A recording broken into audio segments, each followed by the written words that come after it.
I le nganga whaaloalo mātou te fia e teo whalofa ma whaatalo whatu sa mole antunu pele. I lo male mufua mai whanunga fau nei tae ao le aso lulu nei.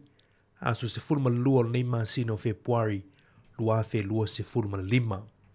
O le tautua le siu fonga la mui Wellington e le Samo Capital Radio. O tua matalilan tautua le nei tae ao.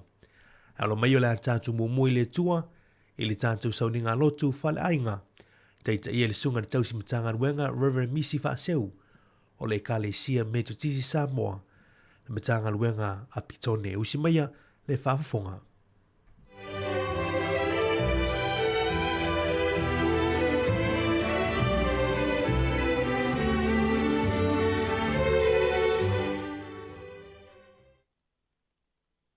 Apo maia, maala pa imaya, anunga matango pie Samoa i le nea to fau.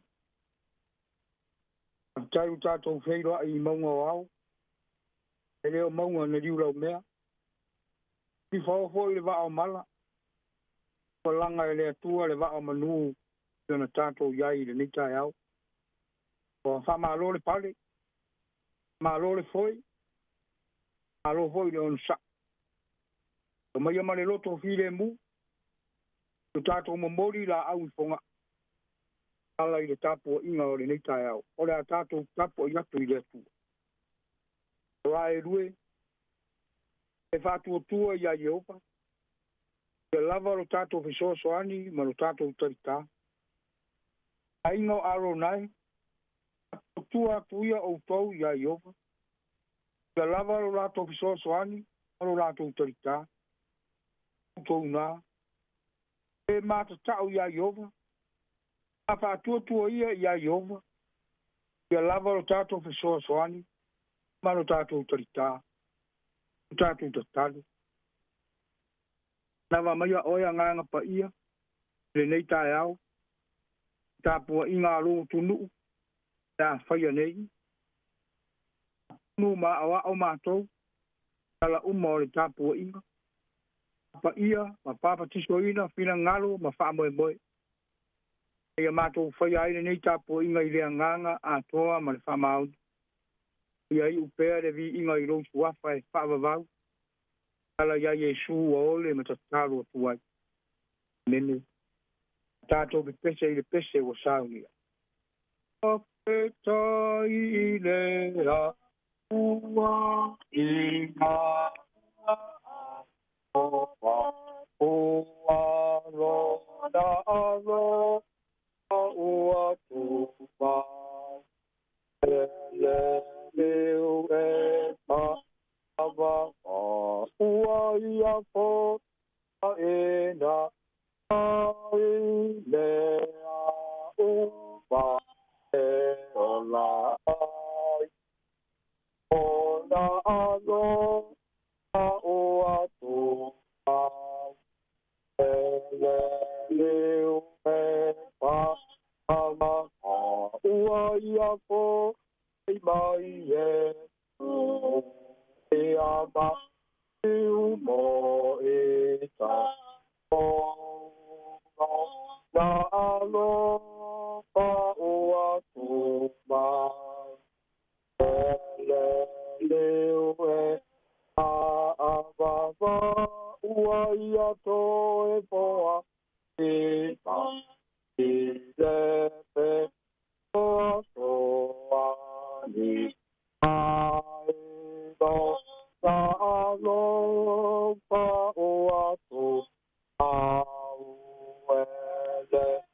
ewe pa avava ole nei ava e mai tato au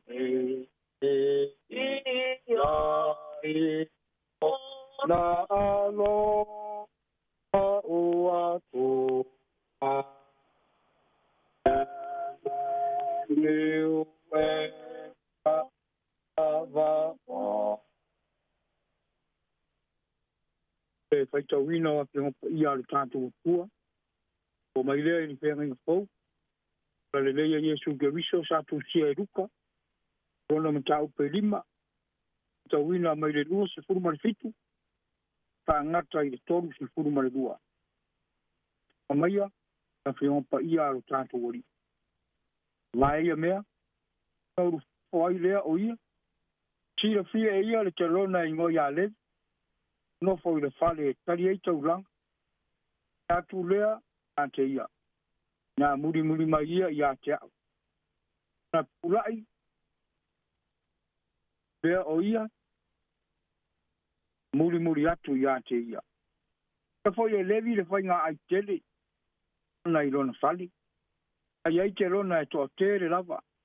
Isi tangata, ena tau oto e ai vātasi, mai lātou. Lātou tusi upu mo wharusaio. Lātou mui o na so, pe atu. E ale mea tau te ai, ma fe inu ai, whātasi, le au te lona, e wang sal. I atu Yesu a whape atu i a te lātou. E mālo e au ngā i aire fō mai. Nā o e ma mai. E le isau e wala au i e wā mi o tonu. O e anga sala, na ia lātou sala mō.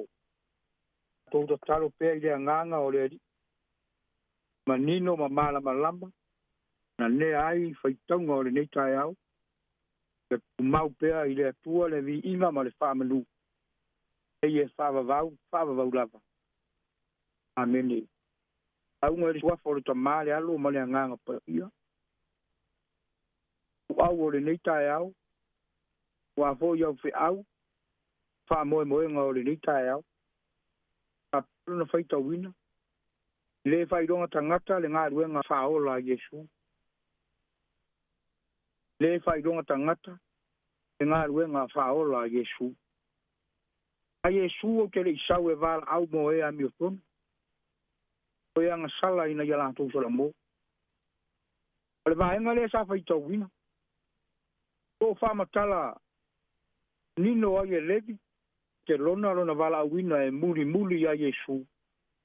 Te apostolo. Atari atu ma le loto ma lie. Le loto fia le te lona.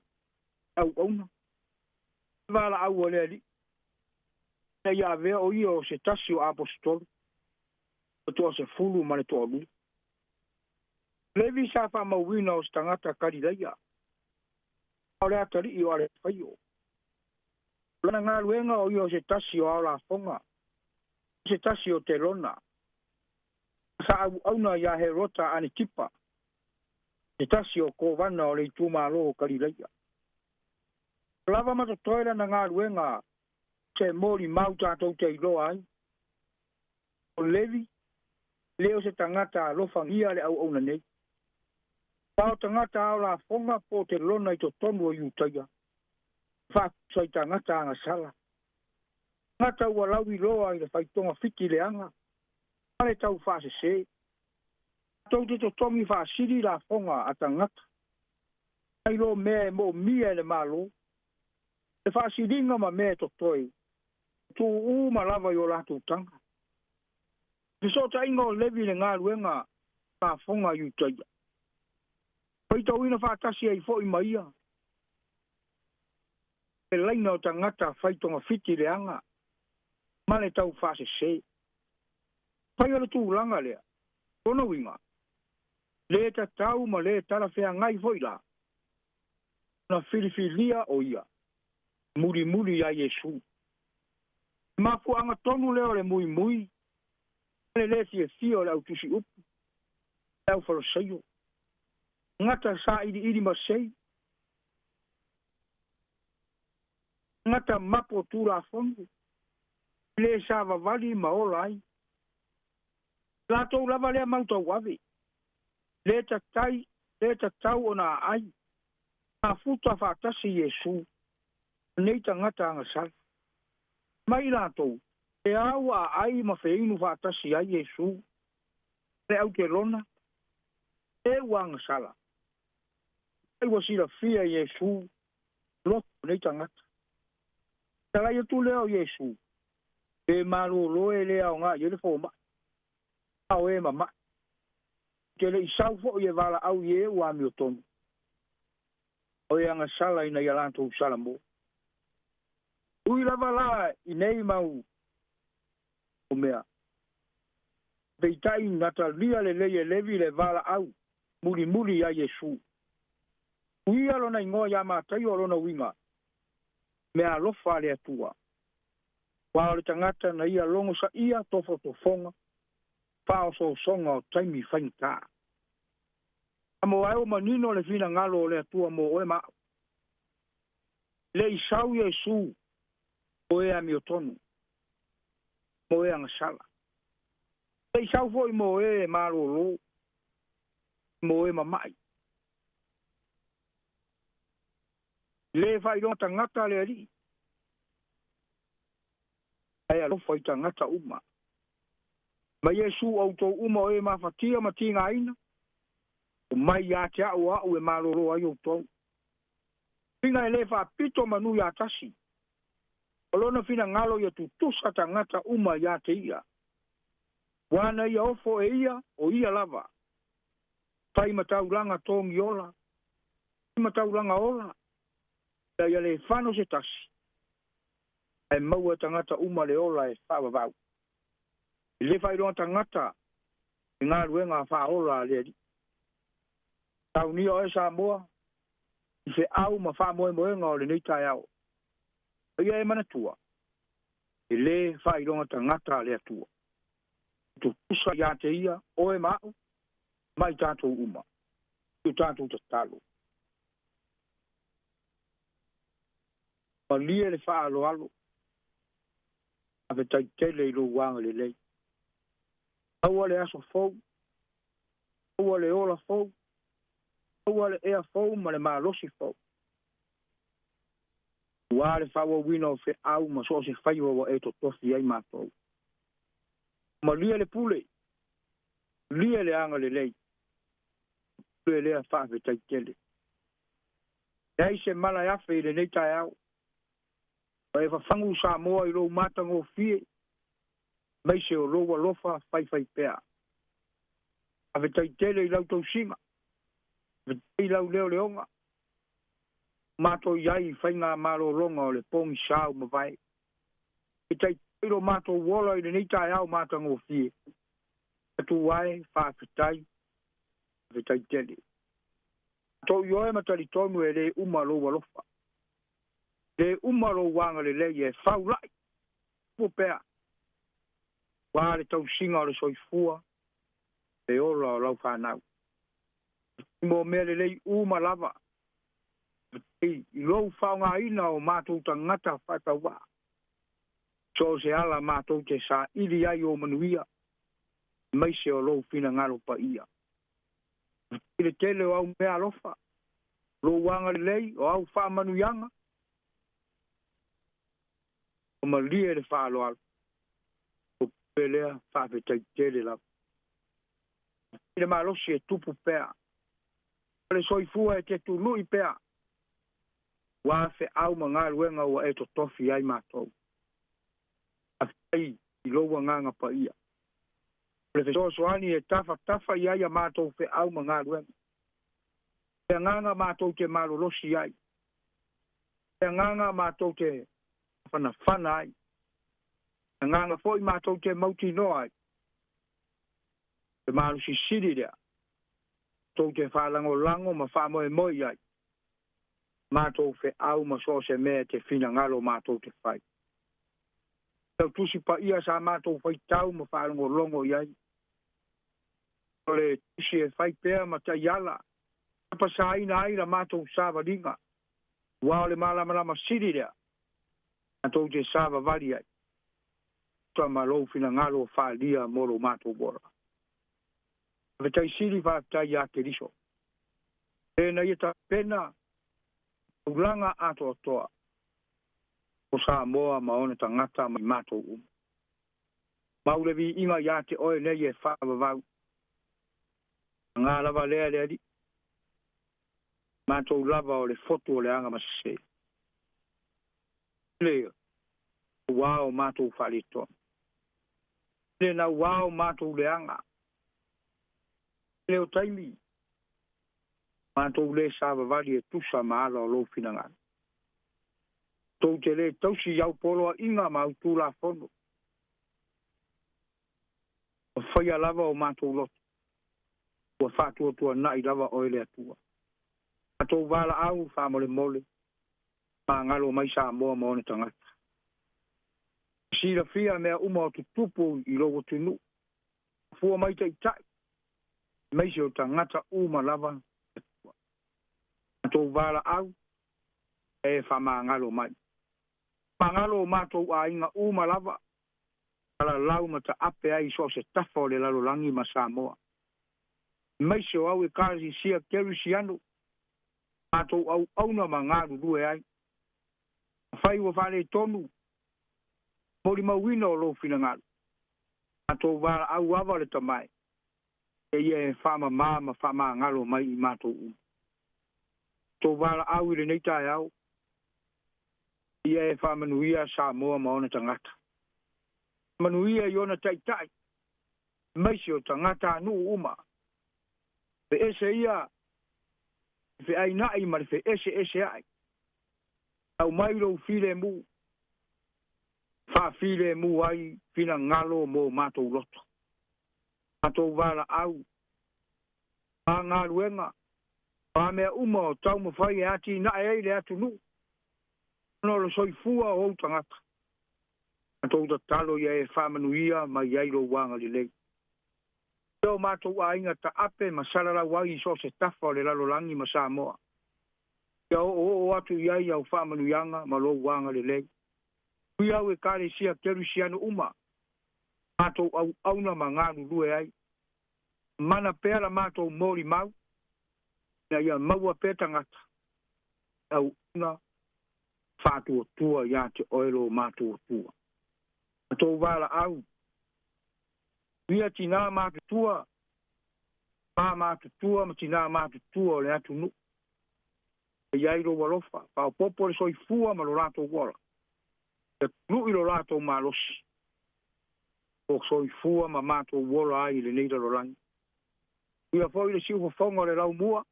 Pala tu ai lo fina ngalo I le neita au. Ia le li pule ma le au whainga luen. Ia iai uanga le lei ia lato fe au manga luenga o le neita au. Ato wala au le li. Ia mo mia lau fiso soani le neita au. Anga le lei ma lofa. Ai foi o mamai. Ia tinga ina ma mafatia. Ato wala au ia iai lau wha malo longa. Ia iai o wa au alofa. Ai foi o iai lau wala au pa ia. Ia iai lau wha mawhana whananga ma lau wha mai senga mo I lato umalava. Ato ta talo. Ngā soro ai o logo tunu I le neita e au. Se au ma ngā ruenga ma so se fua fuanga. A malu pea le soi fua ma lo lato wola I o wa au. Ia tai tai o au e kare sia. Ia tai tai o ainga. Tai tai o nu. Ato ta talo le di. E iai au wha manuianga mo I lato umalava. Ia alo ma whanau le atunu. Ngai mga ruenga ma awa onga o le neita e au. E whamanuia I lato umalava. Toa mātou ta talo ia. Mufonga mataria mai. Ala lava ia Yesu wa ole ma vala au tuat. Amene tu mau ilunga o Samoa ma one tangata ma I mātou uma. Umanuia tele le atua le tama. Alofa ma le file mua Yesu lo mātou wali. Fa mafana fana ina pea Samoa e loa nganga pa ia. Dei mai o I le whavau lava. Amen. Amen.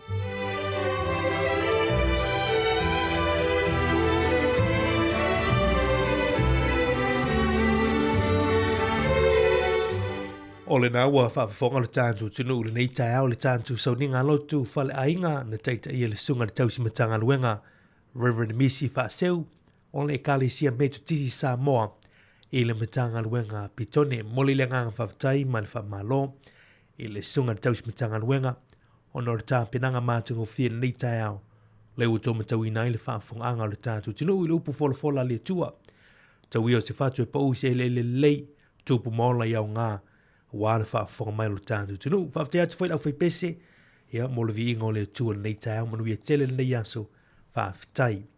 O le vi ingo le tua mai le me kāre sia me tisi matanga luenga I seina, i Samoa o oe o loma lama lama toi te limai i Port Club ata o le tai au.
O te le tū le vai papa, a le au wasa le vai lolote whantao e tutuila manua, a mai se o le e tia longo sa mo sif.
Ele ato atoia te au pai asawo.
Hi Samoa, it's Auntie Chala here. Estero fifi falo ile atau le tayao. Laugh of the morning. Amat semel apple feet su de van veal, su fongelo mua atau le tayao.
I le nganga fia ma le whaalolo ma tau te teo whalofa ma whaatalo whatu Samoa le atunu e pele le loto ma le nganga ma lolo sui fumanuia ma lo foi le tau ata i le nei tae o le aso lulu aso se fulma lua nei ma sino February i le tātou whalaunga le neitu sanga lua fe lua se fulma lima le ma sina lona lua o lo tātou e February ma lolo sui fumanuia ma lolo on sai ma lolo whātua toi whiau mga luengo tiute mana singa o lo fe ngai mo le tātou tunu le tau tua ne le siu fonga lo mui Wellington le Samoa Capital Radio mwhai na tātou toi whiroi i lana tau tua masani le nei tae au i le polo kalama le atau le tae au ma tau te whātua lima ma tau te whātua au atu i le nei tae au. Good morning ta lofa lava whaata lofa i lau whai ngā luenga tofi o le tala lei i olo no manua wase manui o Samoa mo nei ma tae au o fi tai tunga le tau suino li puvai o leola i lea whata whai tau langa ma loro sifu manuia i au tau sunga i no whātua ina mou tau whalitua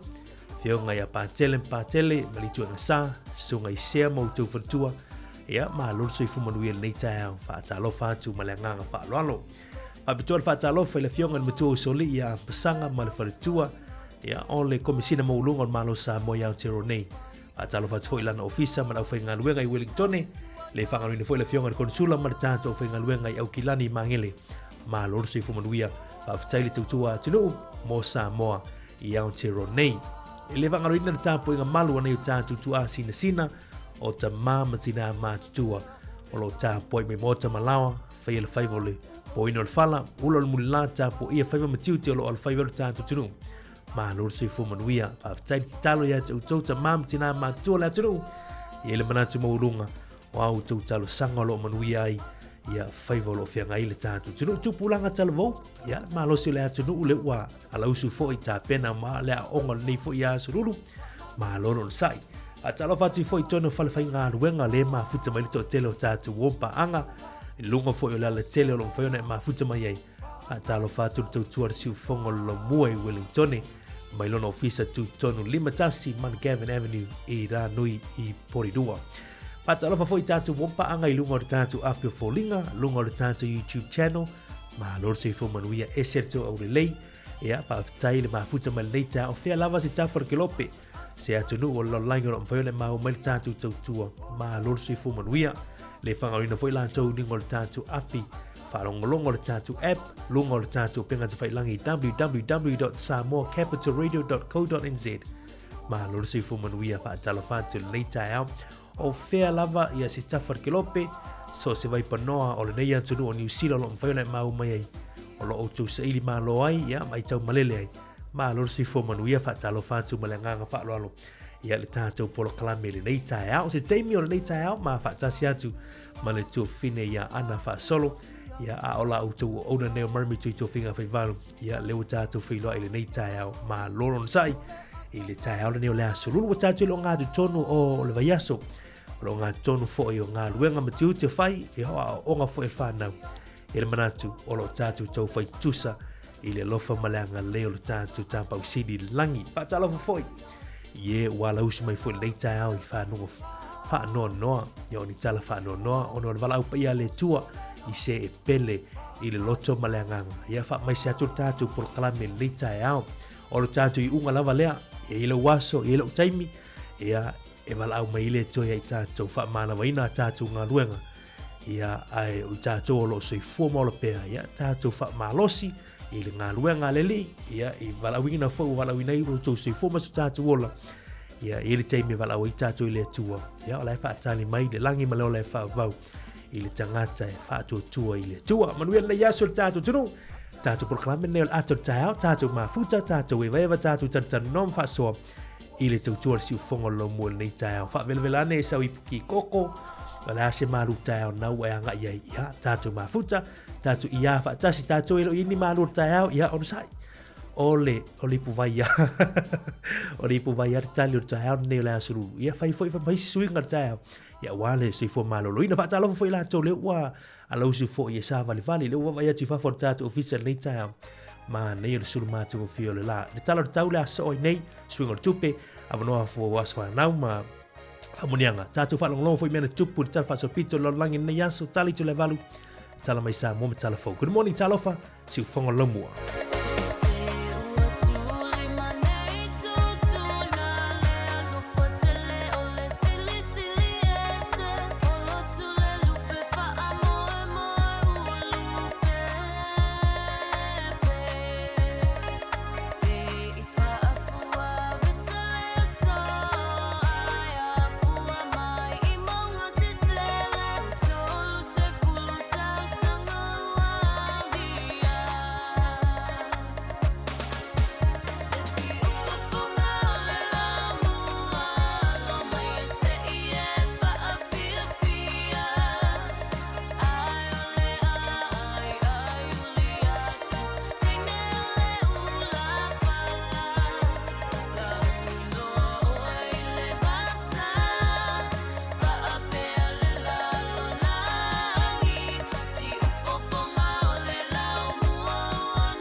Toi whaatalo whaatulu nei teimo le tau, sina wainga nei le talo le tau.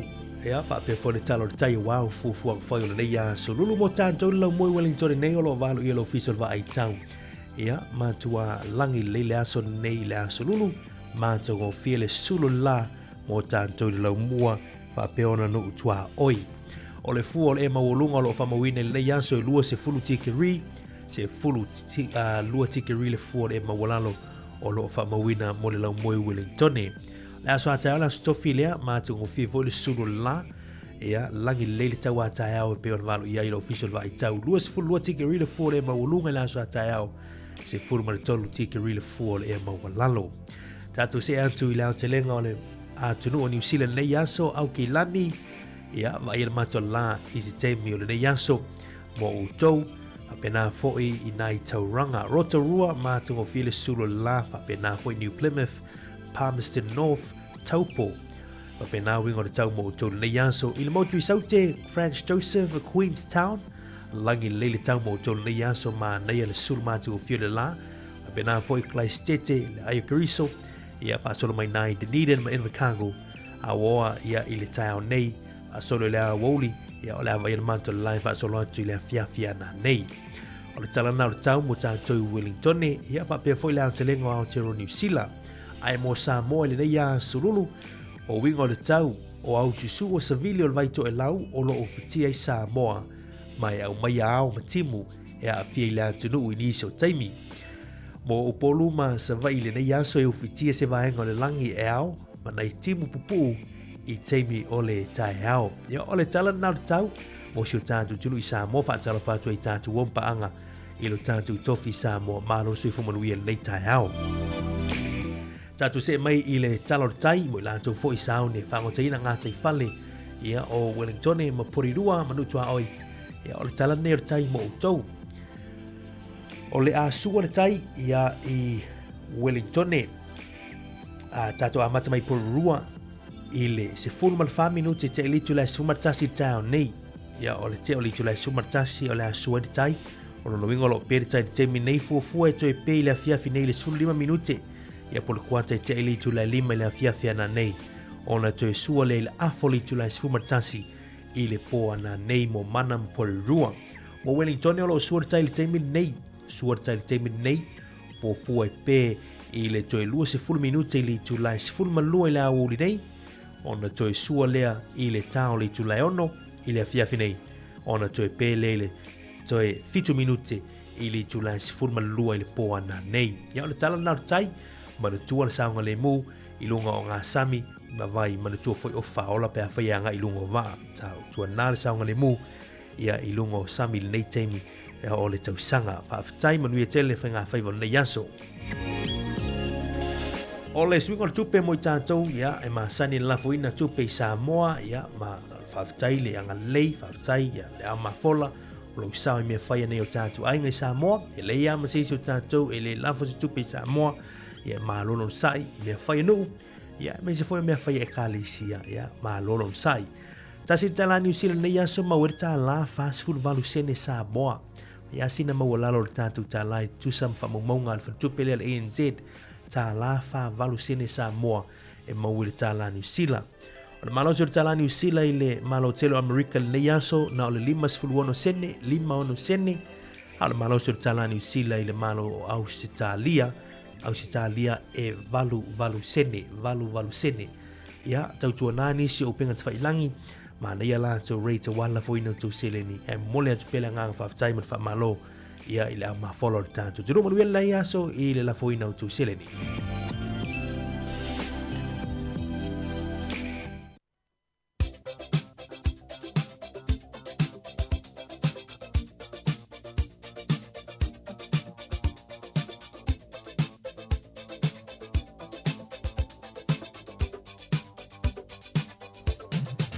O le avano whamunianga o si fuma so whanau, whamanatu tupele tātou imeli a so whanau at samoacapitalradio.co.nz e mwhaiona tu mai isau whamunianga e tō laulau i nātu lunga o le tātou polo kalame.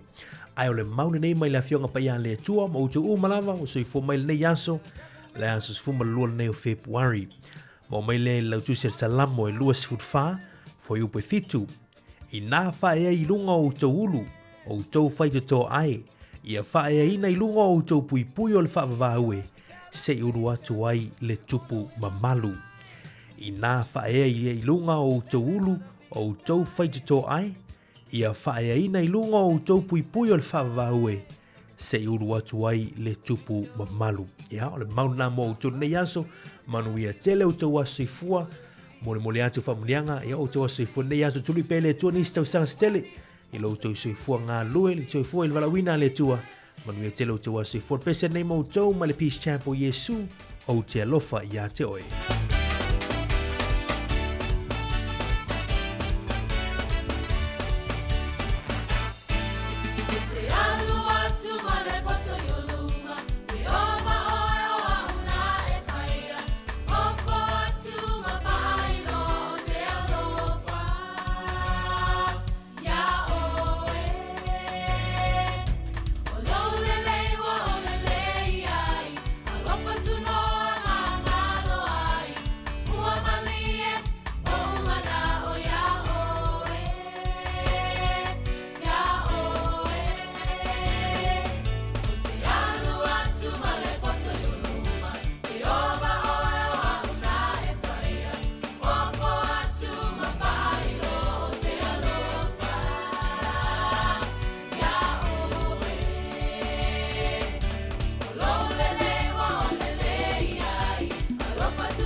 Patala fatu le tunu malo so ifua usimai le fafonga o le vavai le tala fasa le pito le langi ne yaso mea na tupuai tausanga wavai le aso sifunu ma le 2 Februari.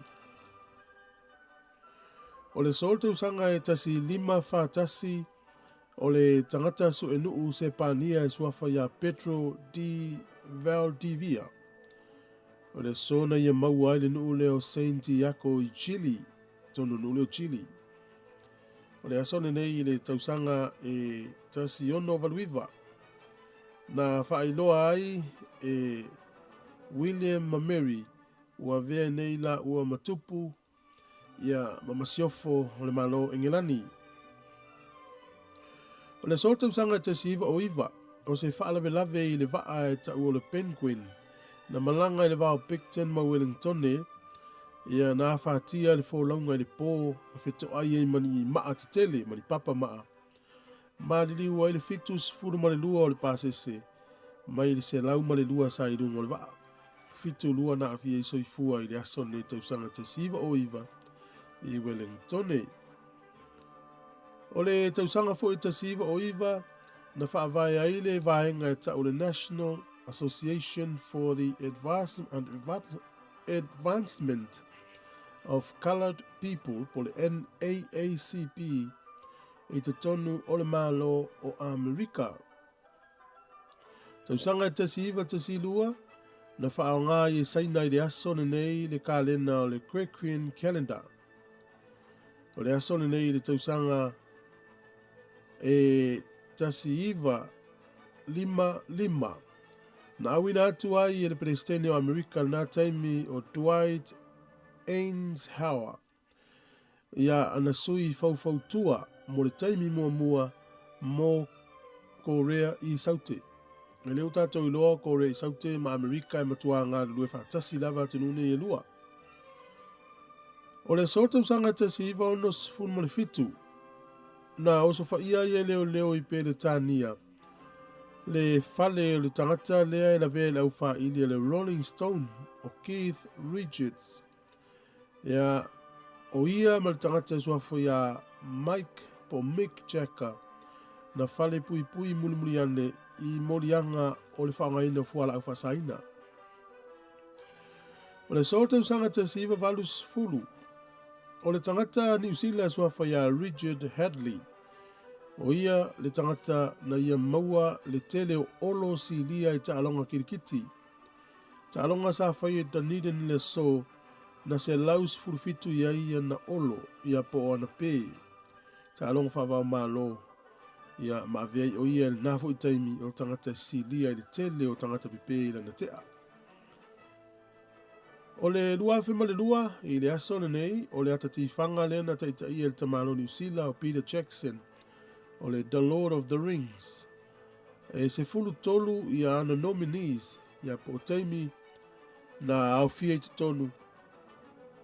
O ata po vaenga ese o categories ese o le tufanga whailonga o le Academy Award i le tausanga na ruafe ma le lua.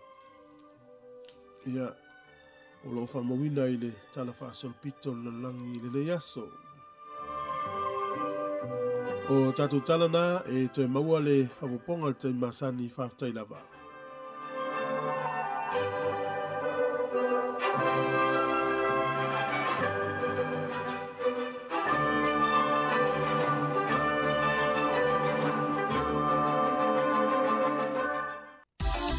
E le whai ngō fiele toi fo i atu o le whanau ia onga ona o le taunga tā o le soifuanga wa nei. Ai ua te penaina e le Teacher Cell se whaapitoa. E te ono manu māloa i whailonga ta i 5 se lau tāla cash e se fulu. O le ase ina i aso whareide taitasi. E 5 whailonga ta i 5 se lau tāla mo New Zealand. E 5 fo i whailonga ta i 5 se lau tāla mo Ausitalia. Lafo nei loa sau top up luas fulu tāla pe silia tu fo i mo soa vanoa e te manu māloa i. E te anga vā fo i pe a e whaonga ina le waunanga le ClickX. E lafo ai lau se leni le mai cash al Teacher Cell i Samoa, whiti tonga ma Vanuatu. E iai ona ia inga whaapitoa, mo nisi whaamtalanga, asiasi i le www.teachercellpacific.com. Seki a Teacher Cell. asila si langa taua. E tusa malo mātou tu langa e ave ai ma ofisa whaasara lau. Mātou te tausisia tu la fono o saunia e le Broadcasting Standards Authority a whai e fia whaia sau whaasea i se mata upu na e whaafonga iai i le Samoa Capital Radio e re tau na lafo mai lau whaasea tustusia i le tuatusi Limatasi Mangavin Avenue Porirua Wellingtone pe ole i meli mai te alu.moresi@samoacapitalradio.co.nz e le tau na whaia i le tonu le luas furuaso whai ngā ruenga talu na whaia le whaasala launga. A whai e le o whaamalia ina oe i se whaai unga o tu inatu e ma whai o na tu ina sao lau whaasea i le te mana whanonga kai pāho po o le Broadcasting Standards Authority e maua nisi whaamtalanga i le wha ngā solonga e whaiaialo ia lau whaasea i le openga te whailangi bsa.govt.nz whawhitai. Ia, te whaatala whatu te tātou tulu nei teimo le tāu le uto ilo minute to neon tāle o litu la iwa. Ia, na uta ulunga te fo inisio vaenga tāua. Ia, longolong pui li fo tātou tulu. Inisio vaenga wā foi ia le nei aso i tūlanga o te talo tau swingo tupe. Ia, awano whamuneanga o si fo maas whanau. Ia, tātou whalongolong foi mena tupu i te tala whasol pito. Ia, ole lalo langi le nei fo iaso. Ia, na uta ulunga te fo inisio whaasi silanga i fia longo i nātu. Fia fo i leo mawana manoa maa te whaatasi atu maritu fine. Ia, ana solo nei tau. Ia, tasi o tau salo tātou li tio. Tālo fo, good morning, ana malo soifua. Tālo fa malo soifua le toangane Maria fa malo fo ile malo le uso. Tātou fa malo. Fa pele tātou fa funga fa tātou i so o data le puelan pas. E ilo me le tunu. Te lea unga ruenga ie olo e fitai tunga. Malo luso nei tau. Moni Maria fa tai lava ia ono le fo uto ia ia alon fa nau ia tātou e fa me fa mo mua me taun fa mo. Oi. O numa nai. Malo e sa ole leia. Ia te lea ia tiu te ma matawhai o tangata. O resi tangata e pe se fulu mon tupu ia me o pūlou ie na te pūlou ina. Ia ele ngā tore o tofi tonu na ainga o mea whai e kāle isia ma. E o tele lope wha whiana whai e lisi tangata tele mau tele. Tō whai pūlou ina ina tangata e tele matawhai ui. Tu se upu fwile wha ngāle mea overpressure fwile. Ia o teitai au tele teitai roa aile mea nao le. Tele lope o aisi tangata sa mo wha ngāle upu na overpressure. Ole, ia.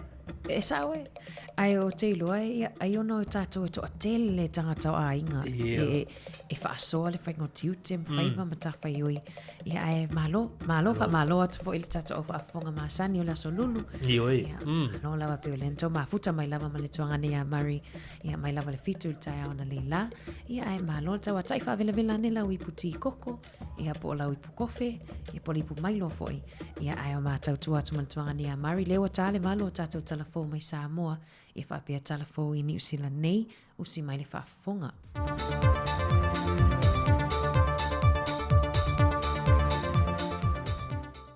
Tātou te tau whai whaatai whaatasi leanga le leo le tualan tu singalo tu se fuama leola e na o tātou le mai le isi whaopoponga tātou talafo i meo lo te tūpusi o tātou tanu i Samoa mo leo ngātu tono nei vai aso. E to muatu e tātou talafo o te tala ma mtalia aloa i al porkalame o le whaatonu whalau mo le tupu ina o langa a mātou whanau mo le nei tau sanga mo le se fulu tau sanga le nā matamai le lua afe lua se fulu mal wha e wha mai a e le lua afe tolu se fulu mal wha o le whaatonu whalau se whaasinoala ina ia mahuti no le maua e whanau a Samoa awa noa tutu sa mo le soifua o ina soifua malolo ina tau mawha pāleni ma le pui ngatala fia ngai. E le sauno ngal te mai tai pāre me tala aloa ia ai le port kalame le neitu sanga.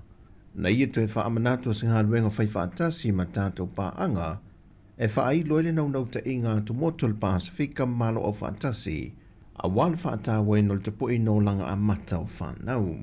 O tau sanga pito i tā ua le soifuanga o au ino whanau pe o na sauno il te mai tai pāre mia, o loi te tonu o le ono tau sanga a mata, e fausie le whaawai mausa li o le ono tau sanga mua o le soifuanga o tama ma tene la iti e manui ai le lumanai mo tangata nuu a inga e ka le sia ma le atu nuu o le tasi o wha mua le te ialo le lumanai manui o Samoa o le lua whedua sifun tasi lua whedua sifun leono.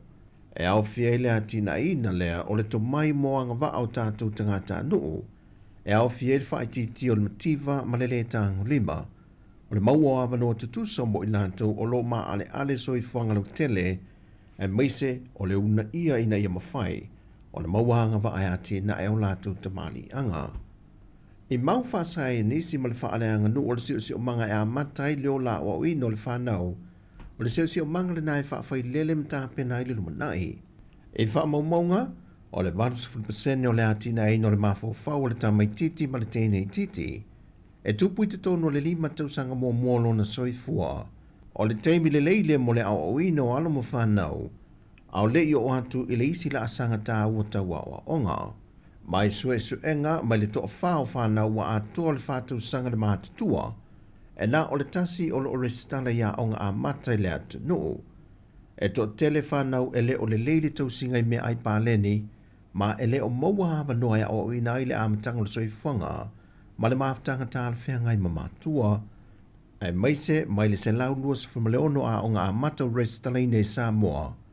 E nā o le tolu lava o ngā amata o loo whaamari e ine ta pula au sia, mone o hinau whanau. Ma o tuape whaalo le malo sa mo o loo whaamawina moa o ngā amata, e le a toa le tasi le pasene. O le porkalame le nei mo le balu masina, wa whatupe ina le whaalapo putonga le UNICEF, e le tau a whae e tolu se lau onu sifuruafe tāla sa moa.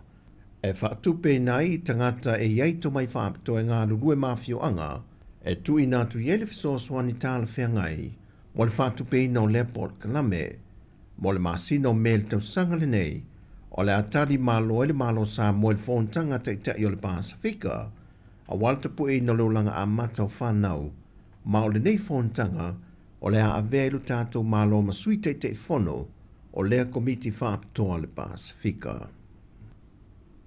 O se whaitau mo le mawina ntanga renga o leo ma le tine mū, e le ngata o le tele o whaavelawe tau ta vale lua o le tele, ma o ma waiso i fua, o whaavelawe tau la au ma losi, e wa whapena fo le saputo maota malawa e whaatama ia e awhi, e o maili te minei o ma ua fo i le mafua anga, o le whaatama ia le awhi o se tasi o maota i le awhi o anga o vaiva se tai, e ui sa waweane le fisoswani a le vaenga le ufui mū, e le ima whai o na whaasau i nā i le vaenga tele o le whale, ma whaatama ia o maile telo mea o ngā.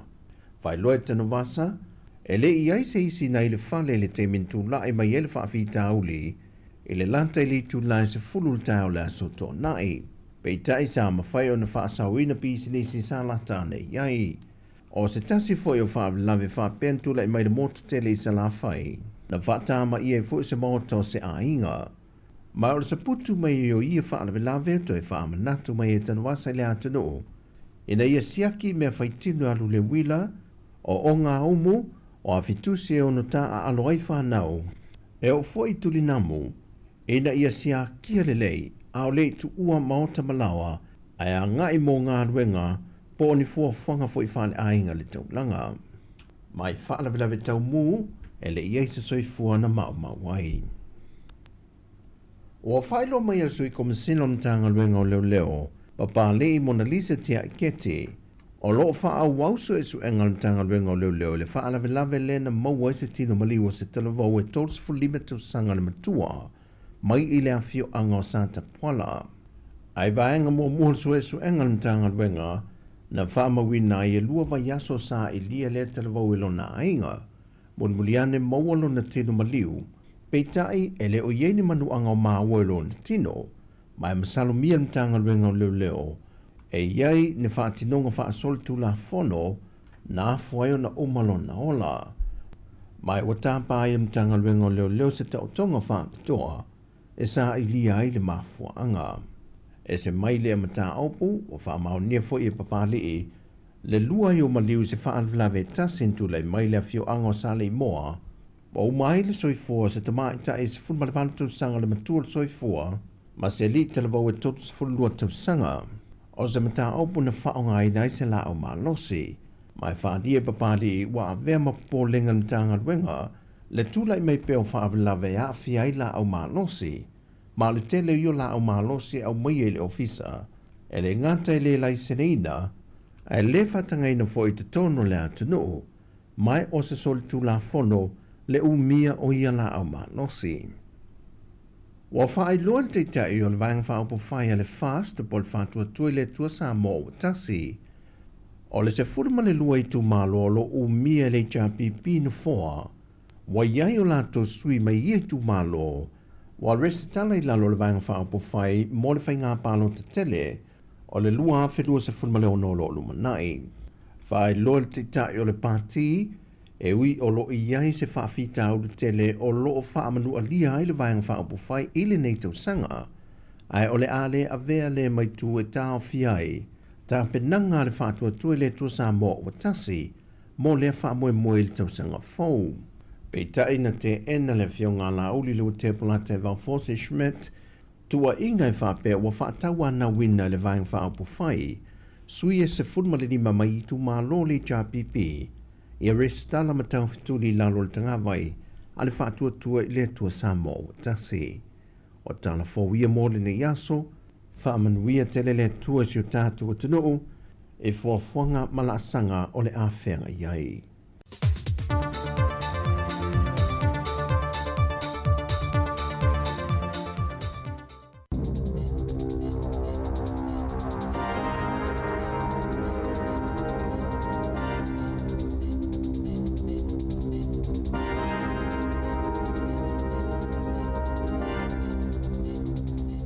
Talo falawa o talafou mai le siwafonga le lau mua i Wellington e mo le nei tae ao, aso se fulu lua Februari lua fe lua lima.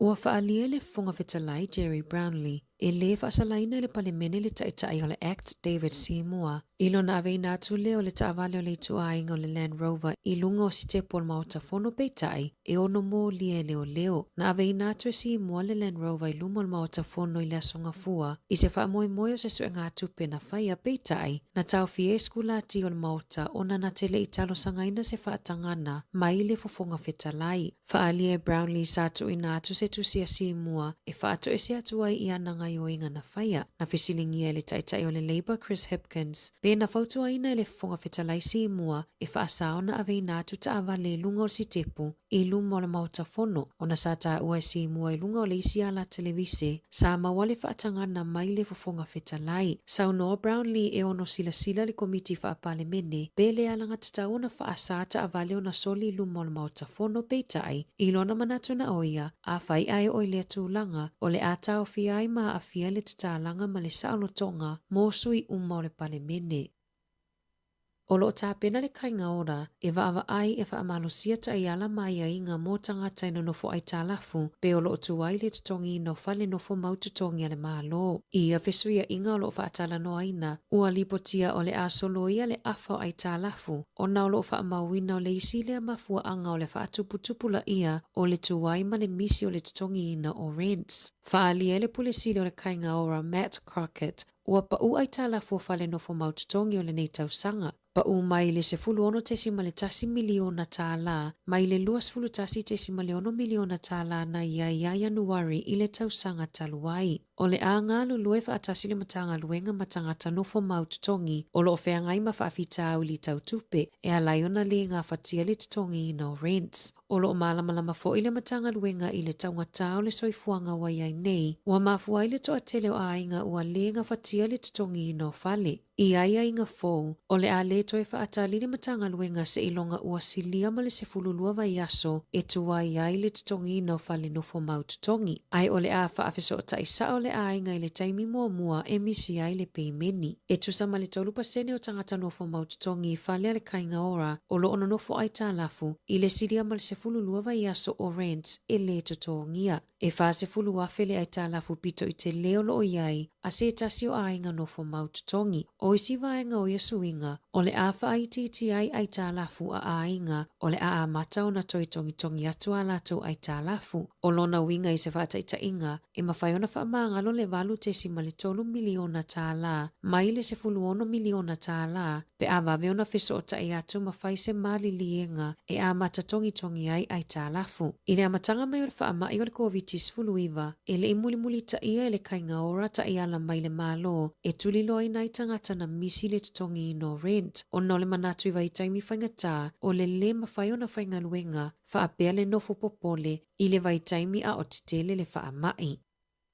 O le aso ua whaalawi loa i whaamaumaunga lata mai a le Salvation Army. Whaatatawi le toa tele o ainga ua lenga whatia le tau o tau mafa. Whaapea le sitia i lungo numero tangata le tango 5 i totono New Zealand. Whaalia i whaamaumaunga lata mai. O le sitia maua lungo le tau o le soifuanga. Ua whaamalo si ai o na sa ili fesosoani tangata i benefiti. Whaapea pusa mea ai mai i au nanga ese. O le tau sangata luaina whaamaui nai le sitia maua lungo le numero a ainga e tele ina le aini tau mafa. Ma le toa tele ele o lava mea ai i a ainga. O a ainga Pasifika o lo pito silio na afia. Ai mai se lava i le tūlanga o le lava o tau mafa. Lipotia le leiti o New Zealand le whaingata mo le au nanga a le Salvation Army. O na tali atu i mana onga o tangata uma. Whaalia le whaatonu silio polisi a le Salvation Army, Bonnie Robinson, ua tele na whaamuta ma whaititia le whaatupenga le malo o le tele o au nanga. Whaaupopo ai ma le toa tele o tangata ua le ai ni ngaluenga, ua mafua i le pa ua le whainu mera o tangata eanga le lei, pe foa i fua atu o loa matau mafa i whaala potopotonga. Ua si itia le numera o tangata isa ili benefiti, ma le whaasela wafe na lipotia na sulufa ai atu i le MSD, mo se fisosoani, i a te se mai le tausanga taluai. O se numera te le talu mai le afe iwa se lau i vavalu. Whaalia fo i li poti le sitia i lungo le numera o whanau ua sawa aina i tutono a ainga, o nisiwa ave ai lava i le whale mai mo tonga fitinga, o na o whaanono anga loloto ma le popole, o whianga iai mamaatua i le lava o le whaasoa i aso taitasi. O rents, po o whale nofo maututongi wa sitia mawalunga, ma ua le tusai ma le toa tele o ainga, o lo oi tutongi maulalo. Whaalia Robinson, e te tawile malo na whaataua mana onga o tangata mo aso uma, ma ia whaia ia i se fuafuanga i se taimilata mai. E whaitau wafe tangata na lolofi atu e moli mawina le ulua i whaalinga o le ata ua whaingoaina o le tina. Le asa whaalia i au kilani i le awhiawhia na nafi. O le susunga ia miki mga siva o le whaatono le ata tifanga. Masapu eina e whaatatau i le mai ai o le mafu e tele i kala i stete i le lua fesfultasi. Ma e taula ai i mawhatianga o le alofa o le taliaina o me tutupu ma le tāua o le mafutanga matangata lau tele. O le tālaulo o whaamatalaina mai i le ata e winga i le olanga o le tinai a mareta. Sa mawalo na wanoa whaafai a onga i se a onga e a onga ai le au mau oloa. A o wheanga i ai mawhaanonoanga i le maliwa si ana tamateine le mafu e tele i kala i estete i le lua fese fulutasi. Whaalia le whaatono le ata tifanga miki mga siva e ono tausanga o ngā lulue e tautu whaatasi le ata e au alofa mamana tuaina i o tātou tina Samoa e te leo lātou sao i le olanga o aso uma ai mai se tutono a inga. O le aso luas fulufito le masina nei e whaalia i whale tifanga le ata o le tina i tutono New Zealand pe ona lipotia le One News.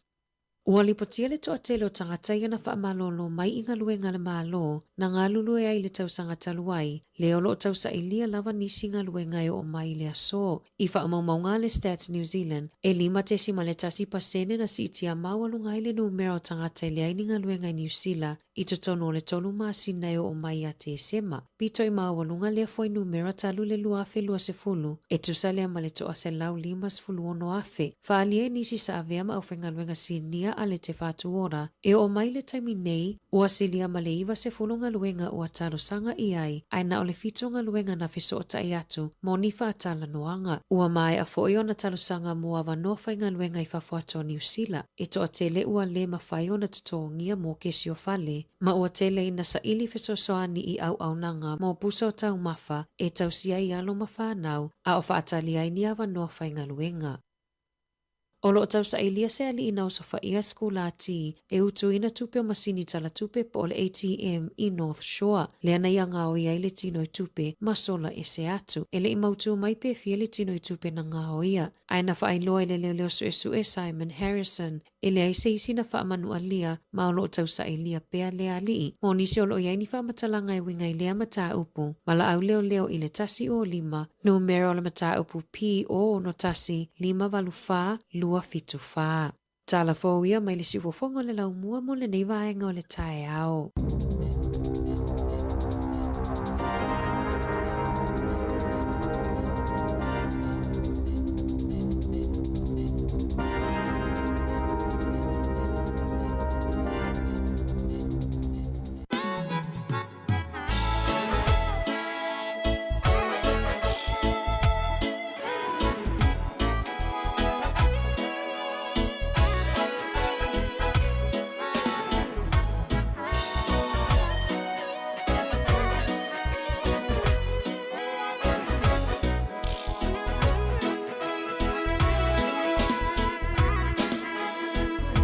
Salumana ielele ua mapuai no choe asiasi mai ai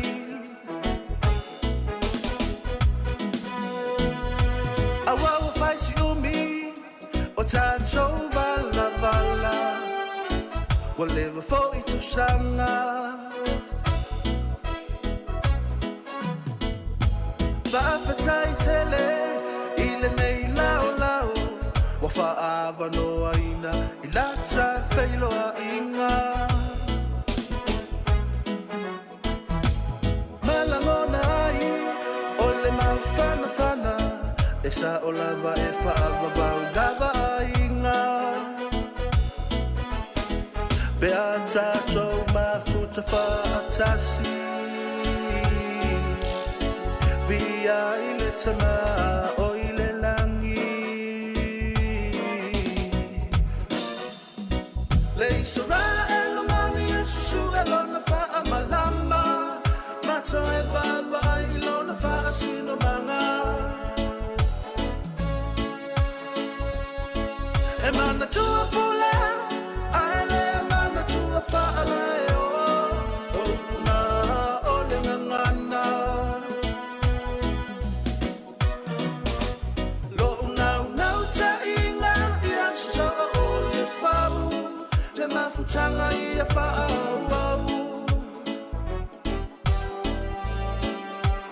Mafusia i tato i le thela fani Ala una talena Te tato tutu fatasi Lo uwa o le aliliu Ai ua o iloa Ua o la ipuniu Tala es lo pepe Ni foa foanga Ala sili sili ese O lupa salva ese ese A ua fui fui fatasi Langona na ole nei pese Wa ato tupe pala Fa afetai ai leli Tato mafutanga E fola uno meisa Masisi anilona la Oh yeah Leisura elomani esu elona fa'a malama Mato e vava ilona fa'a sino manga E mana tua pule Aile mana tua fa'ala e o na ole ngangana Lo unau ta inga Ia so ole fa'u Le mafutanga ia fa'au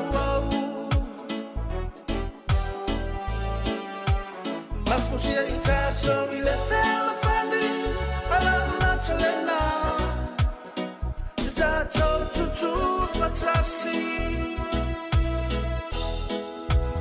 To mai she hua Ia tatu lau fanua Le ala fa E fushai O ita ua La e le Ali i oya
Lua sur tol minuti le ute nei li tu lai valu si fonga mātu ko fio le uso ia Jeremia tak manaia e whaavavau ainga nei te hau fia fo le uma whatever no ia e tarata noa tu i pia mana tu fine ia ana wha solo ia ana uta urunga atu wha poponga mo mua tātu tala mai sa mo ma tātu tala fo i le nei te hau lana wha poponga mo mua tu e maoli sa poponga li tu la Eva i le te hau nei.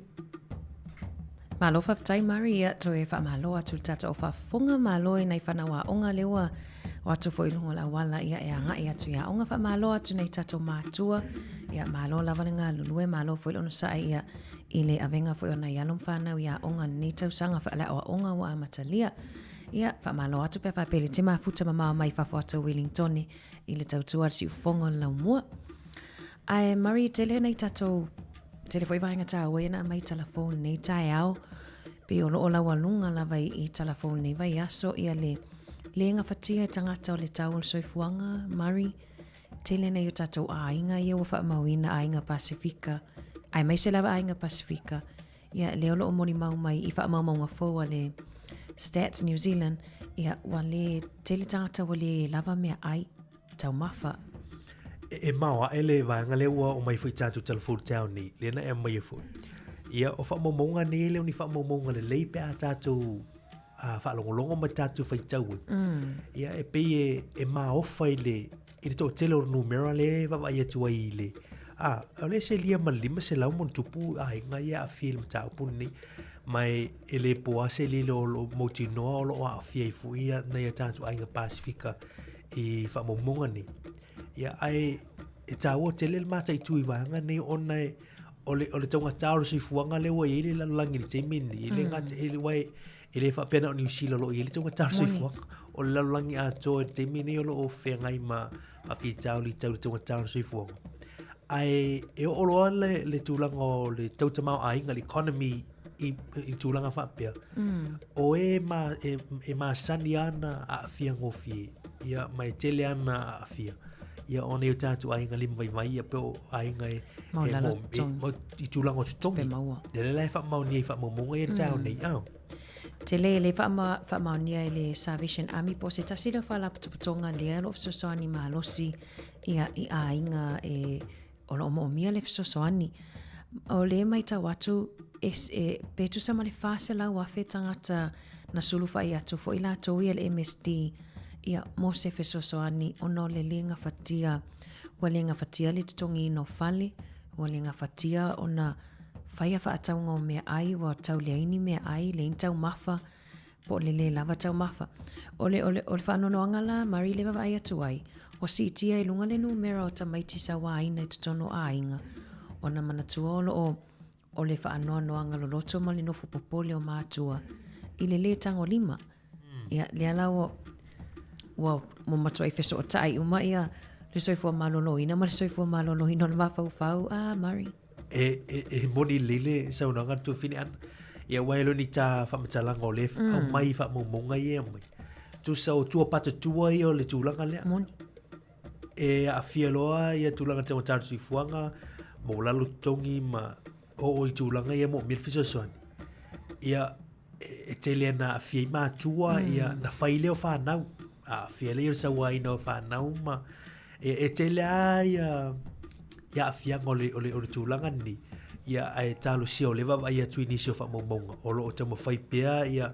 au nanga ni Salvation Army ia fo inisio au nanga fa le malo a non-profit organizations ia po charities fo la feso soani nei o tantu ainga nei ia talo si ia fa mo nei o no lo tele pea feso soani malo leva vai atu ai mo mia pea le feso soani a tili el malo ia fo ia fa fitauli ni wa a ma fai ona fo ia fa fitauli ni ia e ola manuia fo i whanau ia o lea onga walisina mafuanga i leo i whanau ia o wa fianga la nei ia le tatatano ono nisio mea lea mai wha mamonga ni tai au malo Mari moni le ia o whailai charities po whala putuputonga ia ua pa uwhaila tau tupe man malo ua tau lea i fo intanga tai o atu e donate pe fo i fua atu ni tau mafa po o halawa o loe mo mia e fsosoani ai te loe Mari o le whi au mo tātou po le sona mo tātou a ia le tātou o whaafonga ia mata ua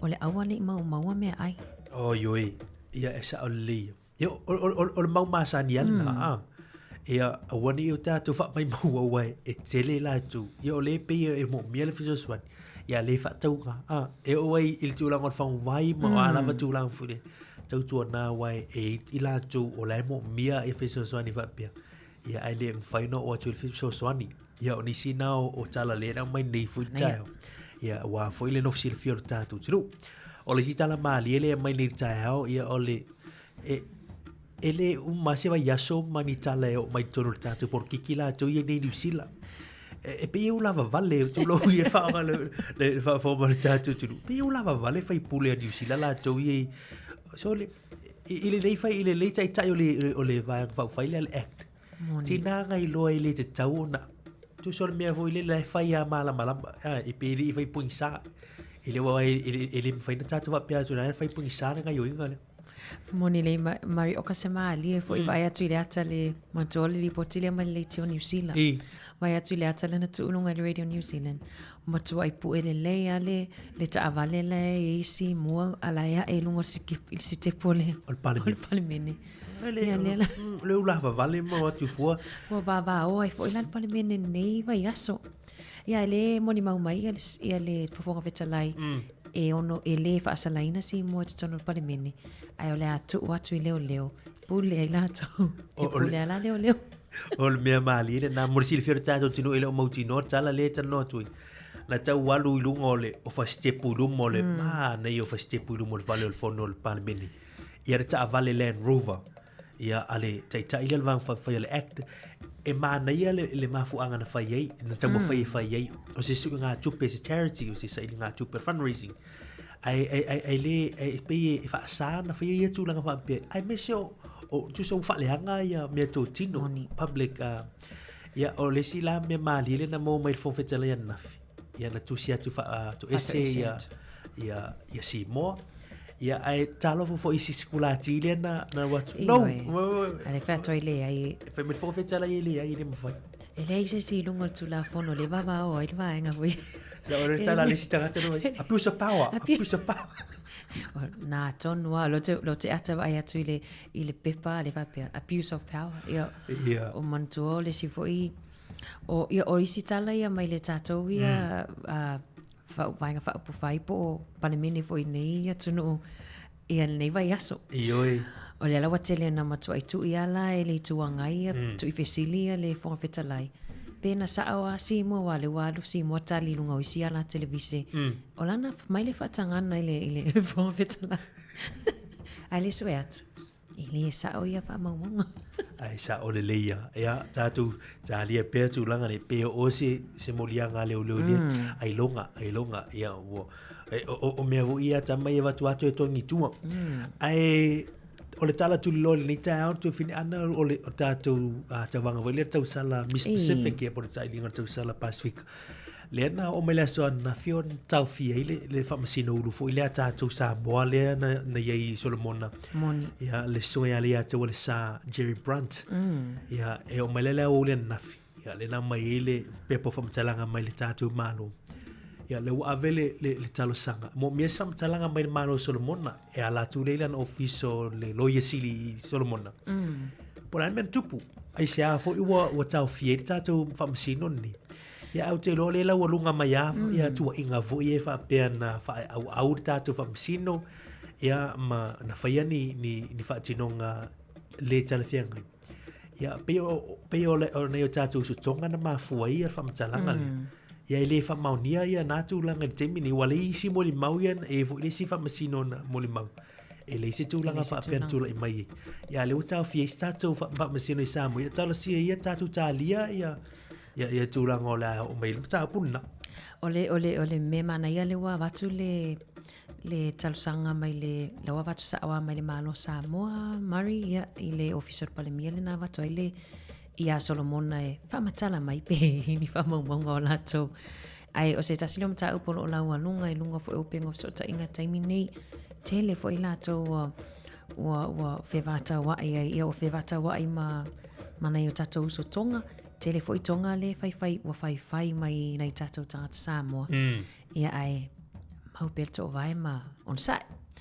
le wa tau no Samoa vai tona po Mari le tau no tau no Samoa ia le tau sala Pasifika mana ia le soli o te mina e la tu i mo e po po ia wa te mina tau no le tatu tu sala pe o te o tasi va va ona lila ia ai te lo tatu tu no le tu no e tapu ia man ia faiva ia to tele la toro ai to i lungo le live na po soli ma o ai tu sei ese foi le tai au ia tau no tau sala Samoa ia o tau sala Filipinia ia po tau sala for Pacific ia Lena va ia tu o tiji saule telena sponsorina le fa mo le ia lena ia fu tiji sao ia mal pula tiji sao mai la tu ia fa talia ta tu tau sala pa pe foi le lana au ele me faina fa ngaloina la tu na lango ina ta tu tau sang le ono me productions ia soli ole tale nio ta tu tangata soli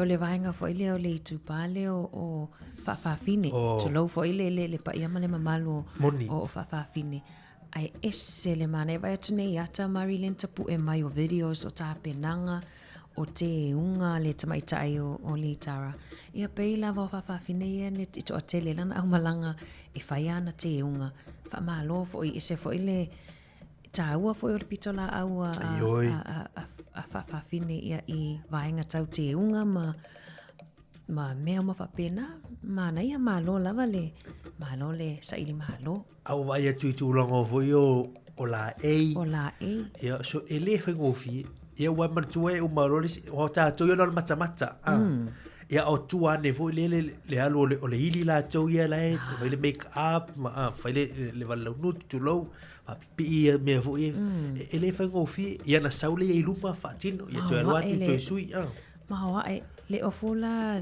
i tonga toli o le te tau mate atu le te mina la mai le ofu muli le na faali le faali ngamon le tara vai atu la no li va pe polale por si a popolala ai te mata atu le fainga for your preparation ma tapenanga atu sole o le ngaunga li tonga pe pe me fo le ngaunga li tonga la na va ma ia o le tala fia ia o tato pali ia tu wai pela te vese pe ele to suia le fa unga le wa pale tato atu sal ia na o tato fa masino Samoa le tau fi Solomona ia tau sia ia yo te ringa wa le tu langa fa va malo le o talo sanga tu lisfenga malo fa matala mele tu ia tatu talia pe ia tu langa ni ai la tatu vai i se musika il fa si silanga fiolo ina tu o le afoli tu la iva il fa formel tatu tunu ia o le afa tano tu le fionga ile li pule af masanga tialo moresi ia le fionga ia tu fa sina John Nico ia o le tasi o pulisili o le o nanga le Fiji Airways ia mo le atu Pasifika o ia le atu Pasifika ia la fa tano le afoli tu la iva ta nei mo si le fial tatu tunu ia la tatu fa fianga nei ia il nei te mo taiao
tau ai so usei.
Toi fa tala fatu tatu tiru le te mo te au e sina fa sisilanga nei fielongo ina to wale tau fa for mai.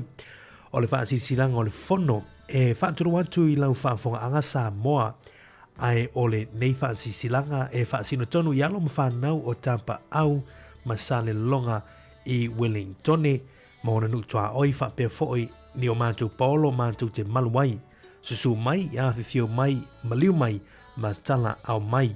O le awhaia le tātou whono nei māsina I le asto nai se furu lima o Februari noa whelua lima o le asto nai nei e wha mole atu e iaise me tāu putau e fia mau aiso o tau fina ngalo.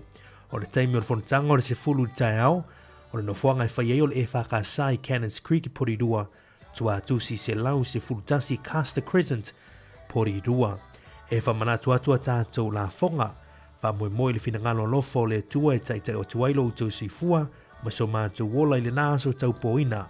Ia manuia tele au fia ngai ai, a iai se isi me fia malama atiri ai, ia whaafsota I le whailau tusi I le numera o lua lua, o wha lua, lima fitu tolu o.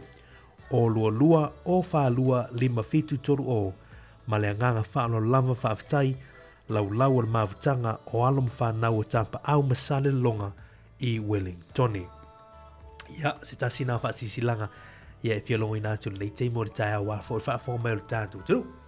Malo whaftai Mari ia o le watoi spulu iwa minute tali tu la iwa tali iwa on toi whaafonga lea ia I tatou tala fou.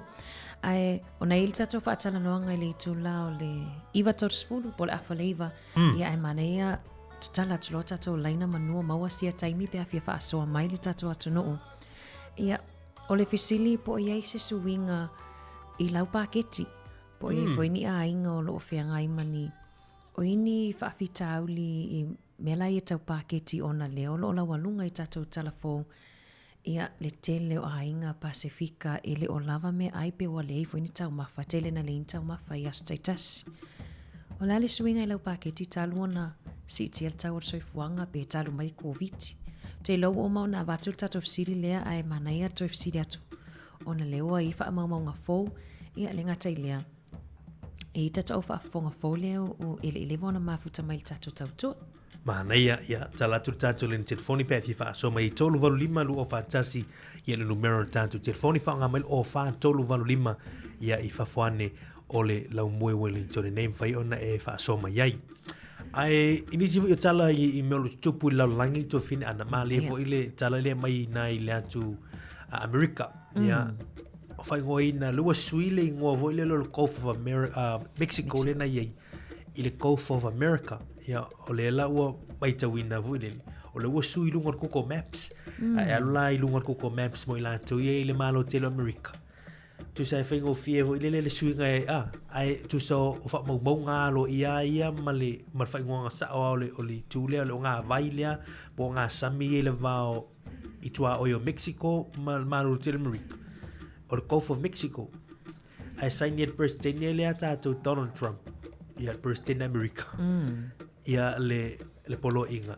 sui li ngon na fai ngoi Gulf of America ia po e uma fai fo ile fai lo tuai o mea America ia le sui o mali fo e waile o no file mu fo I finangalo le to tele fo I la tunu ia I le swinga ia au nisi na tala le wei tato wala au mari talo fa malo la so fo nei tai au ia mano sei fo la le so fa manuia le to talo vai le avion le to ia malo sei fo nei tai au ia malo fo ile sto fo mau na wi ni el suo po le ko I lo ngalo ali apoi lo ke pia karia kuile o lo ke kuile ine maka bule ke lua sa ngoma e pa pe ole la va me ai pe au kule Pacifica ai ara ma ko ia wika nga pa u punga po ai e sa wai o kere ka ko fo ia o ai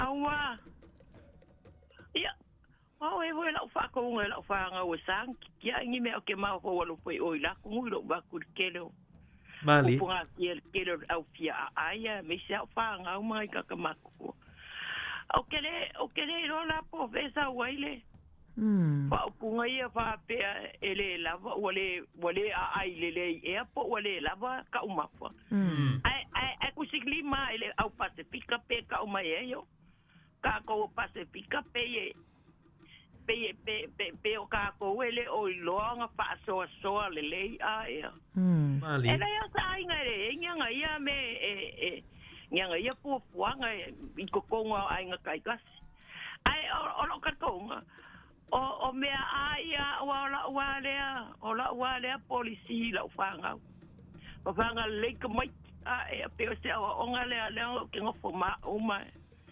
o ke ka ku vo ia fa fanga le ka mai ki lango isa wele o la malo lo si le mali le o fa ia va ko mo ai malele o fa ia e lo via ai ngai kupu mai ka mai ki ka mai ki popoko onga ele lenga fanga va ko ele lenga kausi mali ko ele lenga fai fa mo ka mai ki so se mea awala wal fa mo wa ka ole ko ka ni o mang pa la policy la pa sas kaka ai se me ke mga fai ai le mo fai awa fai mali awa fa mo le so polo ko ngake polo ko finge ngake fai al menga ke mga ai le na e makwale on na ke awa sa onga lo ke ba ko pai fua lau ngaioi fua lau mingoi fua fuanga ia ke oe ai malo ko I fale ku penga e mo oi malo ko lua ai fa mua ka mai pa mua ka mai mali apo pako ka mai o va ku le ko ke fe mi kai lu mo le la lo la welo la ka la sa nga la san la pura onga mali ko ko fa o bilongia ala ko ave ala pit pale go fuai mali ai ave no fa onga perkangia ia ore ka soka mas ko mai gore ame ko sa mo sa we para vela ko soka le sa foi o ka lo tahi jo ko sa o ka lo piki lo ke mo no avo ke lo kapu ai ale le melanga o ke de kai ya I fai kionga au mai e papalang e leva le ka ko Pacifica lo ka a fai o inka ko fakamala I lo la ko wa ko fai ngal papa o ma le na ka sa wa o ka sa ia va venga con a fiki ia le fafika uli wa fe al fai upu e akiri langa le mo ai se onga le ia mas te kawalu manga le o ka ko o le fa penga ko fa soa mali wa fa lo ko fa so mai no kampele apo mai pola sa fa lumanga e fai lo wa inga masia upanga ule ko wa masia upanga ia fai mai ngo te upanga mali wa e dia ka kai fia vai abe ka mai ke o yang fun konka five time le o le nga konga le kupe ele ko ka lia ya menging para pela be mari man la ka sa wa mali pa wa me ngor para be o le ok la ka sa wa mali ko mai lo se ki po fempe o ngai okay po lo ai ku lo lo mali angi si me ko ngai mai o birthdays ma na le ko kalia ya me nga five tai lo fio le toa tai lava so le le angoa Angoa moa kaya o ka ko sa balinga umi ia alo pakele sang pamuia le kua Tai. mari mana Tai. Alo whatele atu, Ia, ia, ia, so maniane ia ia. tau tina. ia soifua Fa soifua. Ia, fa soifua. Ia, ana e fina ngalo le a fionga ia le toa Mari. Io ia o le talia- whaasoa. E le talia ngō fie fo i le whaapea mai o Ainga Pasifika lea o loo a fia tūlanga lea. Ia ai ono o whaamaumaunga mai le o Stats a le Stats New Zealand. Whaamaumaunga mai le office o whaamaumaunga alo ia New Zealand. Ma le Salvation Ma le Army. Salvation Army. Ia, tau tua na, mana ia le mtaa pule o tātou talanoa, e sa o le ia le whaasoa le fionga ia le toa. Ia, o le whaasoa tangata e lufi lima le. Ia, e fuafua i tūlanga na. Ia, alo ia i fo ia au nanga ma fisoswani o loo fisoswani i tūlanga ni. Ia, e le ise nau fo ilea lu tātou. So se ise tātou tunu, e manatu i tūlanga ia, ma manatu whaapea e mana o e ola nei tātou a inga mwhanau i tūlanga nei. Ai ona o le mea lai tupu a le tufine ana. It's a reality e lo tātou te lo ilo atu. Ia, ai e ta ua Pasifika ma Maori. Ia, ona o le mai e whaamaumu. Ai e ila ngā luenga pe ona mai i le whaasoa le whetelenga le toa. Whaamumua a inga mwhanau. Manaia te le whaasoa lea. Ia, Mari ono o le whaiolo o le sim tā upu lena watu nei telefon, ma tā upu le i whalen mālo bo le kainga ora. O le olo o mai tā watu le toa tele o tangata le no fo ai tā lafu wa le tutongia le rent, pe o le fiso o ta ai tā la i e lua. O le lawa i fiso ia inga po ta ai ala fo wa le kainga ora, o le amuli ta ia e tuli i tangata ia wa silia ma le se fulu lua vai aso o le behind po o le o no fo ai tā lafu ai no i whale no fo maututongi. O le housing e po o whale malo. O le ploke tire le te whaile malo e vave na tō se tongi la tōi o se fulua vai aso le umi o ai tā lafu pia po ini arrears i tūlanga o la tōi no o whalea no fo maututongi al malo. Ia po le Housing New Zealand. Ia o le tamo whai fo ile al malo la tōi. E le wha pia wha maunga iwa se fulu pasene o la tō. O lo wha maoni pia i tongi no tūlanga o whale nei ale malo. O se tūlanga li, a tau liwa sul pasene o se hoi numero tele, tō tele. Ia le se fut pasene i la tō ia o lo o tamu whai pia. E tele a mafuanga, i mafua ia vaianga ni. Ia a lai tamu whai vule malo ia wha tūlanga vaianga ni. Ia mana tō malo la tō ia o le tapa o tupi. E le o i se tūlanga fo ile le ele mawhai ele tūla whono ona langona se ni mafuanga ma ni meo lai a whi a inga i mafuaina tuaina tongi ia pili ma pena ele mawhai e se tūla whono lai tusilunga o le pepa na malama i tūlanga lana ia lai peo le tu umai ni sio vaanga i fiso soane ia le Housing New Zealand lan tau ia tu umai ia i lan tau ia se fulu vai asal umi ia na tō whaile o se porkalame fuile ia se ala fua e tō wawi tau tongi ia tūlanga no arrears na. O le mana ia Mario lewa vai atu o vai taimi or COVID. Vai taimi whatu a sawa ia le COVID sulu vai tono New Zealand a matai ona lenga whatia e tangata i le tutongi no o rents po o whale no whamaututongi an malo. Ia ele i wha amalo sia fo ila ele au nanga o na lai tali tonu la tau manatu fo e olo o whaingatai o lea taimi le toa telo tangata na le whainga luenga. O le taimi lan nei o loo wha amalo sia tangata i olo o yeini ai tālafu. E wheso o tai atu mawhaini malilienga e amatai ona tongi la to ai tālafu. E mawhai e fo ona tu o mai lalo le pili e ile e iwaenga mwhai ona whaititia mai ai tālafu pe a vave ona wheso o tai atu. Ma le le vaanga le tu fina ana. Ole vave longo i pea. Wha malama i le Housing New Zealand tūlanga o lo iaia tūlanga o whale. Ia ma tūlanga o pili maisi tūlanga. Alela i il wheso swani. E leo whake e lo i eisi wheso swani. Ma ne ele vaanga na e leo tu e wha manatu. Ia longo, le ia le longo. O whai malama o se mea ai pe e tuu fo ile le whai ma tuu pe e tu le loi na oe e o le te me tu loi nai oe ia na o tu le te po bawon popole male ai o le o mata va pe ia va vena longo ia au nanga ni e le ma se ta tu longo fa so ma e tu longo pili ma alfa mo mua e ave va nga nei o me fa nau ia o fale ma va pena e alu fa so o tatu tangata le fa so mai lungo le upenga te fai langin nei a le sunga le ia kele au vale au sangi le mafuta mai o a ue tumu ia lau tā poti a leisa ma e lengi mea masani asu uma o te le tari tonu o lo fia ai Samoa po tangata Pasifika moni wha soa o lama lea ia o le mea e le to i lalo i Samoa o le lauala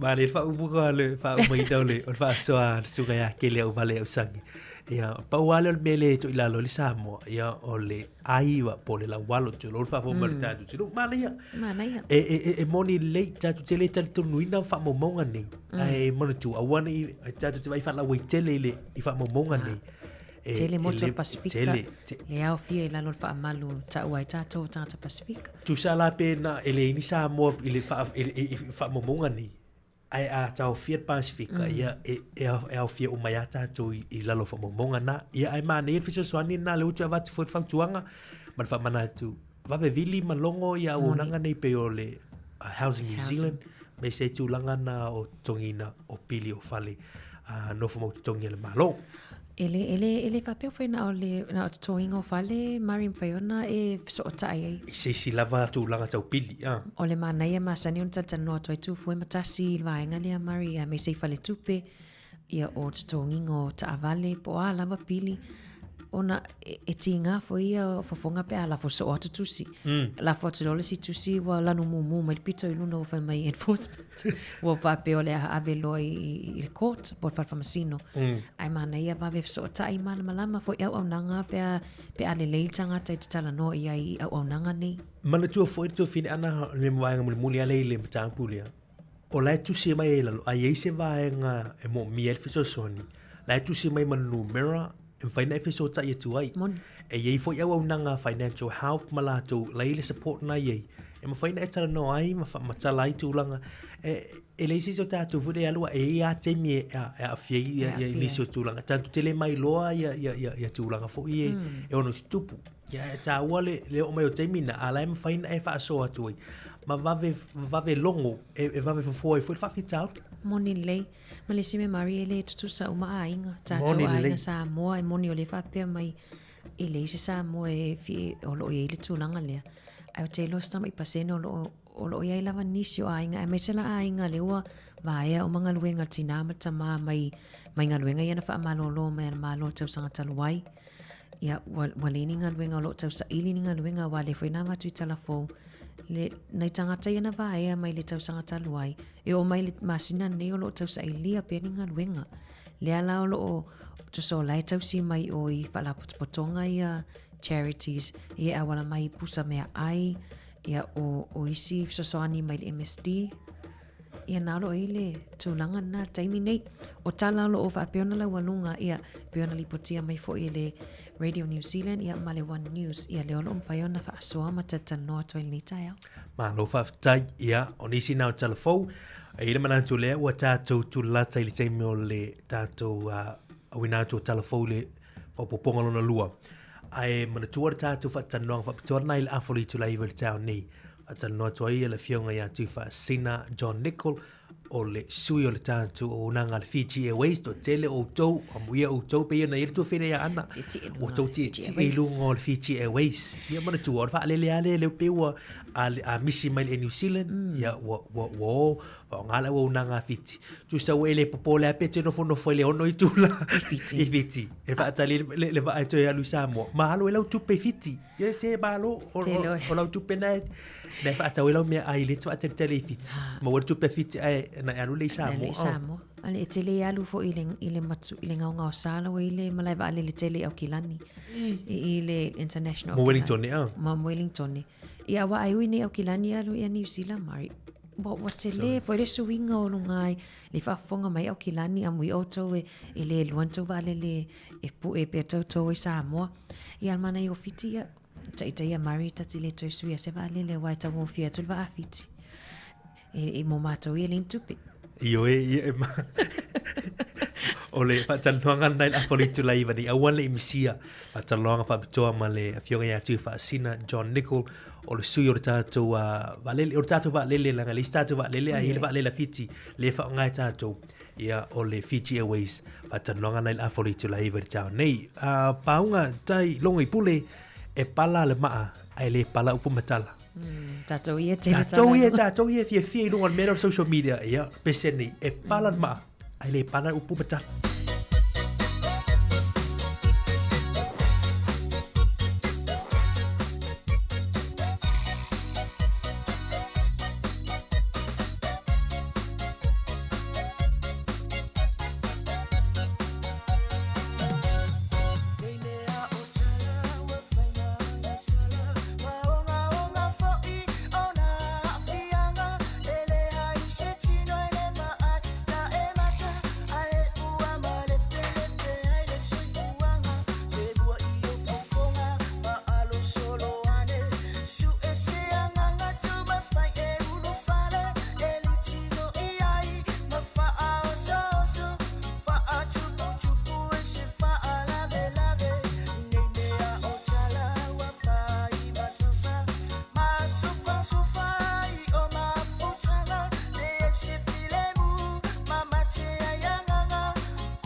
Tātou te tau whai whātai whātasi leanga le leo le tualan tu singalo tu se fuama leola, e na o tātou o le mai le isi whaopoponga tātou telefoni meo lo te tūpusi o tātou tanu i Samoa, mo leo ngātu tono nei vai aso.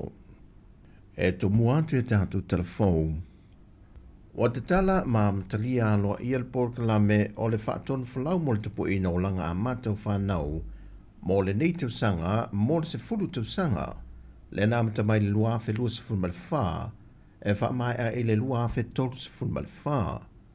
O le whaatonu whalau se whaasinuala ina ia mahuti no le maua e whanau a Samoa, awa noa tutu sa mo le soifua o awina, soifua malolo ina, tau mawha pāleni, ma le pui pui ngatala whia ngai. E le saunonga le tamai tai pāre me tala aloa ia e le pōr kalame le neitu sanga.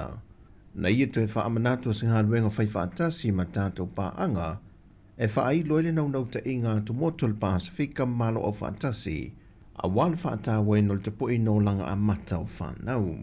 O tau sanga pito i tā ua le soifuanga o awina o whanau pe o na saunoi le tamai tai pāre mia, o loi te tonu o le ono tau sanga a mata, E fausie le whaavai mausa li o le ono tausanga mua o le soifuanga o tama ma teine la iti.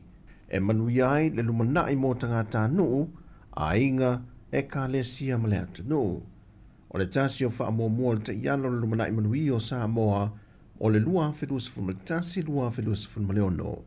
E au fia le atina ina lea o le to mai mo anga wa au tātou tangata nuu. E au fia le whaititi o le mativa ma le tāngu lima.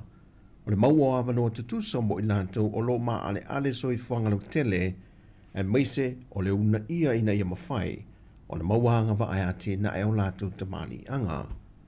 I mau whasai nisi ma le whaaleanga nu o le siu manga e a matai leo la o au ino le whanau o le siu manga le nai whawhai lele mta pena i le lumanai.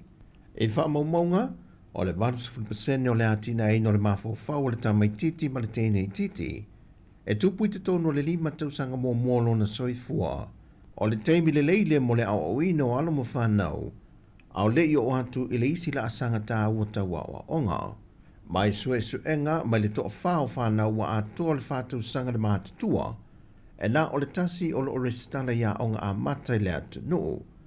E to tele whanau e le o le leile tausinga i mea ai pāleni, ma e le o maua hawa noa ia o ina i le amatanga le soifuanga, ma le maafutanga tā le whea ngai mamatua, e maise mai le se lau lua sa whamale ono a onga a matau restana i nei Samoa. E nā o le tolu lava onga a matau lo wha amari e ina tapula au sia, mo le o ina o whanau. Ma o tuape whaalo le malo Samoa o lo wha amawina moa onga a mata, e le a toa le tasi le pasene.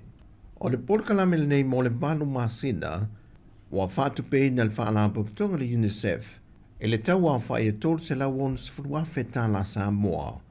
E whatu pe nai tangata e iaito mai whaapito e ngā rurue mafio anga, e tui nātu iele fisoswani tā la whengai, mo le whatu pe na o le porkalame, mo le masina o mele tau sanga le nei, o le atari malo ele malo Samoa le whontanga te i o le Pasifika, a walta pu e na langa a mata o whanau, ma o le nei whontanga, o le a avelu tātou malo masui te whono, o lea komiti whaapitoa le Pasifika.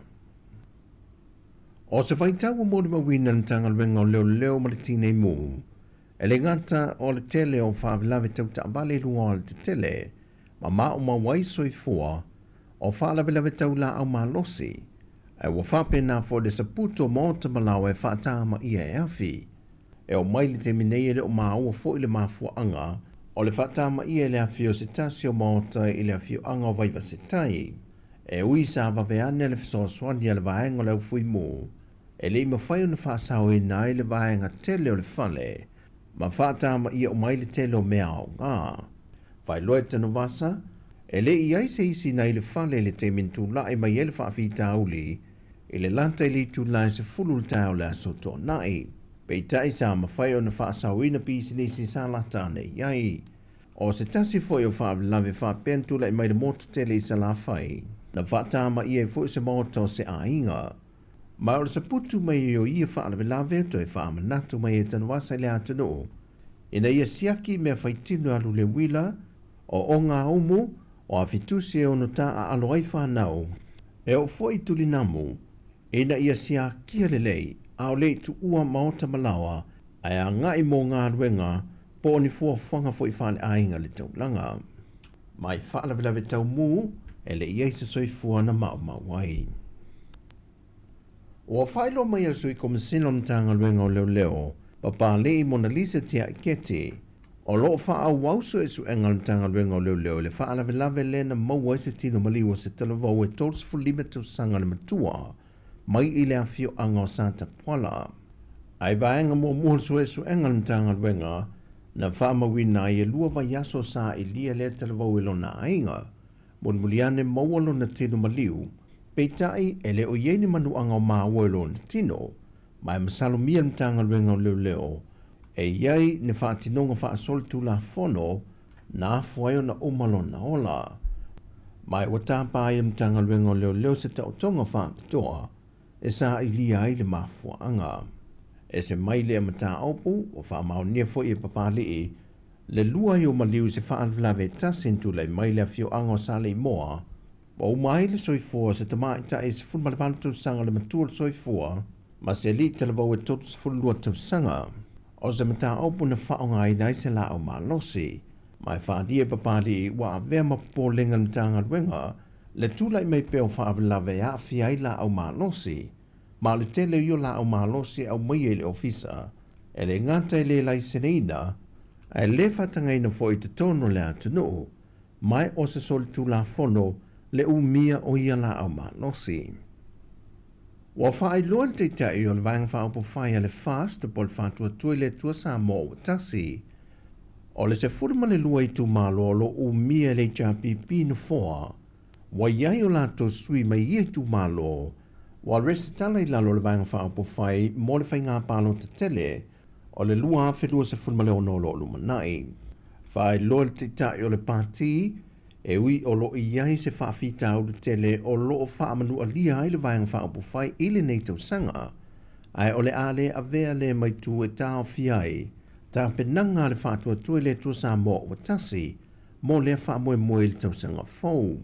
Pei tai na te ena le fionga la uli le te polate Valforce Schmidt, tua ingai whaape wa whaatawa na wina le vayang whaapu whai, sui e se fulma le lima mai tu ma lo le JPP, ia restala matau fituli lalo le tanga vai, ale whaatua tua i le tua samo o tasi. O tala fōwia mōle ne yaso, whaamanuia tele le tua si o tātua tunu, e fuafuanga malasanga o le awhenga iai.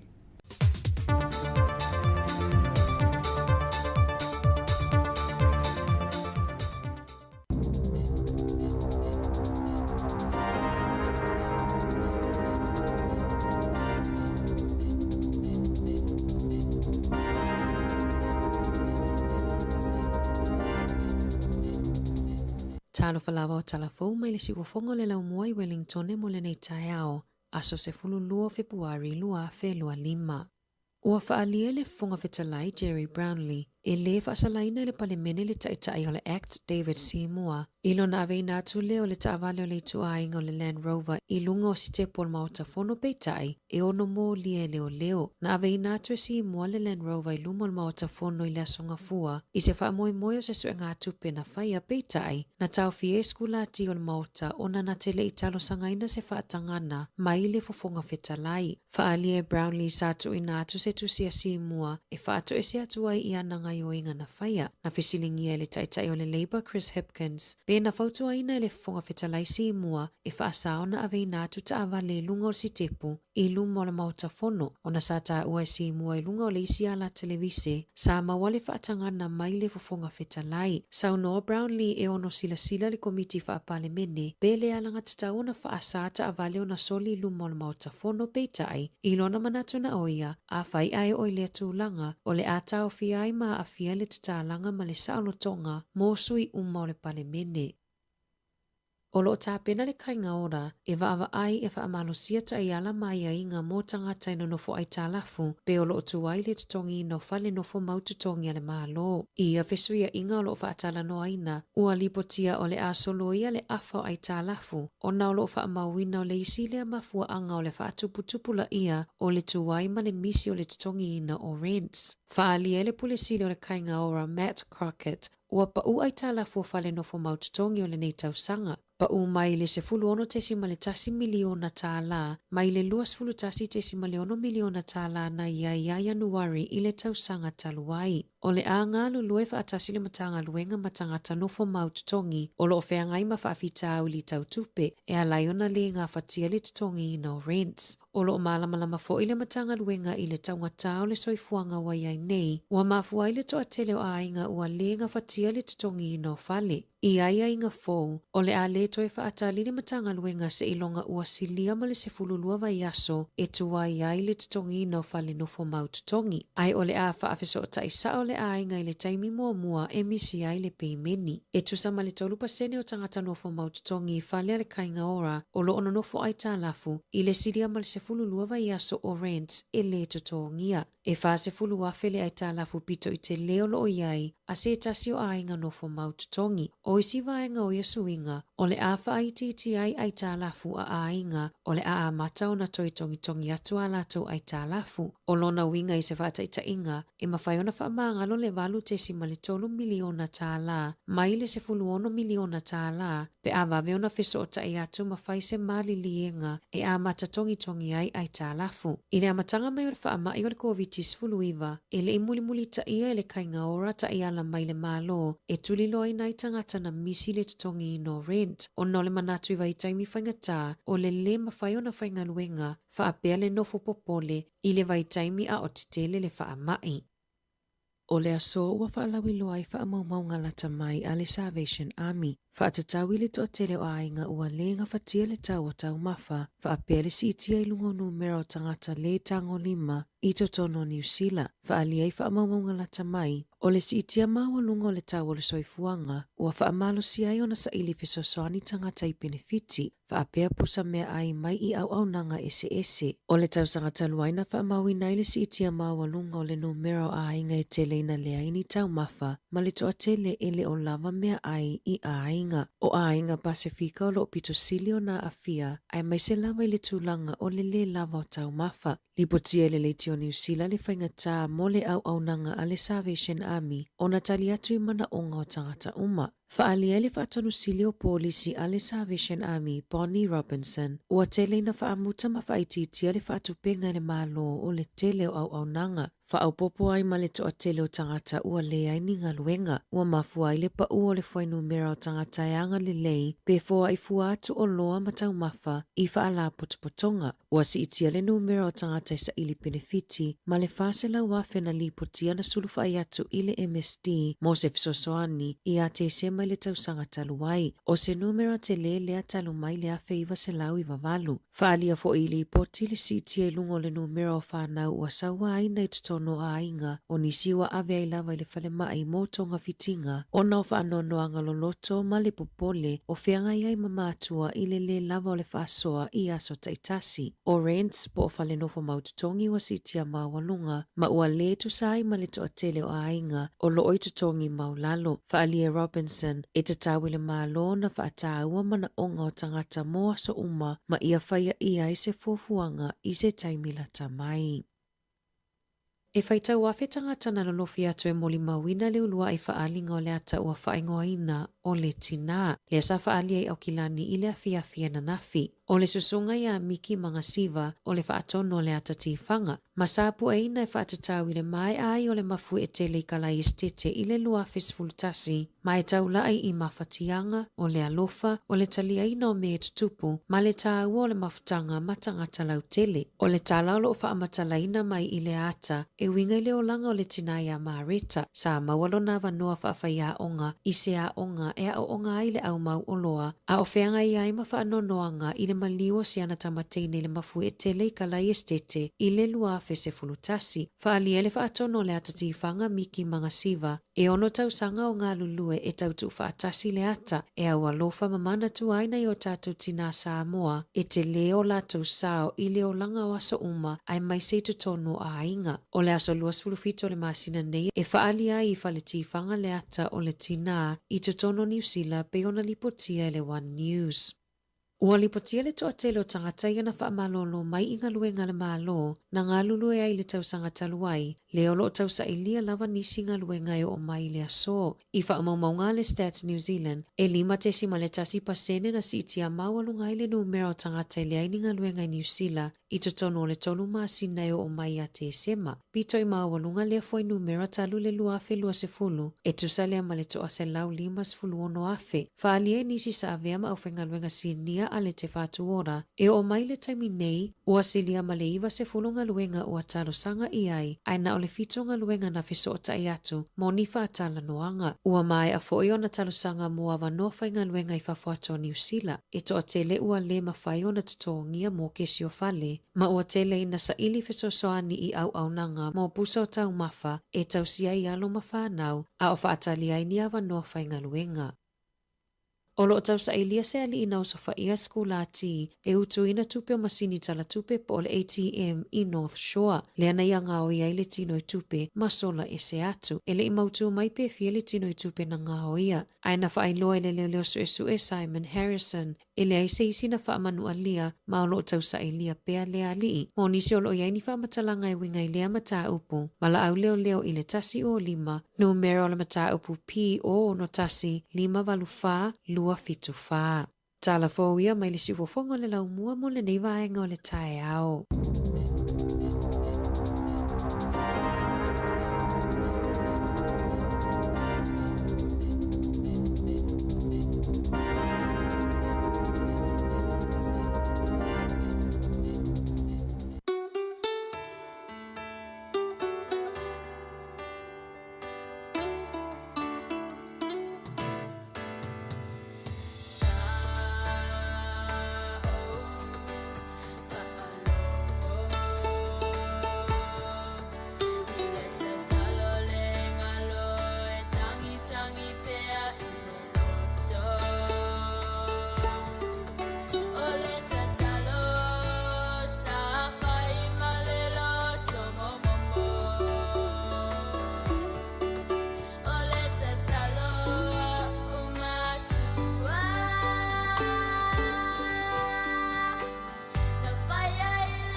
pespesenga wal ni tai au 22 minute te ai leiva mai a foi au ina tolo na lua tato telefon ia ele nei tai au lam fai foi le tato por kalame nei tai au ona le tato fa talo no ngai le afa leiva ia tala no atoi foi la fionga le li pule ia malisi pule sili o le ofisa wa lele po le Fiji Airways.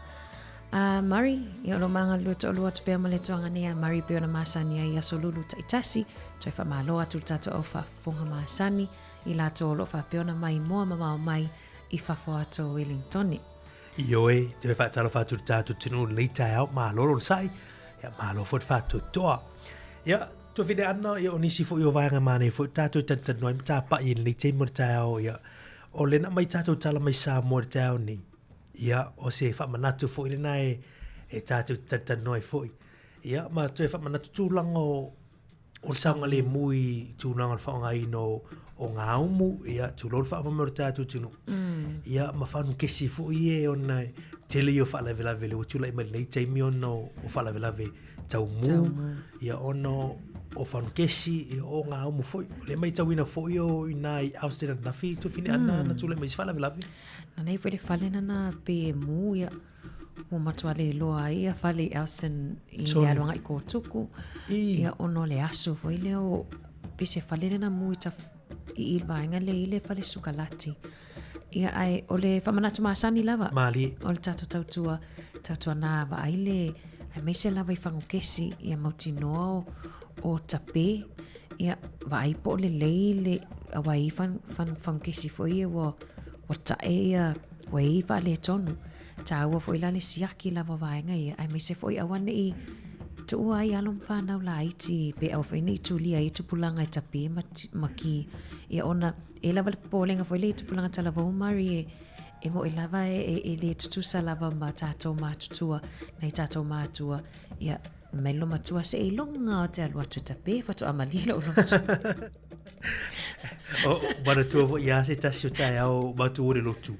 il matu ai wa tau du il farsa na tapele na tapele au mu ia tu sei o tu nga fesili na fai vole ala tu sa lo wo farsa ai me se la watato tina ioi e se le a e se le mali on mato vo ia fale mari ia pe awalu ni fale lo tina mlo tama pe o tau loto ale fa pe la le o lo tina e sia ki fa atolu a wa le o le leia o le o tengia ma wa pe fa pe e mana va tu tina le ainga la o la le main switch por palaka o le so se palaka e mato ai e tu ai ana i tatu tina i va ainga ia ai e le o se me le anga o tulanga le leile a wa saunga le mu o le sfesiri volele na tapela le auli tu sa mi se ala o elena e fa mauni auli fa le o fu ye la e o la sa what na tapela la auli e o origina fesiri ia wai e o votato officer soli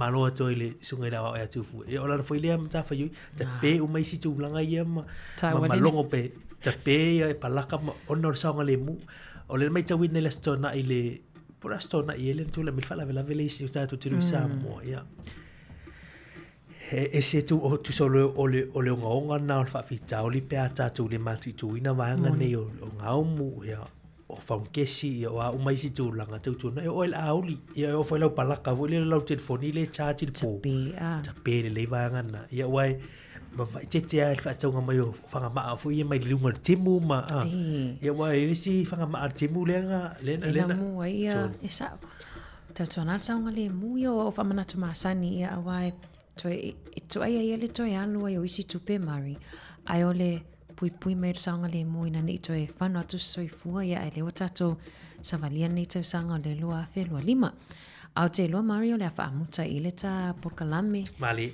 ia ona le wala ta mai ta pena mai le tato fa tala noanga awani emisia ia pe fa pe le te fufu te malanga i Samoa ia ile fa tala noanga le la awina tu le afole iva mo le atu langa fa aftai na tato wompa anga umalava ia misei la to na mfaiona mo lava noi fa soa mai ai ia fa mangalo fo ile ma por kalame atal tai au pe ai se upu ale longa mali la fa fonga anga ai manu ia tele lava ia fa sausaunga manu ia fo ia tiutem 5 out to nei aso leo amatalia awani reality le ki fa longo la le tio ma futa mai pea Paul Kalame ia e taula vai le tu lai lua I lunga o tātou penga fisota inga.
Toe whatala whatu tātou turu lei te mora tāone uto luas fulmi luto tōne ona tāne li tu lai se fulu.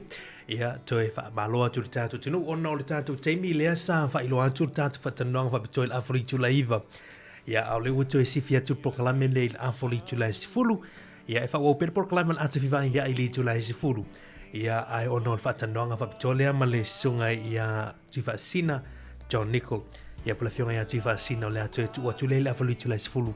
Ia ono nisi o tutonia le malfia nei tai au pe ona ia proklame le tu ina wina tu la foli tu la iver tau nei ana mana ia malo fa tai Maria o nisi na fesu ia inga lewa e le tai au nei Mari lewa anga ia tu fo ina tato le tato fa funga nisi o la to i farfenga winga ia nisi fo fa funga mai i tutono ta vale ia lunga la wala ia fa manatu masani o tai au linga tai leo fuala awana i tato ta mama tina ma tutua ia le masani la vai la to lo fia ngai foi mal tau singo nei tato matua ia so taitas Yo e moni leili tu fine ana ia tau tu na ia tu lang na tu masani na ia le tano atu le fionga lipule af masanga ma le te te se vili la son nafi ia ile la por kala meo le si fo mano loina ia te le au fo tu nga masani na o lo moli atu tatu por kala me em fai mai mo al por kala me na i lunga le tatu YouTube channel pe fai e te tu e fia fa lo longa por kala me na me la son nafi so mo fa malo loina ona ir podcast na i lunga YouTube channel so i fo malo loina ia o lo tu ina tu ia o malo pokala me ia ona tu fa tasi le ana tu le lunga ni YouTube ia fai nei mai moi la to ile fai ona mo pokala me na ia o se fo malo loina longo fo mai pe ale fai ona a pa wa tu le ile fa moi le fero inga mal fo mai le yaso ana fai la tala ia na tu tu si ia tu se o lei o lunga tu si me la so limo February na tu si mai e fatto tonu tu na fila sumtasi o February ya alela longo wa ia o la o wa foi ta to matale te matawi ila so rusu fa o pe ano ta o te le o vanga nei ta o fa manat ta o e foi text ma sanina na la fo mai lunga de telefoni ya le vile tu ya le official fa mai fa manat tu langa la artusi ya o le situsi ta no tu wa pasi ma martin ia ai lunga telefoni ma pena ia fa ma we tu langa o filo ingana ma fo mai ta o tele ia fa manatu na mana ia vili fo mai pe va pere o mautino le time o lau appointment ia tele fo i pui or fulu le sa va tu fo i tal fo vai astal wai ia awa le tau malulu pe le fo i wala tai na fa ai wi ul tau ma fana ia tele fo i fa mai o fulu ia o le o isi to ai ngai o fo le mi sela ni o ma fai ona fai tu pui ma wala no e fai ai fa le tala vai ia isi tu pui ia na le feso ta e lava ia wa lava le puinga mari o le mali fo e o le vai aso nei le amatai le Super Rugby Pacifica po le Super Rugby Pacific ia le amatai le vai aso nei le tatou te pinye ma le awa le Crusaders ta alo le tatou au ma le Hurricanes ma le awa le Crusaders ia i le te o le fitu i le fiafi o le asfaraile ma le ia ta alonga mo na le vitu sanga ia e sa o le tu fine ana ia o le ta alonga na o sta lo fai taudia ia o le a tu di mata i fo ele malo tanto tunu ia wa le la tala la mo la ngi malo sur Sevilla le mata matanga Wellington ia ma le au fo ile nai fita wa tu Crusader o tu ature po se tata le no fo male pelu se tau ile ia o to ile ayo keriso ia saudi mai le la malanga tu ia tatu au mai pola le tu ainga matangi le la angi tu sanga nei ia e lo tu ainga matangi ia tu fo mtasi o la una e sini le leilva aingo o matangi ioi mare ile ata lea sa fa peon fa tumuli ia au kilani le afia nafi ia o le mana ia fo ia faita watu fo i fa matalanga o le ata le peona fa atonu ia le sunga ia miki manga siva ia o le ata wa fa ingo ina tina sole e se yo la ofia pe a yini tatu wata fo ia Pacifica kata sa moe e fa la wilo mai ia le tatu wanga nu tatu tu ma tatu wang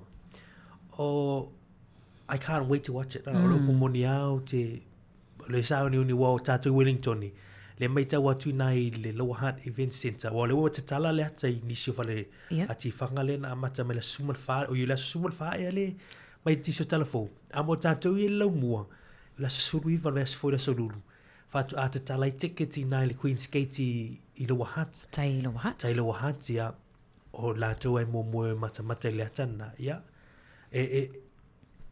o se tala fa no le tala ai o lo momoli me fu se fa ta o le lofa ia o le fa moi isi me fai ona o mai le lumana o tangata e ui lava sfainga tama se fa vita o no ia il tinale o marita le ngoi lumata ia le maliwa ilo nalo ia ile fa la vela o tala moni alen tupu ile fa la vela vele mafu ele lo fa sutasi ia le mafu le tala le mana ia atonu fo yo o lo to telefoni si o lo wale vona fa atali wale wa peonta ua e manga siva e ono tau sanga o tau o o tā pena mai le ata tifanga lea.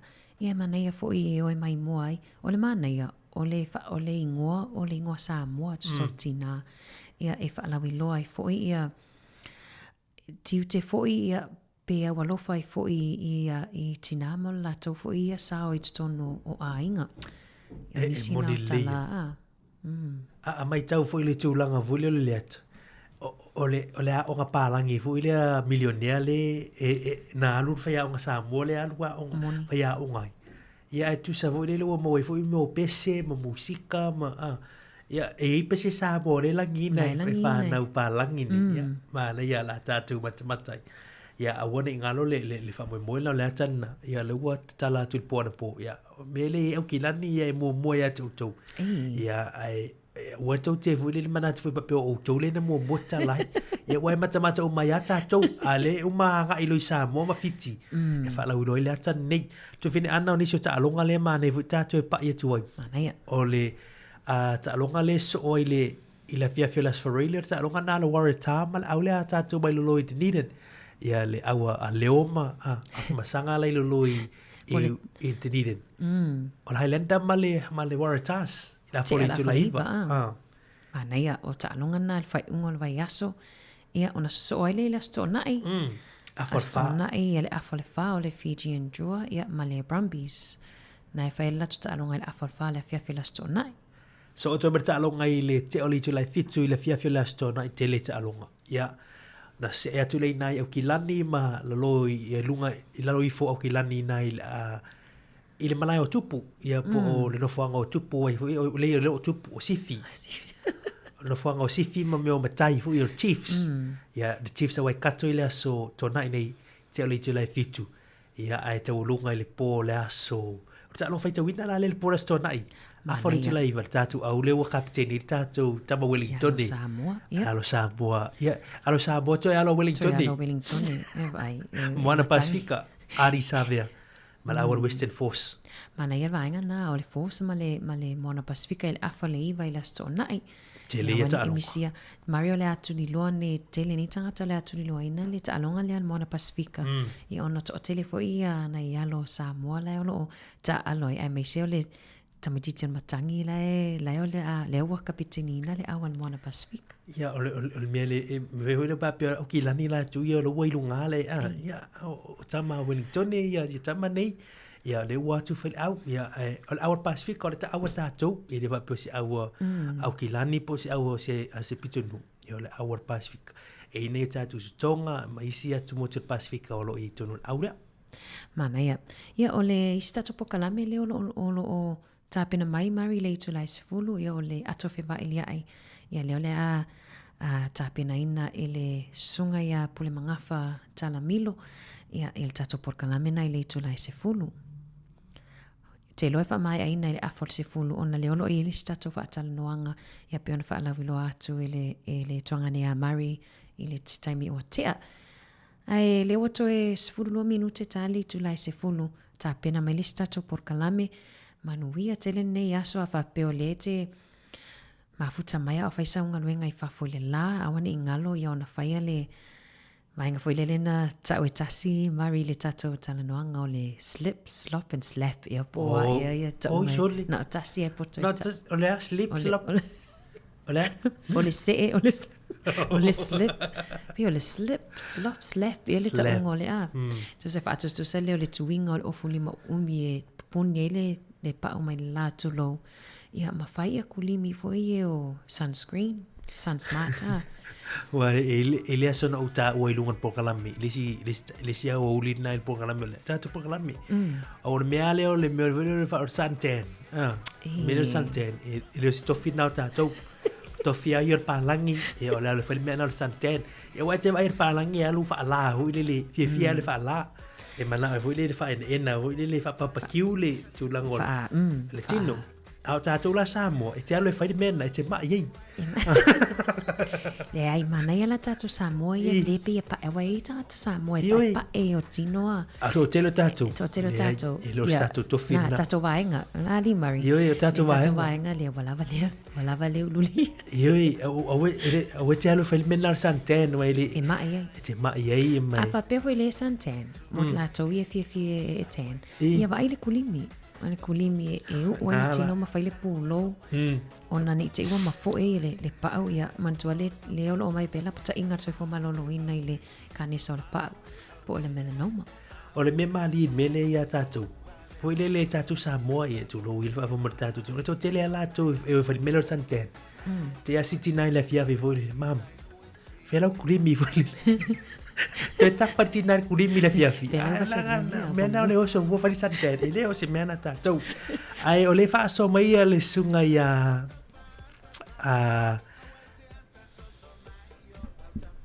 fa mole po la le ngo pa langil ata ole laugh o te ro le laugh ya wa ole mata ata o te ro o falling out smile mala ya pula fast parla ni ole tamar I want to men Santen ya Manuel Yaso Manuel Yaso ya Manuel foi por kalame fa tati on Yaso ya tsalo la vaileli ya one ingalo na faisa tsalo leo ya tapo ia foi faiva faftai nei tato matua Mari nei tato tua sina ya leo ele o ngalo lava le tatalo mal tapo io faiva foi se tato tunu ya me se lava tato lava ya le si fonga la mua Mari telina talo sia me foi tato ya it talo nei tato tamama tina matua faftai mo la tapo inga ya fa mangalo foi le mava se luan nei taia pe ai se upua le tau tamali I foi lau fa fonga ana le te fa sa o tu facility na le ya fiui ti lali o lali ngo fa pa lango lata o lata le o le ngo lata o le ngo sa mo tina tina ele se ngo fa pertani o lata o le mema na ia na si ana fa tau lunga ta pokala oi sea e fa no i sea tau fa ngo ina monto e sia ta sa mo e taimi nei Mari e foi lata Mari o mata foi lata foi le take home pay o so le to finga le ia le songa to finga le tele foi alom sa mo e mai ai le o fa ngo ina se ngo sa mo ai pela le ati fanga le o fa ngo ina la tina o le mali o le mele ana o la vetala foi ona o le pona poi lunga le news activities na ta o mai ba langi le fa le news le upu tina le ta o le tina o le si me malena ya la mo le mele upu le winga ya e fesili foi tanga o la ru winga upu le tina it means mother or mom ya me mana ya na ai tu pa langi le istema lo pa langi le lunga le news o ta o le upu sa mo le tina ia eren mana ia fa la wilo ai foi le tato ngana o fisiri foi tanga po le ale wingo le uputina ia ana wa sila fia e tato uma ia o sila mai new year vatu lungo le ma la ata Facebook fa bele tfa fonga mai lungo tato ala leo ai le fai ala se YouTube channel po le Facebook e te mai mo mai e ved man nei o isi mai mo mai lato lungo Facebook ma le YouTube ia fai le fa na we na le subscribe la vai lunga le YouTube e fai ngofie pe fa pe e le fio tato mato matu e lunga Facebook ia o le YouTube na e mawhai ona e mai moa i le tele o tato wata mai sa moa nga taile wata mai so se vaenga o New Zealand fo e lo e ata Wellington na pu e nai tai i le lau mua ai alofa tele atu manu ia tele lava fuafuanga o tato e le nei aso usi mai fafonga ia le ole tape na mai tato por kalame ato fe ma ili ai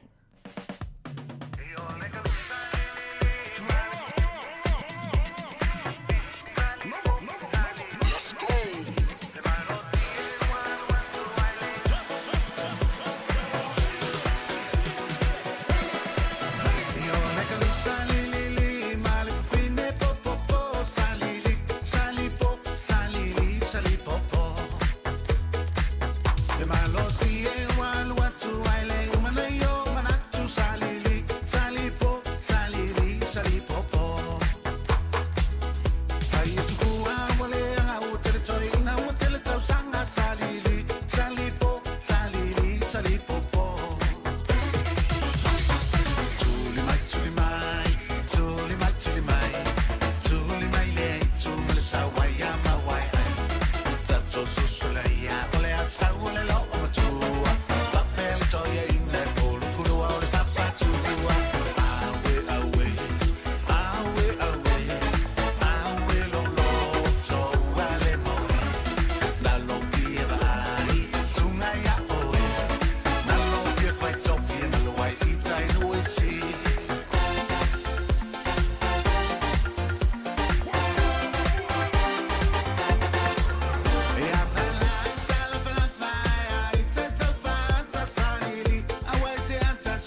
Maya Samoa I say fire to long time Dai si onu Wasilio na manaya Otia pang ole malai pono Oi tu e fa Samoa Olo pese pese ai tamai tio da penina Esi onu esi le hanele Once for yona wina yona pone Kio pia whahaia ina oe Uala ino whapeni E mulino e whaere a mose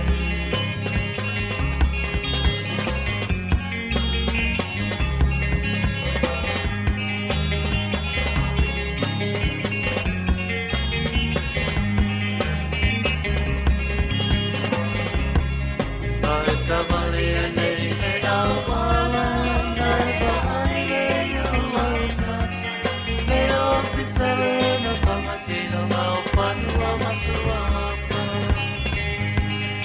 Ola oia I mare tu e pi Si e whawhona Samoa E o pisale pe tu e o island of Samoa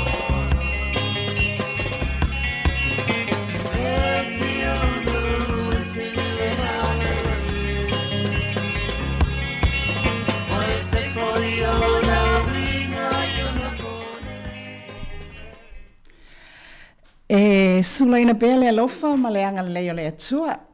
Ma lor falau, ma lor le taupati, ai o te whaatalofa atuai ma le awa tele, I le whaafonga maua si tātou atunu, o iau mamalu wha le tala le lei, o mamalu wha le malo, ia e mese fo iau mamalu wha le atunu.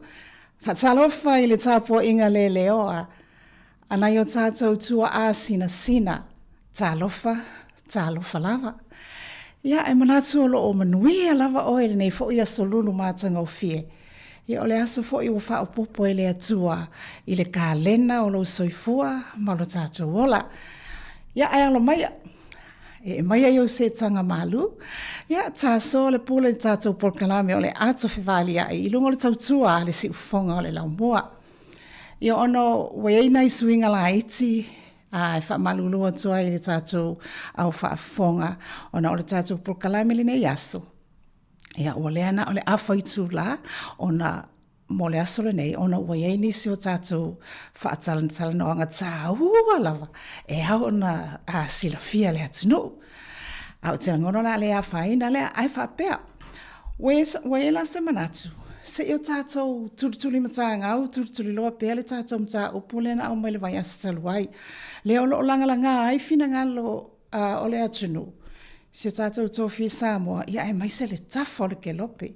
Ona o le vai asa taluai sa uti ale taimi maua le maua ini awa noa o nisi o tātou wala au. I o lea la, ia peo mana ia fo le ni awhaitu la. Tātou te turituri loa isi mta upulea a ea. O le mata upu turituri loa, o le malienga le nei na sainia le waho le malo Samoa ma saina I le visa le nei free visa tos fuluaso malanga asiasi a tonu ua peo se tala whaangongo ai I loa ia ai maise fo I o le talatala noa ai ma o lo vevela lava nei vaitau. O lea lava o lo langalanga ale mata upu lea I le visa lea. Sa o matamata I le porkalame. O oe malau malo I la songa fua. Le ntu uwhaatasia le newspaper sa vali.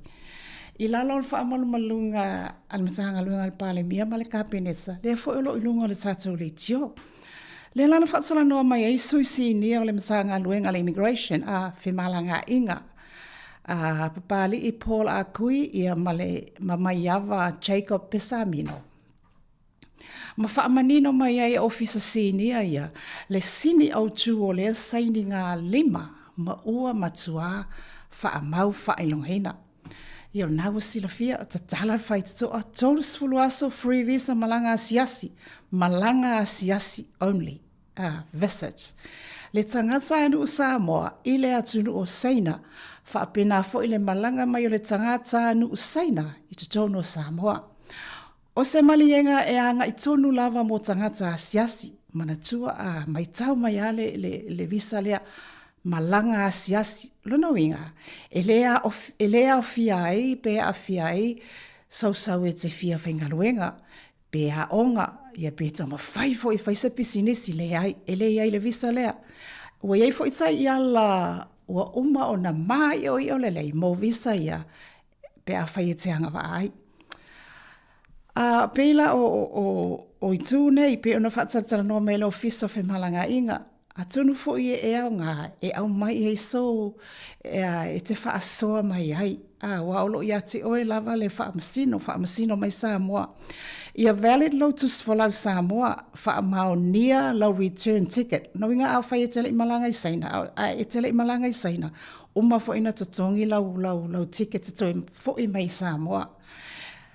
Ia lava lau seleni, lava lau spending money e tausi ai oe ma e soifua ai a e ai tono saina. Ma lesi tū, tāua, ia confirm ma mauti noa lau no foanga po lau address e te no fo ai i saina. O le fesiri, e tele ni tātou a inga i saina tātou teo atu ma tātou no fo ai. Ma e te tau fo ona manatua. So se tangata malanga asiasi mai Samoa e au fia i masaina, e iwa sifulu aso, e mawhai e ona e nofo. Lona winga, ua whai titia mai le visa o le saina i le tolu sifulu aso. Ai e mawhai fo i le saina lava lea, ona toi apalai pe extend lana visa i le lesili atu i le iwa sifulu aso. No inga, ua ata fia le saina i le vai niu lea.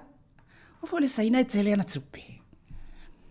Awa fo ina ingalo, e eitu la fono mata i ala mō lātou e malanga mai tutono Samoa ia o onga, whai ngā luenga, ia pe whai fo i pisinesi. E ngā lulu e whaatasi e lale immigration, ma le labor. Sa whaali ni langona i le tātou whaasoa talu ai. Po o ani benefiti mo le tangata Samoa e fia tawhao i saina. Tātou tala noi a tātou le fia o i saina. Le fia o e tāwhawhao. O ani benefiti. Ai whaafafonga mai nisi nei o benefiti na sau no i ai sui o le immigration i Samoa. E ala i le visa lea mo tātou tangata Samoa. E te whaafafonga mai e, i ona whaingo fia fo i leo na whai i alo whai unga. Is it beneficial to you? Moa, whamai alato, e benefiti Samoa, i leo i saina, ona e whaingo fia e whainga malanga, le ai se tau apalai o se visa. Lua, e tilo ma wawa ai ini a wanoa, mo a tina enga, ini vesi, ma tūlanga wha apisinisi, pia wha pēla le te fia alu trosfulu aso lea asiasi. Maua fo i lea wanoa le a o e iai o, pe a whai o tele ani au tupe a vi saina e te negotiate ia ma whai ni whiwha ataua inga pe a whai fia whaisau pisinisi ia ele mai loa po le pisinisi i saina po le pisinisi i Samoa. Tolu, o training pupu fo ia pe o workshops lea e ala i wala aulia lea e isi taimi e wala aulia i au na o lea o tātou tangata i saina ia whamai alatou tasi le benefits. Mawana ia wanoa ia. E wai mo workshops. Ia malona wha. O le benefits ia o le tangata Samoa e malanga i saina. Tele saina wa mau paolo i tamaita i Samoa. Le lawa ia le pi i tanga. Maua wanoa ia siasi ai a ingo tamaiti lai o i saina. Ia, maua e fole a wanoa ia avele le umu. Avele whangu. Ia ailele ia le tu atu i o au tawhai te whaamasino mai. Ai pāu hala benefiti ina au mai e le whaatanoanga lea mō saina. Benefiti mō saina e malanga mai tutono si o tātou atunu. Mai o lai te le tupe whaalu ai. No foi whalitali malo, alu ta whao i tua i Beach Valleys mama tāwhanga. Whai le whaatau, whai whaatau ngai tutono le atunu. Ai mana tua. O le saina e tele ana tupe, o le saina e poto tele. E uma anela na tolu sifulu aso, pea, Malana iwa sifulu aso le wa apalai pe wa fainga o fie lava. Ia le lope umane wa tolu ni ana faleoloa, tolu ni ana papovi, o iai ni ona fanua, fai atu ai foi. Fai atu a foi. Wa le wata o tele saina i Samoa, wa o le saina i le tele le maketi ino le vai tūlea. O le tātou leina o wha tolu walu lima lua o wha tasi. Na le awhai tūla le tātou mata upule ne yaso, wha soa mai, wha soa atu. Io ai fo isi manaia io na finangalo ia na whaasoa mai o tātou tamama tina mātutua le vai aso talo ai ona o le taimi. A le na au mai a le latou finangalo pe disadvantage e langa finangalo ona o le fia i le visa lea. A o le la wai whaafonga mai i nai whamanuianga ia lea e whai mai le ofisa whemalanga i ngai Samoa. Mō tātou tangata i o e tāwhawhau, matuena ona o e tāwhawhau. Ia ai le whape alu na unta whau e alu awe le tupe. Lava le tupe wa a le confirming ai tū ia. Ia e le anga wa ai le visa lea tōlusfulu aso. E ini solo mamalo le atunu, e watu le whaftai tele lava al tātou pōkalami. Na whai mai ate au, mātou whalongolongo tu lava. Ia hona o whai atu le whaftai tele lava le langolango. Aia, sa e fia wala au atu. O le talina au mai, i oi. Ai, e whaalau matamuli le wala au atu. Samoa e awane i whao le tālau finangalo. Ai whaalau matamuli ne i se sesa na tala. O mai sa o langona, tālau whai. E uina le wala au mai, ai whaangai e tia se langona. Whatau waa. Ona o loo whaafunga tāpua i mai. Ia o le tātou mta upu tuli loa le na, wala au mai le tātou leina. Le fo ina sau i tala fōu le ne aso. Le fia o le minsta o le vai fafo ina New Zealand, Winston Peters. Ioe, ona o le pale mea a le atu Cook Islands. Le o le amalanga atu saina e sainia fo i se malienga. Ai wale wa whaangau le malia Winston Peters, ma le sui pale mea New Zealand. Ona satatau ona whaalo alongia le leile maalo New Zealand wa o le main benefactor. Ai peitai, e le ilongo ina. Ia, sila foi la sio tātou atunu. O le matua vavave i o saikolosi an mahalo saina. E whaalata, ma whaalata atu moto o le Pasifika. Moa latu, whainga ia, ai awane i ngalo, o lo mata i tu mai e Trump, ma le whainga malo Amerika. Ia pia ona sauna, o le ta maa fo ile ia i moa, ta maa matua ia i moa talu ai. Au ale se e tia i le malu o le taitai hao. Ia, o le tatou mta upututuri loa le na, au mai asau fina ngalo, e te talia ina ia benefiti ia na, ia nai whaamanuianga ia whaapea e maana ia, i pia ma ole visa o Samoa e aloi saina, le pia na au mai, e le ofisa whamanga inga, i le latou por kalamele na o oe malau malo, ia ai aua o le sau sao ai te tono o le ofisa tu te tono le malo. Ia, wala au mai loa, le wei tatou wala au. Lunga o tatou leina. Whawhelo i atu mal whaalo alo ta alofa. Ia, maro tui fua maua. Au kaleiga, le musu. Whatalo whātua tinale toa? Mai ala po karame. Ia, vi ia le ele o maua. Whamol mole tu o mai lunga lau si ufonga ele o langona le i atu. Whamol mole. Ia le nā laua mānei, ia sauna o ia mōlo a wanoa. E saune le ia, mga kua fo i o sainga e sue au ala, mga kua sainga e piko ko ke le laulangi a koa. Ia? Ai mga kua fo i o sainga i Samoa. O le mele le ai sainga i Samoa. E le lakso sa i ke ngā e pekupa e lipi e sainga i si sainga. Au kako, ia ngā paula le mea le mawa kako, ngā le kilo aku ma le fia ma le male lie ma mui sainga. Ale un penka ko fai ale awala nga. O le ale awala lea. Ki nga wale a inga i ele menga kaila nga pi nga malang kampai. Okay. A le aso fina ngā loa pe o le na au mai sao ale whalasanga ale matanga nuenga o whimalanga inga i benefits you know, ele o tātou, ai mana ele tātou o ta whao. Whamai ala tātou, e fo ina le te alu ia siasi mawa aini opportunities, o ai si fo i e whaingo whimalanga inga, tiro mawa aini a wanoa, mo whainga wha pisinisi, o workshops. Io e. O kele, o ila o ia awa ia. O kele kai o kalianga ia psychology ngar kenginga akwa dan ole fale ko ngol malo sa mo ele ole do ku ele se men kala ngo ingar malo ole me ole ke ya was pa po se mar ke minge ele o mau kul fanga malo sa mo ole me kan kala ngo ia el malo sa mo se la ko kongu lele me se kongu mau ku lele awan mangu ia lo kero kaka sa le sa no anga lave fa watsua e sa no lo tina mtsua le toa manso fo ele e se ana va tau fa peale ale malo fo a fa ya tu fa lau iloa a tu mala i mai lo le malo le a fa ni visa saina ai sa o le sa no anga ole me os fa fo se ya abuela ngala ke fa ya ko ya mai lo que kilo al kai miringe lo que kurkulier kai minge wala was lei mas singa la pi ngau malo singa i Samoa mas si me pe o fama pe ki ngai lo ko len ka mai nga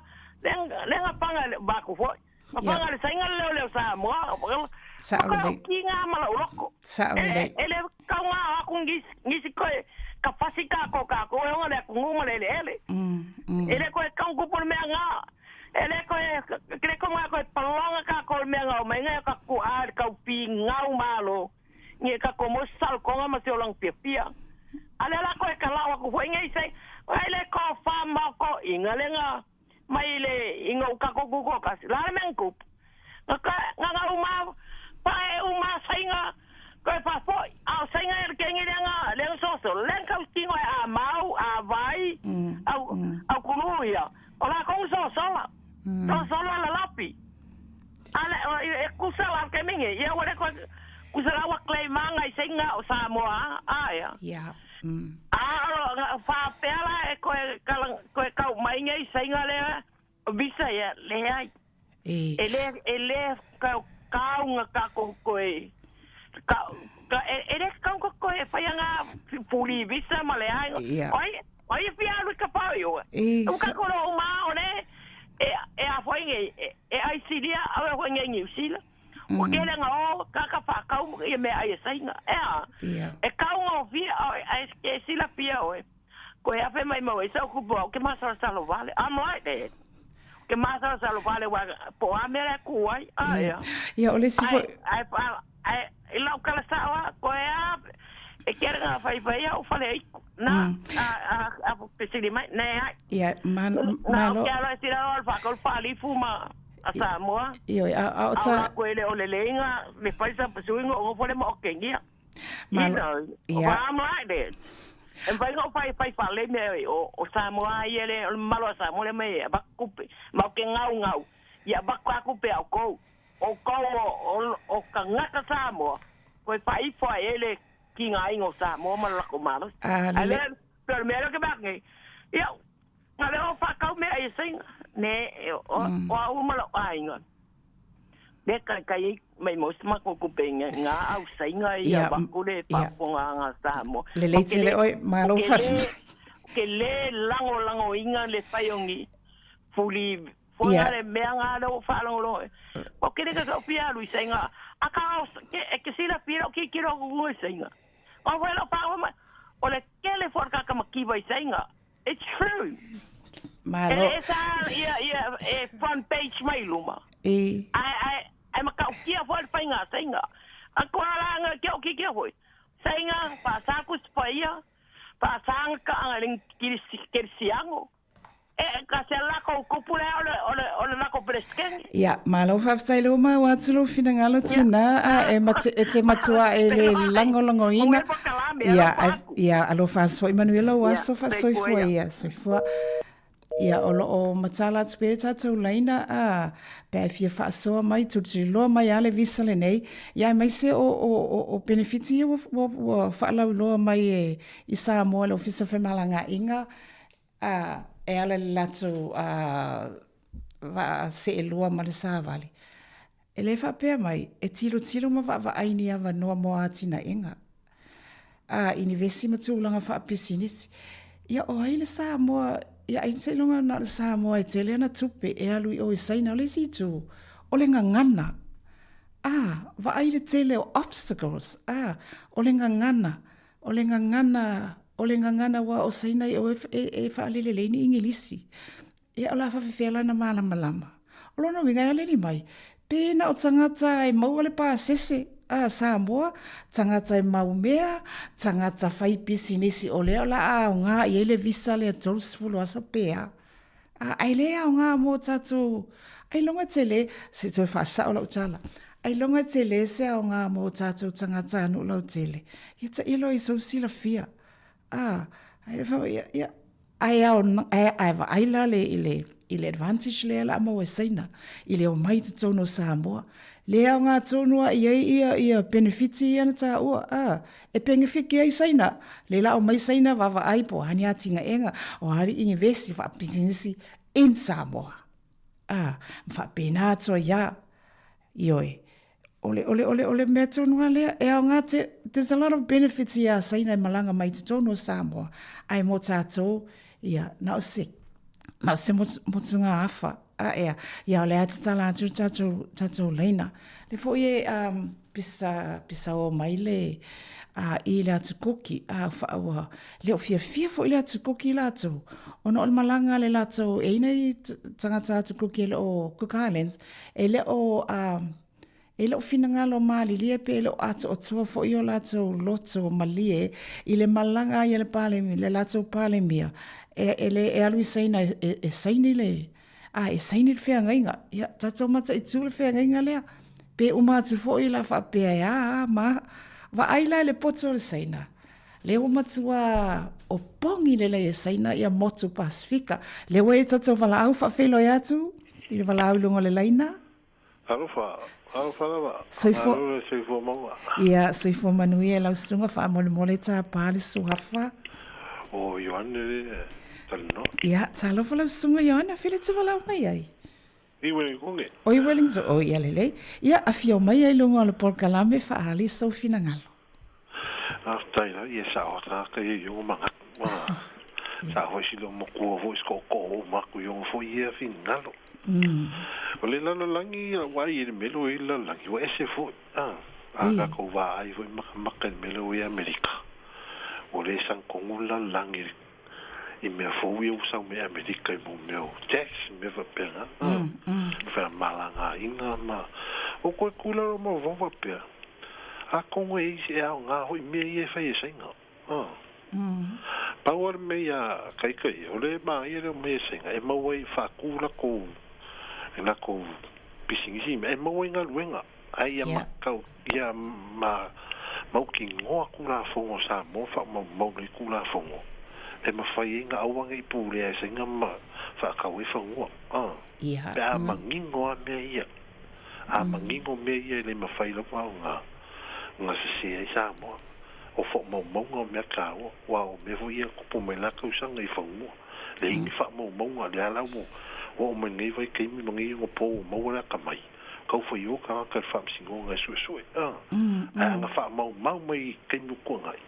E rei se ve vesi le winga kala ka u fa mau le fa ngua sa moi fa mau nga no man balo ya e rei se yo ala singa mai fa pisingis ka lia wala ya mau mai ya se ring mai mau fo inga winga ka ku wa ai sa mon meti ko ring nga winga yo fe la o e la ka fo yo mai ka fa fo su ai nga winga malu manga ai ku fu ai sa mo wan pero i sa mo ko ke le ku fa le lo ka le ongor sa idi malo ka kukalaka o le visa fo ia va pe o i sing ya u ia le visa nga o ia kala fe nga ia le visa fi o fa nga ai lo se me fo nga la fosi e le fosi ka ka le visa a le visa e kakala e oi fio ka walu yo ile fiku a Hong Kong ile kasi o kausanga po se me o kon fa kausanga lwe anga ye ka me kiki nga sanga ma ka ui ka misamo i makamaka i hui makalango o ka me kiki nga sang mai kolosi mai senga nga sau e makamaka le fiku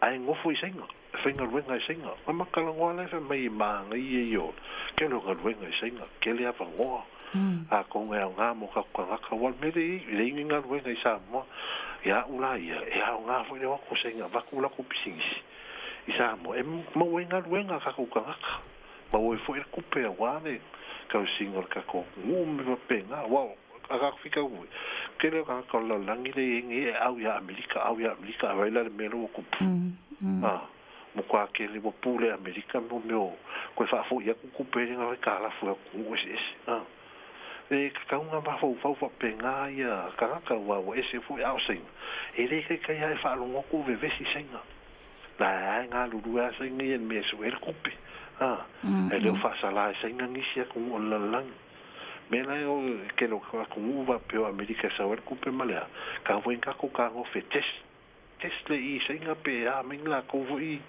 so ngi ka ko ka mala ku ia va pena Pacific ai pawanga me a mangingo fa mo i mo me documentation fa pe ku la fongo e a wanga i shala ko i ka ko fongo ya me ka wanga fi wala senga ka fiki ala nga le ku la fongo ia so nga fa so ko ni ka o vai ya manga ku ya pula nga ka yo manga au ye sa no ma na yer fa so la sunga yoane ma na yer fa so le no fa longo ma le tsoa ia fa fo le tunu o alo lo e al favor o lo fa so e positive e ma lo fa tai tu so le te fa mama fa ina mai tātou i Samoa aua ia manino documentation fa maunga ma tula fono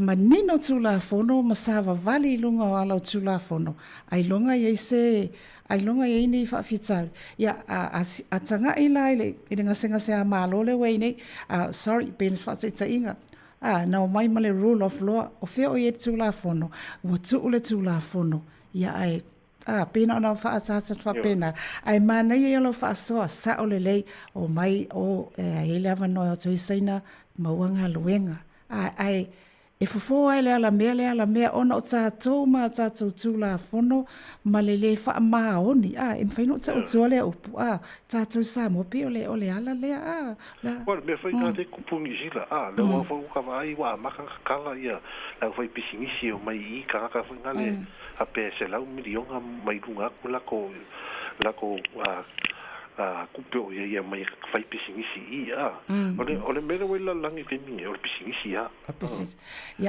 ia sa ole le ai pe o isi langa o fina ngalo le tunu o negative o la etanga ila to i amionga fo I anise o saina la fa pela to o saina o le tunu komunisi ia le fotoa o matuana tupu atu nei le sifa la velave le wa tula ele saina lena ia fa o lima pensa ile le wasila fia ile malo pensa sina me ai o tupu mai o nei tulanga ia o le tam file le wa pasia le visa pe ona I mea ia la lata mai le fai mata tai ia fina ngalo le tunu la sunga yone Wan me langa a wonge ka ko fa masingo ka ngaka ko kasi fa masingo I senga ako fa penga fo a wor fa masingo sa mo ko kasi na afia sa mo ako le ai e ku po fa la vela me ka ngaka le ye ku uma o le winga foi la ka ku ai ku la fo a ka sisi ku la fo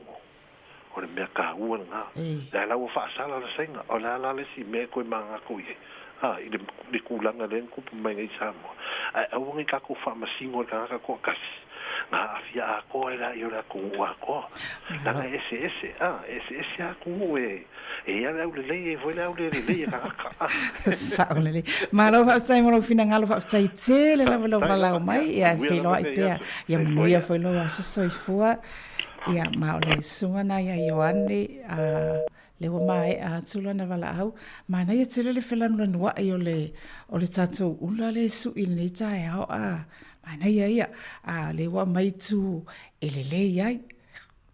Le fo ua mai ia i tu mamafu anga e whaalele le iai. Ai o matala atu pere tātou leina, ai awane i ngalo le whaafonganga le atunu, o le awhalo se fulu ia umar tātou mta up, ia au te langone o la pwhia o tātou wa azulunga ia whaaftai, o le whaamalulu atu. Ona o le tātou taimi, whaamalulu atu lava, ona o le tātou taimi, ai o te iloa lai o lo tā pena mai nisi o whina ngalo, ai au te popole, e toi maua fo ele isi o tā wanoa, a whai o eise sim tā upuna e fia whaasoa mai ai, ia whaapolo le leilau ato pona, whaasoa mai ai pe au lia, i le vai asfo pe au lia, ona o nisi o tātou porkalame, tā hua lava ia, ona sila fia, lea ua whaapupu e le tātou taimi, ai whaafetai a tātou sui ena wala o mai le tina ia le toa, alfatua ia le toa, tina matua ia le toa, o le prenu o loa hats, ia whaapea fo i le sunga ia Ioane, ia po Ioane le baptiso le na wala au mai, mana ia o whaasoa, ia nā wata o lunga atua i le tātou Porkalame, Samoa, o lau finangalo, o lau whaasoa, ma se tala no atu, ave i le nā iuta, ai pawalea, to anga te talo, anga te talo mo si o tātou watinu i Samoa. Ai mai te minei, le Porkalame ale ato whewaa ili ai, lunga le tautua, ale si ufonga le laumua, whaastoi fua atu, ma ia manuia, ia tau lunga atu le tātou pese lea, sauni mai le insinia, ma sta pese tau lunga i le Porkalame lea lau sunga ana.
So tai e te le maua lo fai ai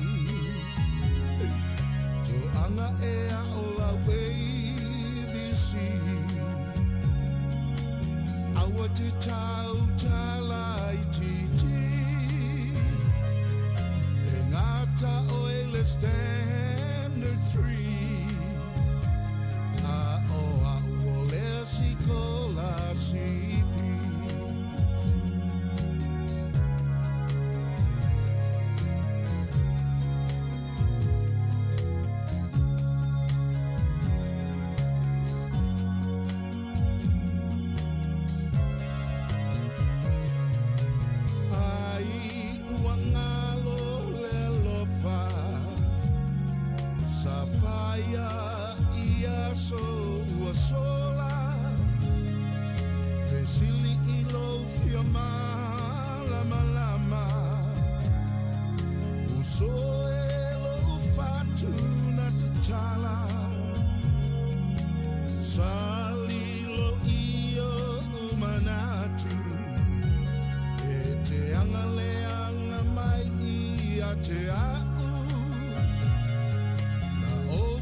O te whatalofa tumalo whaalalo whawhonganga le tino nei tu aso.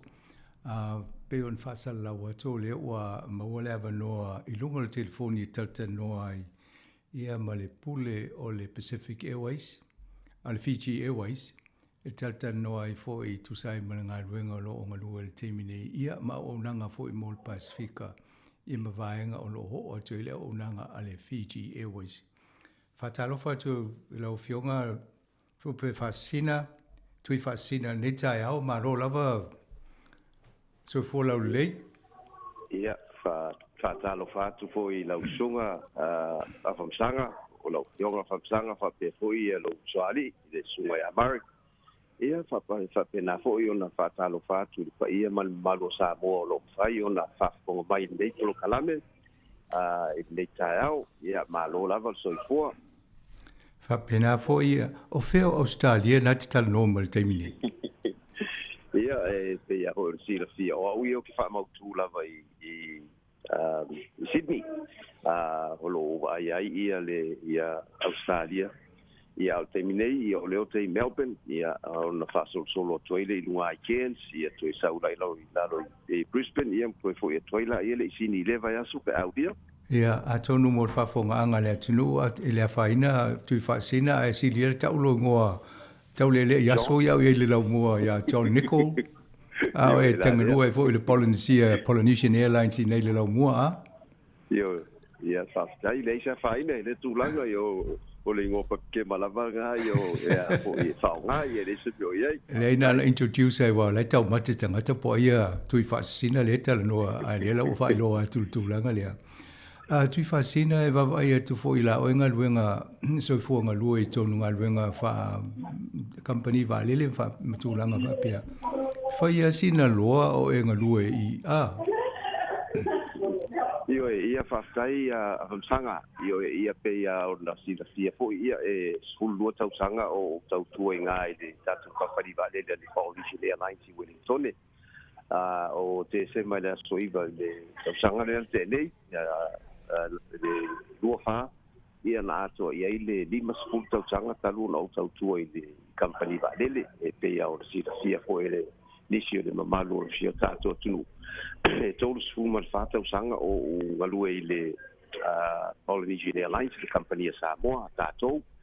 Ia ma le se fulu ono nei ia leo o ngalue ai I le Fiji Airways o le leo le Pacific Airways fa mo le ia le leo tu fa sa wat ia le ngosia matu company leo ia nei le la o te au nai ia mo ngalue ai nei Australia o te vai ai ia Australia do le tulanga o fai malanga ia I le Fiji Airways I Brisbane, Sydney, Melbourne, Adelaide, Canberra ia fa pe Mackenzie a matale ia perila le toi rua masina.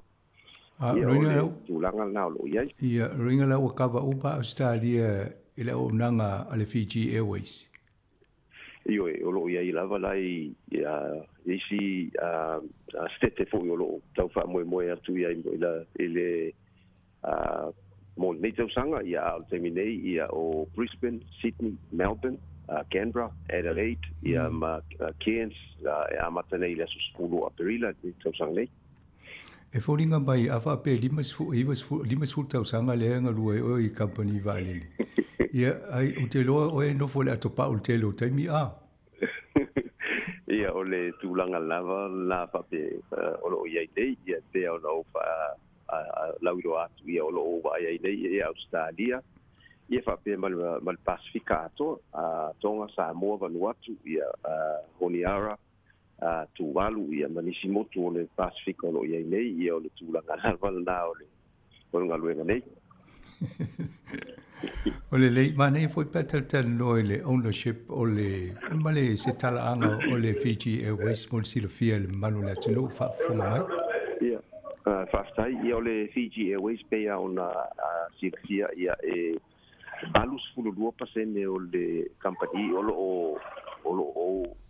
umia le malo fiti ia o le 61% ia o le Qantas ia ai le ila vaselato foi le ngaluenga po se ai tonu o le ngalue ina o le company ia malai isi loa share light shares light foi le lo ia foi ia case o lo ia foi ia le share le Samoa ia o le New Zealand ia malisi o motu light foi o lo fa te ona ia ia se lau pesen ia le o shares o lo ia nei ai umala vai malo fiti le majority of shares po le tendo shares le valus fumba 2% o le tulanga nei ia pe po sil fiolo o ia nei fo ia valele o luas fumba tolu valele o le company na mai nei silua fo nei te sema il tausanga te nei o ia vai ta o le ATR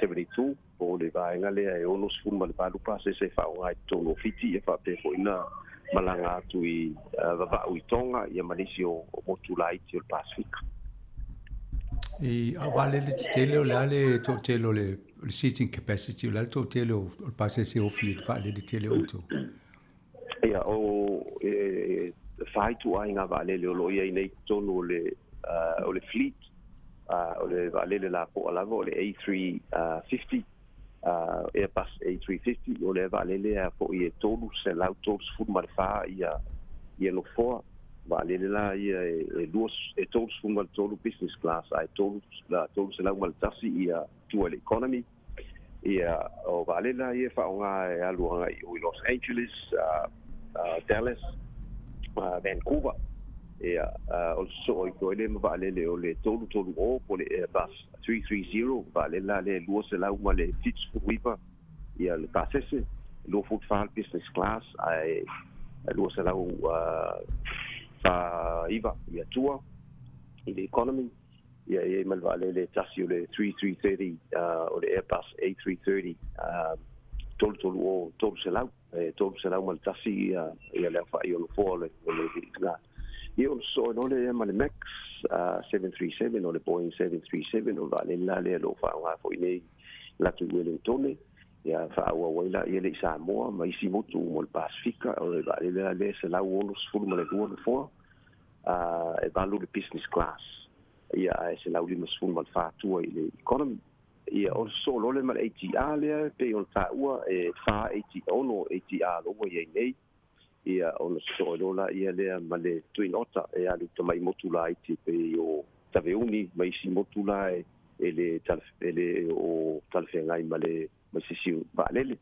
ia pe lo fainga na o le o tausanga va'alele la tou o le average age o va'alele ia matou o le pe ona ta'ua o le Fiji Airways o le youngest fleet le tonu o le motu i tonu Pasifika e fitu tausanga sfutasi masina le average age o le va'alele tas pe o le Airbus le tonu lima o 350 e na le taifa tausanga ia o le afo i o le Max 737 Max ia taifa tausanga po ia o le Airbus A330 ia o le taiono tausanga pe o le tūlanga la e whaela lauloa tuele malusi o tatu atu. Ma nei te le whalongolo a wha pe lusu tolu wa lele a fiti a pe aisi e vase wa lele ma Samoa. Le olo matonga lue so tau au lava ma si o tatu atu nu ia pe ia e fo o si la fia ia le level toloa e maula vai ia te o tulanga na o lo ia nei i o lo so ni malo si la vai fo ile mo le tau tu ina o si o tatu tunu te o nei ai mane al fa lo tu nai mane fo ile average age na po le tau sanga i matu o vale le a wai ile tu fia se vale le limas fu tau sanga le matu po tos fu te o po ai mo wa tu nai televo wa nai vale lo nai le ia e au ngā fōi mo le mafo fōltanga te fōi le saunga le mu. Mo i lava ia pi o le mea lava nai wha mua i source company. E au fia Fiji Airways o le saunga le mu lava o le whainga malanga i mwhanele o lo whaungai. Whaftai o lewa mau ate la vea uma Australia o le Oceania o tātou i nei New Zealand o Fiji, Vanuatu, Tonga, ma Samoa, ma Tuvalu. Ia, ioi. Ma New Caledonia. New Caledonia. Au Amerika naila vea ia Los Angeles, o Dallas. Los Angeles, San Francisco, Dallas, ia whapeam Vancouver, au kiti. Kanata. Kanata, i Canada. O le wha tūlanga la lo iei nei o lo ia umale le Pasifika. Ai whaatino lava ia la o tautua i le mamalu po i o le VFA market pe o taua po i leo le visit friends and relatives le lewe ai Samoa Tonga Fiji ia pi o te vai ia umai la ia tūlanga na i Amerika Australia New Zealand o le vai ngal na ia o le patino a ia o le ngaluenga atoa ia o le vai inda leo Australia atoa ia ma le mamotu o Pasifika. Mane ta mai de to malanga la le umo wa te vai ngo moleanga i va le Fiji Airways. Ile Pacifica la to mo New Zealand to no le fa fonga mai le ta to ni New Zealand. O lo fie i lopo le ato no ale a unanga tau tua ma le lei fo i o whaanga yo ia. I to o unanga mol malanga e se atu le i Wellington po o kilani fo i Samoa.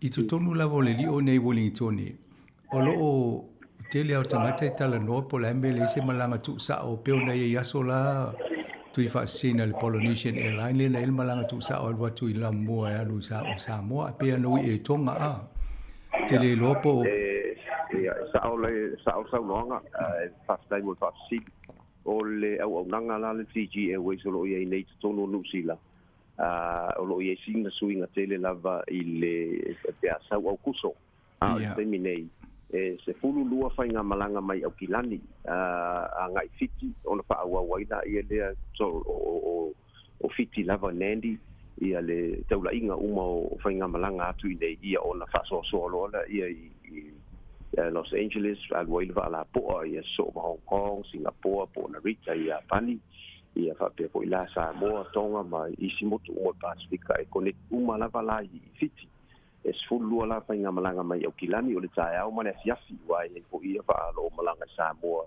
i le wauli le sulu lua le audi a le siva ae lua tu le po i le sefulu le po pi o le whasoa ina na i o Wellington e teminei o lo lua e whainga malanga Wellington e teminei i e wha moe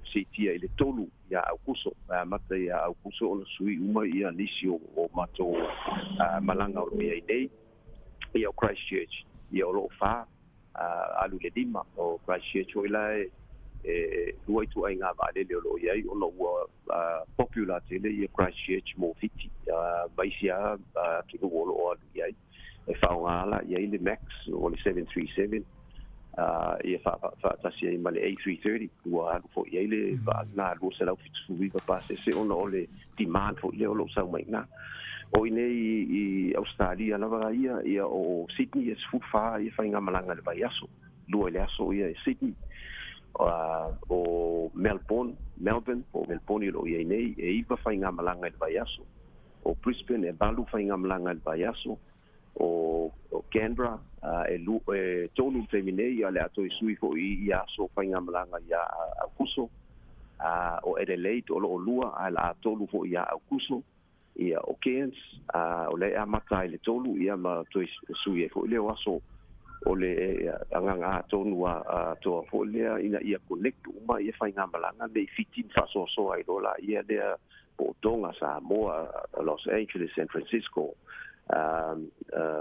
Dallas, Vancouver ia ma motu ma le atu sia fo ia Singapore, Hong Kong, Madrid pe o fa so ina la nga o ia nei si sunga fo la le mo au kuso o terminei o lua lava Wellington ma o lo connect uma lava i fiti mo sa mo atonu e folinga mai la e le sia vonoa mustemi la tamai la tsao se malanga i nei Fiji e weisa lu sa mo e wi uma i fiti a il terminei e le o ia se fu fuanga fa pena ia ai tilo lava i lumana i fo ile le demand e pe ia fo sila fiel ke fo o ngalu i Wellington sa matai le o fainga malanga na tu sa o ta tu sa 727 ma 737 300 sa ia terminei ia o lo uma lava i fiti ona o pi fe taula inga fo ila e le inga ia wa ia tangata Wellington e fo ile malanga i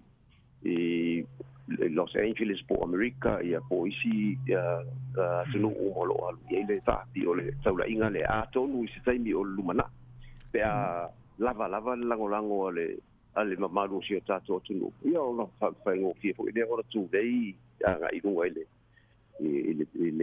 management po le executive leadership team amato o te loa taimi fo io fono i malua ma fono e kale si o taimi na e fetau ia ia faingo fiena fa tu muse malanga e tu sa o to nei i Wellington i Samoa io sa ole le saunoanga ai o le tulanga la vala io le o le company vale ina ia consistent fo ile ia fainga malanga e se de fo ile fa pe a umol masina le yo me ia nga sa ola ia le a umo ko me ia no to ia fili fiti i o le consistent fo ile o fainga malanga le tilo ia fa pe la vole ia itse fa manuianga fo ile va tu sa o lo na winga ia pe tasi se malanga tu sa o se ilo ile mas ile va yaso fa pena ai o le o fa mua la vai le Fiji Airways fo ile la na awanga inga ia on time va lele ia sefe va lele ia ma tulanga fa pena lo ia nei mana ia mo le tulanga le faita o le fa tupula ia pe fa popo isi malanga ale company mai vaenga se ia na ta ua atu fa sina o le tonu a sausi sila le me wala ina pe fa tupolo lo pe ia fainga malanga ale to company vanele o tim salo le tulanga fo ile o na fo isi la fiel malu si tato o le popular tele o fiti ele tau sangante nei over male miliona male ono sfulu afe ia le turisi lava ia o po tangata na malanga tuanga i fiti miliona o le first time there ua au si ai le miliona i fiti ele fa pe lai ai o le sina i tu fo la unga luenga o le tau mawhai ala le tu rei lava ia tato Samoa ma tonga mai tele fo ea ini metutia le fo u fa unga ina fo ile tonu o ia fainga malanga pe ona ia tu risi fo ile u malanga tu Samoa ia ile le fea fo ile a tu Samoa ia fain stop over fiti it's two for the price of one le ia malolo fiti ia mo se lua aso tolu aso o Samoa lima aso ono aso toi foi me fiti ia fa wa mo no fainga malanga pio ngai me to tia la iti o lo tau fainga lue lava ia ina ia benefit foi pe mau foi fa manu ia nga sia tatu tunu a mai fiti wa o lisi foi tu langa o ia wa tau ta tele ia hotel foi le fiti ma wo ia foi la le manatu foi le o tanga fai malanga foi le e o Samoa but o te lipotia foi o fia lo nganga o no ua fai ua fa popoina fo ia tanga ta fao mai me uma lava lo alwele ile Fiji Airways mo Samoa so it's a benefit for ile mo se o tatu tu Mania, o te lo tala lena saunanga lena ta o ye two price of 2 for 1 o i tu o ntoi fia tanga te fia lopo fele stem mi foi promotion na e alu tau sanga ato so se tai mi alu tau sanga ato afa pe foi te malanga tu weling to le fa wa Samoa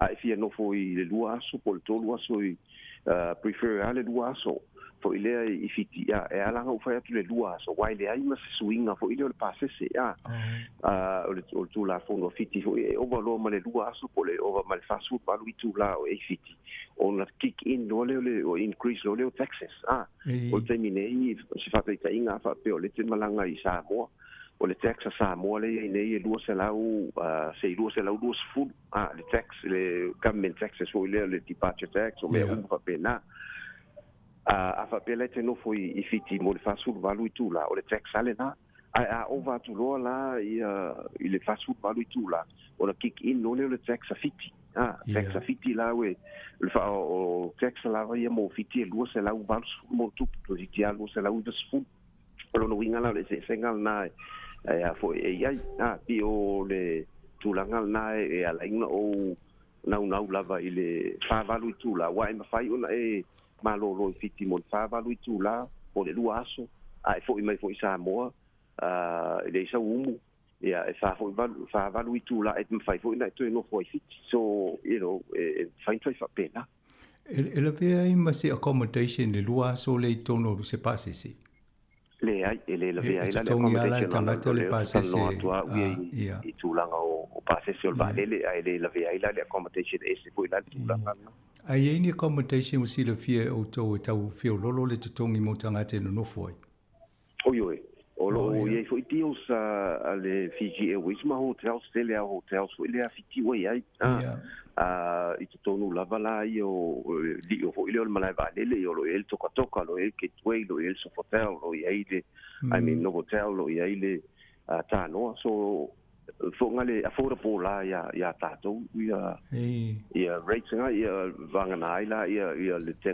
dinnerau ia til le valsa la tala le po o le average la pa une ila lo termine a februari maxima me o mo accommodation lima sala ile po tala o le si vai ngale o tato nei I New Zealand o le matua tinga ina ia fainga o malanga passe sel e New Zealand o lo ia ai mi sia pa ta mai ne se fala vela visa mo tauna e anu il vai sol nei pol vai solia e le ai mi sia va noi mo se passe se fe lo mai o le se tu langa ye o tu langa fa pe mo tato Pacific ia o le tu langa lava na a fo au si le au nanga Fiji Airways pe o no ye o lo ye nei ma tu global sales mai fa global sales il tausanga il terminei o lo ye global sales po le sale sale la to mal ma tu network le me o lo malanga ye va le ia o ia la sale ko ile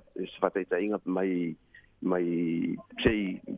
Australia o le ele available for ile te mi tu wanga wa onga ele available ya te se mama January o te mi pisi o le isi te mi tu sanga ia ele vea ia e fai la se yo na pe o le se yo le te mi le fa te inga mo Samoa lava ia mai Sydney o passe se le anu mal sa o fit slau fit viva tala to inga se yo pa pe na so pe luas fulu 5% discount e mo I sei na o le si fo I tu langa te tau ona si la fia fo ele malu si tato tu a fa pe fai sei ele fa pe le vale le ato pe o le seio pe se fulu lima pe luas fulu ia no foi ave ia no so atula ia le si tanga foi le space se alua na ilunga se vanga e tulanga na e aula va ina mala mai foi le malo si o tatu do le tiu fa pe o a fitu iva lo no winga o te alua ia malanga le ai na o le se vaenga o le valele po no for valele fa tulanga mo ia passe se ia so si atuala ide Whaftai langa o tātai mia tu whasina o whaftai leo tau mamrama. Ai iesi taimi mo moto e Moses tata noanga ai mawha whau le mea lena tupu na whai Wellington i aswala o le whala vela ve whea. Ai ranga leo o mo tātai mi. Ai whaftai mo lava no mo tata no fo nei tai au ai whatu lava no ne whai vosau. Hamtalang mulmuli ana whato whato ila ia. Ia, le whaftai tele mo lava no i le tio sa mo Kepler Radio. Tai mo leva no fongaina po le malo tia tatu tunu fa pe po fa sta ya tu le malo tatu tunu o la to lang langoina ma o lo fainga malanga ti ways o te tino tu lava le a ia lava o nganga fo ile o le a fa mo tu ina pe ia tu langa fainga malanga ia mala o ti to fo ia se me e benefit tai fo pe manu ia isi o tatu tunu ai o no le taimi o po ia fa sta tele lava i la sunga sanga fa pena fo ia la so ali ia mari ia male le tio ato a le ave lo tu ina mai ya tonu e stai ni tatu fe lo ai il tino ia ma pa pena on a tatu e tal no ai fa stai tele ko le ave no ia fa stai fo ia tu fa sile to i tal no stai mo mo ia fa fonga la tino tatu po klamena amatan fa mamla matu le se unanga nei to tele tatu mo le la mo malanga i motul pasifika mes fo sa mo ia e tinga ina tātou I pāse se tau se awala I whai in so soani mo tātou ai mo se samanoto I tal noa taimine ia tō whā so I fua.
Ia, te whaatala whatu le tātou tunu le nei tae au, maa loro se fo manuia, leo 5 minuti leo tain le li tu la se fo martasi, fia whailau i lor por klame o le mōli o le anwa, i lona ulua i taimi i le nei fo i te usanga lua fe lua se fo lima, ia, talu o na malolo mai tātou por klame whaile ngang o le mōli o le anwa le nātu usanga, ia, leo watoe a matalia i le nei tae au, le lua i por klame o le mōli o le anwa, o le nei tu usanga lua fe lua se lima, ala mafutanga faisi au sofa atasi i e tono la mo Wellington nei ole ata i le sunga i le tos matanga luenga Reverend Fepai Kolia ale kale se meti Samoa i le tos mata i le matanga luenga a pori ro si mai fa fo por klame o le moli o le ava o le nei tai au fa aftai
Te pataru patu pa i o Samoa, o papa a ao, maarala i Laumone i Wellington.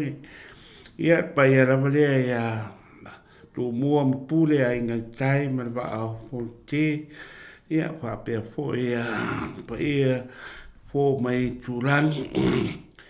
Ia ma tamane mnu tele ia pia lau niu sai lua ma rol soifua ma langi ma. Tātou whērua i fōi rungo pe. Pe au le ea i nei tae au mātango fie e ala nei por kalame tā ua o le mōdi o le awa. O la tātou tālu. E ri eru mātou tua. Ia māputa mai alo nganga i nei tae au. Ia mātou maua au wha manuianga wha lea nganga. Wha soa ai ma outangata. I le tara le lei malana whiau. Papatai nei ala leo a watu wai i a pau tuang ma por kalame tā ua e una i aile ola whaareanga o Samoa ua mātou nonofo mau nei e tunu. I a pāmanuia tāpua i mai o Samoa i maota malawa pāmanuia poi i aro whaivo pānau i a onga mga duenga ia mai poi pe malanga i so semea ono i suru mato di ua mato wole talo atuai amene ia o se tuspai tau te pia pai tau ina mane pionga pa ia le tua tato te mapo pau ia i le nei tai au mau mai le tusa matai om ta opo e spurma lima pai tau ina mai tol spurma li rua e tol spurma li iwa o na mala a ua toile o Iesu i o na so pa pe atu. O te alo patu le moto o tangata, wa o le asutolu le nei o tātou nofo mai lātou. E le ai po ini a lātou mea ai. O te le mpai o na tu ina atu i a te lātou e oma te la ina nei lātou lai loa i le ala. O na pai mai leo na so i a te tātou te mau e whea ea i le vaoni a reto tele. Na ia mao o na aile moto tangata o to tele na wa. O na petalai e toile o Iesu i a te ilato. E pia e ni a o tau a reto na to pai mai eile e fitu mana i ala la witi. O na petalai e toile o i e moto tangata i a lato ta o to ilalo. O na tango ai leo ia i a reto e fitu mai o faf time top top i o na watu ai lea e ia i o na so. Na watu ai lea. au so i le moto tangata ona ai leo i la to mala na ai leo i la to mala ma ona o la to po i to einga watu tu mai e te fitu o i la to po ina ai e to fa nga fe o tane ai le pa tau li film tomate mo tu ina atu e ia le moto tangata e o ona maliwa e ai leo ia le ba wa watu le nu o maktala e pa manuia le tua e a fionga pa ia e pe ono to pa fonga mai ai a o to lau inatu o se manatu e pa autu iai se tato fa soa nei tai au o le paua o mea ai ia po le mana fo i o mea ai o le tusi le sa tato paitau ina o le tala i le papangaina i Iesu o tangata e whaafe ne paitau dia ai tane matamaiti. Ia i a reto iti e fitu, ia manai a iti. Ia o le tala pai mai e fitu ato o toenga. Fitu ato o toenga. O le pasi po vai whanua na tupu ai le wha moe lea. Ia o onga Iesu, malana o onga i le moto tangata, ia o se vaenga i si sifo o le vai tu loto, le tau o le sami Galilea. Wa le singo lea, mai tu loto i Galilea.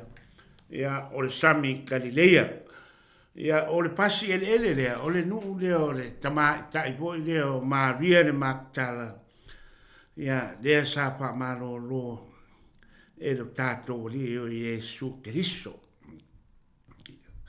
E ai lava e ngata ua, e ofo ai ale loto. I le matau pe sifuru ma le pā, sifuru lima i le lua sifuru ma le tasi. Nā e wha matala mai e mātaio, le mea na tupu e le i mamau. Na papanga ai e Iesu, le lima ape tangata e le pa taudia poi, tama i tai matamaiti. I a reto e lima, ia mai a e lua, tama i a e lua. Pai mai le tala, e se puru ma le lua ato o toenga. Bo mea e le i uma whao ngā. O le mea e ofo ai le loto pe a tātou wau ai atu i ai. A o whaalau tere atu le ngā ruenga Iesu, maofi ai ma tangata o nu esi.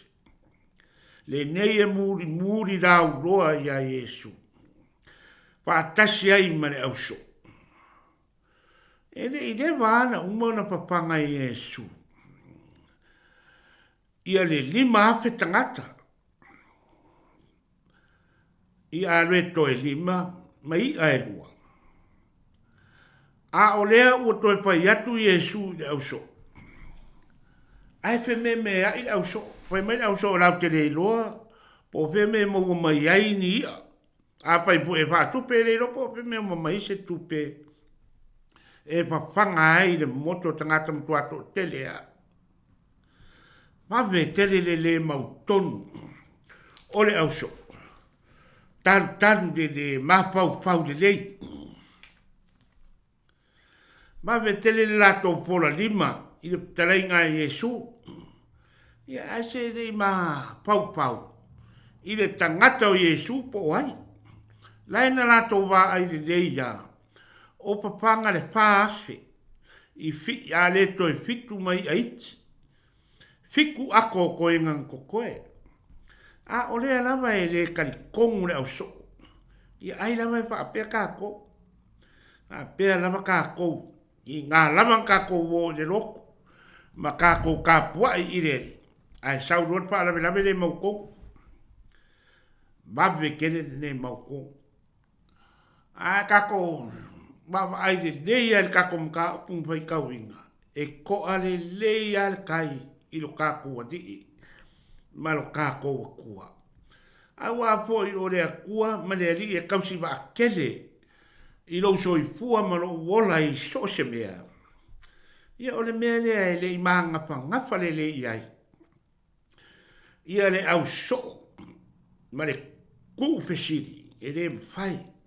Ne kai mwhai o kako. Ne o peaku Yesu lea e. O le kolu le nge yo aso. O muri mai ka ngaka ngei. A pai ka kou ke le awa kua i eisinga mai ai e papanga ai la kou. E make la inga i le ala. Ia mako kupu aingi wha alawe lawe. O la ngonga o le pō mai siri o Yesu Kerisu. Ua ngai loa lava le pua ngā kio ka ngaka. Ua kuri aku via. Nei mai wha makala ngā mākai. O kare mau mai ese.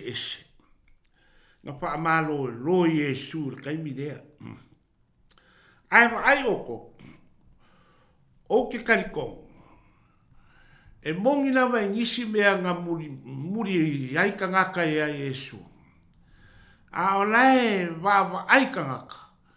Ka kou o. A pinga papanga ka kou e Yesu. I a leko e fiku. Ia manga ia peri mafo i a leko. Malua ia. E whapepea langa le mpain koe papanga ka kou e Yesu. O le mafua anga lea. Nga muri aire ko kele o le moko ka ngaka i a Yesu. E ia ka nga oe fia mano lo mongu. Pe yung wha mano lo Yesu le mau ngase ese o tangata. Ai ole ko a kele lava. O ke kariko. Nga o lava man kariko. E koe whawhanga po i ka kou e Yesu. I le ko ngā wao le ka kou ke o iai. Ia vai mo koru aso. Ai le fo i ka ngaka i o la kou ai. O le ngā luenga alo ka kou wali uzoe. E papanga le kingo. Wafanga le mapau pau. Wafanga fo i male ngā. O le pawa. Po le manga o le meo le mea ai. Ko singa ai ka ngaka e oe wha longo i a Yesu. O mea ia pa o ngā Yesu e a waku i ka ngaka. Ia manga ia e ka ngaka la ngā oa onga.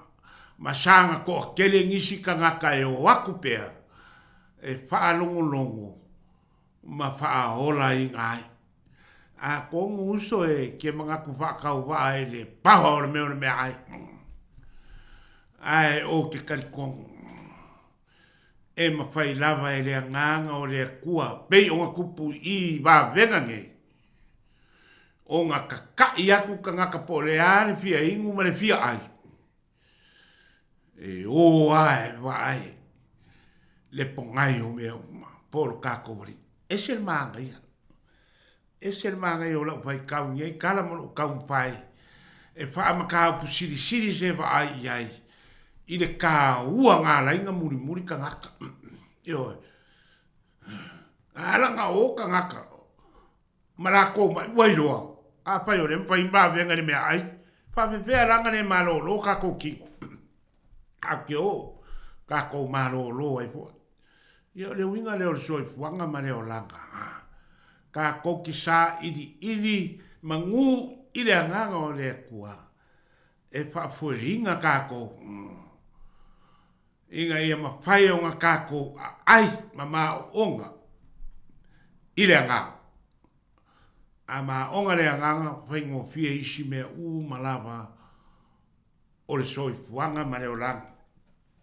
Te pai akura kala lea a whapongponga mai lea ku. Sa o whango pui se whaoa ai kaulanga ia pia. Koru ai o kausanga. Ire vai aso mua lava o ma ko iai i le au roku lea. Te wharewa o ngā lapaka ia ma ko. E isi uso ngā mua aku. Ia mare au roku lava lea. Ia o le au kou whanongo longo. Ingi kara fōu e makau. Kia fōu kou whanongo. Ia i le aso ma le aso. Ia la alua i lua lava mau kere whaiak. Ia sao le ia. Sao le ngai pam karak. O le mai aso mua lava ngā māko iai. Oka. E whe ala i māko. I le vāvā o, pisa o, o lea upu vale, ma lea parau vale, o lea wai ngā upu maso a uma. E ke wha longo aku. A le mai le pofonga o koi inga lea makua e yo mākau kapu kua oi. Ia o le alo kamai kai o si koi inga lea ia ua maliulang kak. Aso uma o le vai aso. Ia onga walo le ia o whanongo longo ma makai ku. Po o le a lava le mafua ang. Ua whai ai lava e lea a inga lea mea. Iaso uma ma ki ngā ai karinga. Ia o le au whai ngā roi. Ko ke sira pia ngā oiroa. E alanga vāvā o si kengi o pēnginga. O le whawha ngunga o le whāngau. Ia wape o ngā wheala i nunga. E whai se mea kakau wai. A ngā ionga makua kausi. Koi inga malalo makua. O le hala la lea e sakasake ai penginga. O le kau whawha ngunga o ka maiki ngei. A wae o umai lea o ngai lei po se se ngopo le pai. A whai ra e alu penginga pai. Ia o ngai whāro wakurea. Ia wa alu wae vo i nunga ia. Ia le mai e ao si koi inga. Ia ma whape ngā. Lava o ngā upu vale po i mai ia. Ia o le mea o uloa. O le mapu anga o mea ai. E le ai se mea kaunga iai se mea kau sami siro makua mangisi mea mga umi. Pei o ngei asi. Wae ngā o si kengi o pe nginga. Le ka aka pai ngā ruenga. Ai ha o ngā umar whanga. Ia o pai a nea sa o nginga wā kore vai asu. Ia o pai aku roa isi. Si mako wā inga ma si whanga wai o kou. O lea o roa, e pāpika uri e pāpā o ai. Parapalau wale maiskengi o pēnginga, ia masikoinga. E māfua ngei mea uma. O kausinga o koi inga malom kuau. A wae pai ngā ruenga, ai le haise se aia. Ai aira, a makaku ngei, o kou whāngau. Ia manamako a inga po. Kako kausia le koi inga lea ma siong ko rua makua kausia pe o kako makua kai au a piapi ia o ngā whape ngā lea ngā whai a whai pui make o ingi kau au fianga le au whai ngā ruenga po whea se mea make iai ia e wha poro mai lavasinga mā mea e maua e a mai e mo mori mā ngai makua kausia vai o ko e lua vai aso. O lava e kaiminga mako o ese ai. Mako kere koe whaalongo inga lava. Se vava o po se pisa o. Ma se parapalau vale o le kama. Ia whapea poi. Si kama kai o pe inga i le whangam. Onga o se mea ai. A wapoi, lea ua mako kausia kua le oro makua ma le koe inga. Ia i so o se kaimi o le aso. Ia ua wasi asi po iai. Isi kaimi kala moa ai. Ia ma whai iai po a mai la ua. Pe iai po i se mea kau mafa e manga o mia whapikoa e la ua. Ia pawane o mako ngā ruenga o whai ai. E rei ma se singa ruenga o kala le rei mo whai ai. A waru po e sapa solo au kala o kere kai o kau kala si me o kala le rei. Me a waru e wha kala ngoa ko inga. A ua o ngofo ma o manga kua leo a kamakua. O mawhau whaure e whapea oka. E makau kia le paua o le meo le mea. Ka ofi ai le parapalau vale, ka ofi ai le whawhangunga o mākou le waweao, ka ofi ai nisi mea e le kakau o ngā kaukala i eisi kenga o pēnginga. O ngā olonga ika i spā ngau. Pe a kuai o ngā ngofo i bunga. E ka penga se mea ai. Mō ngā i kua kausi. Ia, le malu le aku. E iai le ka ua o mea ai. Ai iai po i ronga manga ka kou kere i loa. O le manga la o le mea ai ka kou kere i loa. E o whakasi. Ma lau kakalo. Ma au whamangianga. Ma lau whamanga loa. Ie o lo kuwhaku iai. Ia, o kako kalanga ngai kai au. Ai la kuwaku le mangoa. Ia pe yengi pe si. Are ai po. Ia, me pai po koi wha wau sesi kala.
Ia pe apa ia iai se mea o lo pia pasoa mai ai ma pe siri mai ai tato por kalami ni tai au ua whaingo ina o le mana o le mea ai.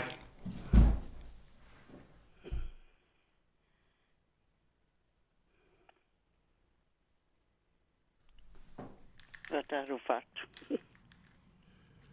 Ia, sa no mai? Ui.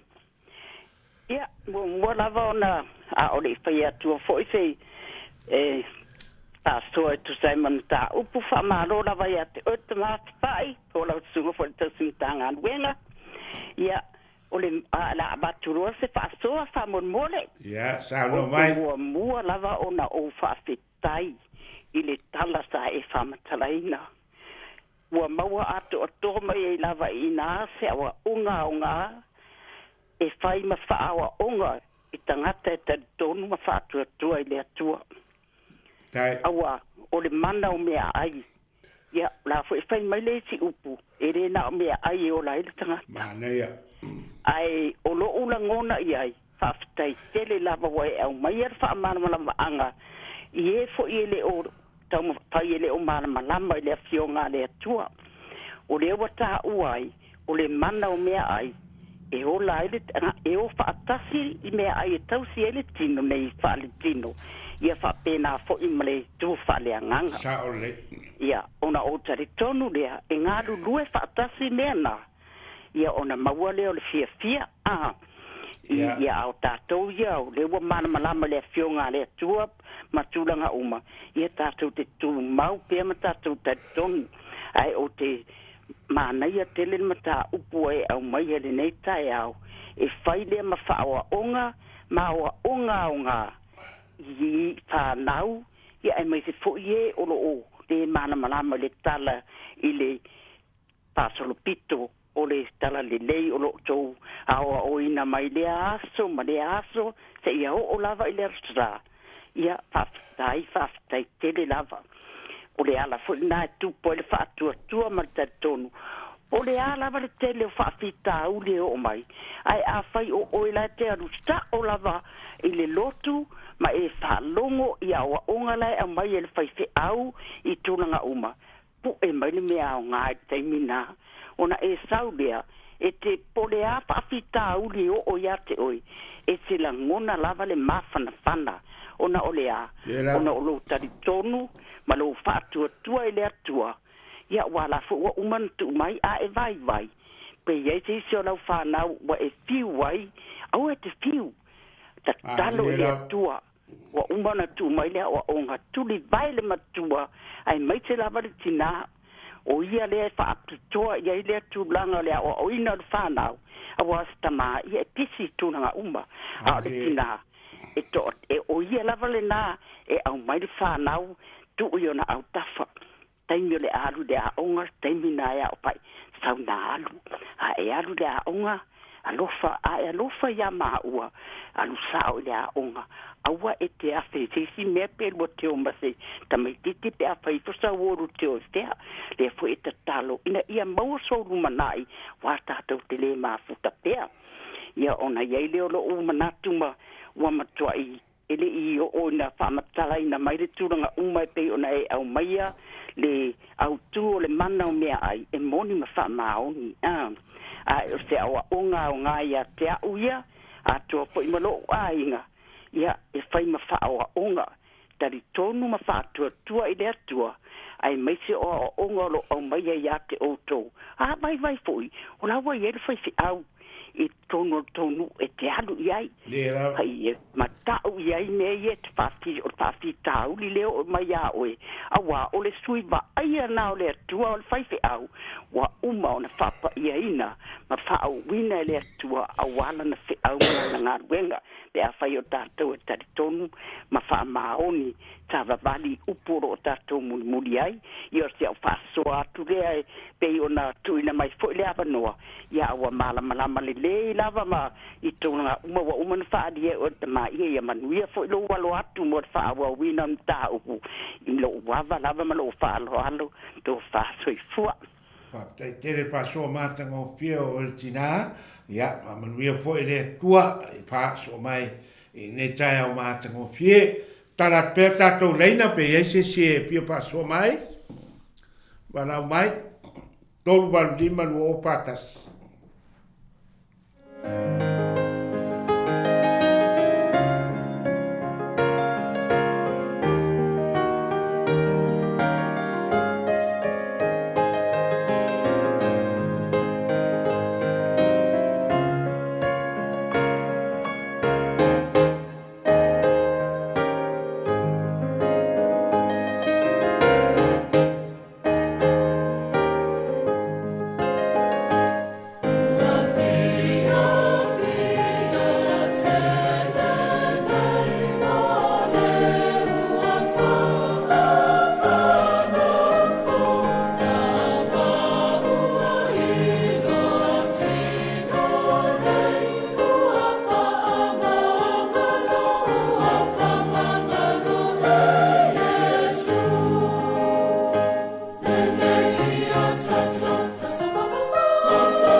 Tau no mai?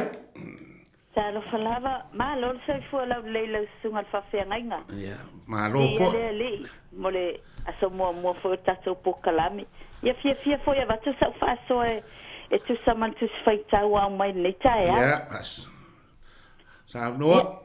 Ia.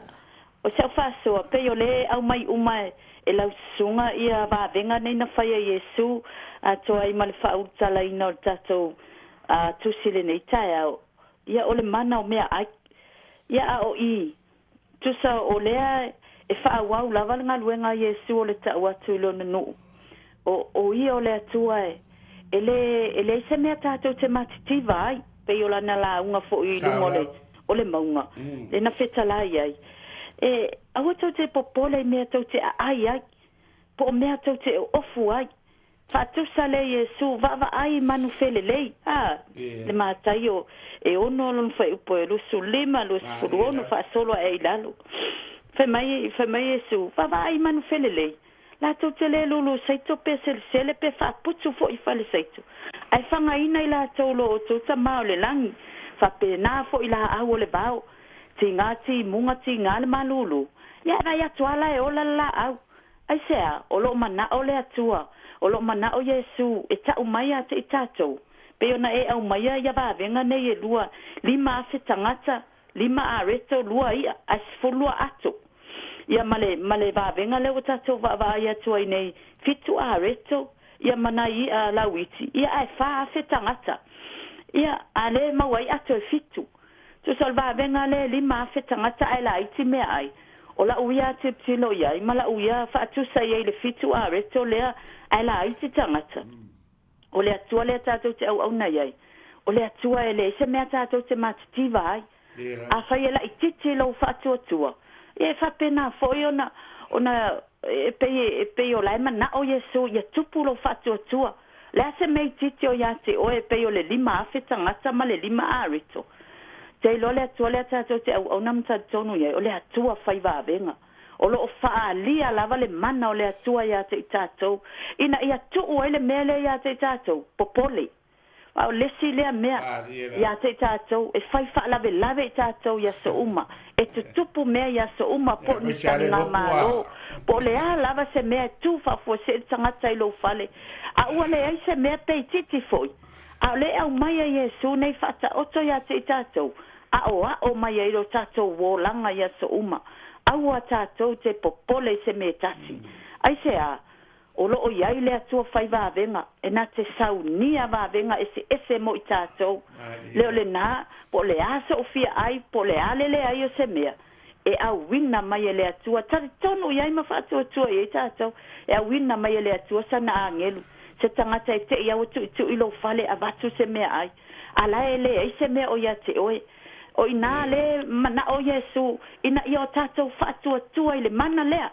Le mana leo Iesu na te whaalia peona e saunua. E whaalia I mea tau mafa.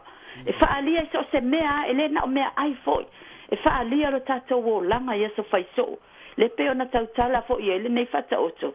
7 areto, ai la iti tangata. Ai sea, o le whaalinga na o le tele o le alofatu no le atua ia te tātou. Te ngā lava na tātou, ia le taimi tātou te o ese ai ma tātou whaale tonu ai. A o le alofa ai o le atua whai mai le tusi.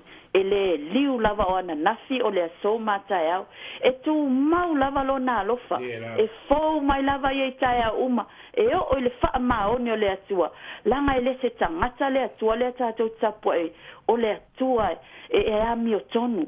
E tonu lava ana ia o ana fionga e tupu e luta tau whātua tua e tonu lava ana fionga mai wha maoni lava le atua I mea uma ua ia whetalai ia te tātou. Ia peo sia una whaasoa o le wha lea o le alofatu no le atua. Pe tele, pe titi, ai a tātou whaatua tua le alofatu no lea. E le ai whai mai tāwita e salamo lusutolu. E le ai se mea o te mativa ai. Fai mai le apostolo Paulo, wa o ina au, I lo ufia ai, ma le ai o se mea, I le faulai mai o mea, ma lo uonge mea. E o ina I tātou, ina ia tū maulo tātou whātua toa wai pei, o le au tū lea o le misiona Iesu ma le tala le lei ia te ia, o le tangata ina ia whātua tua.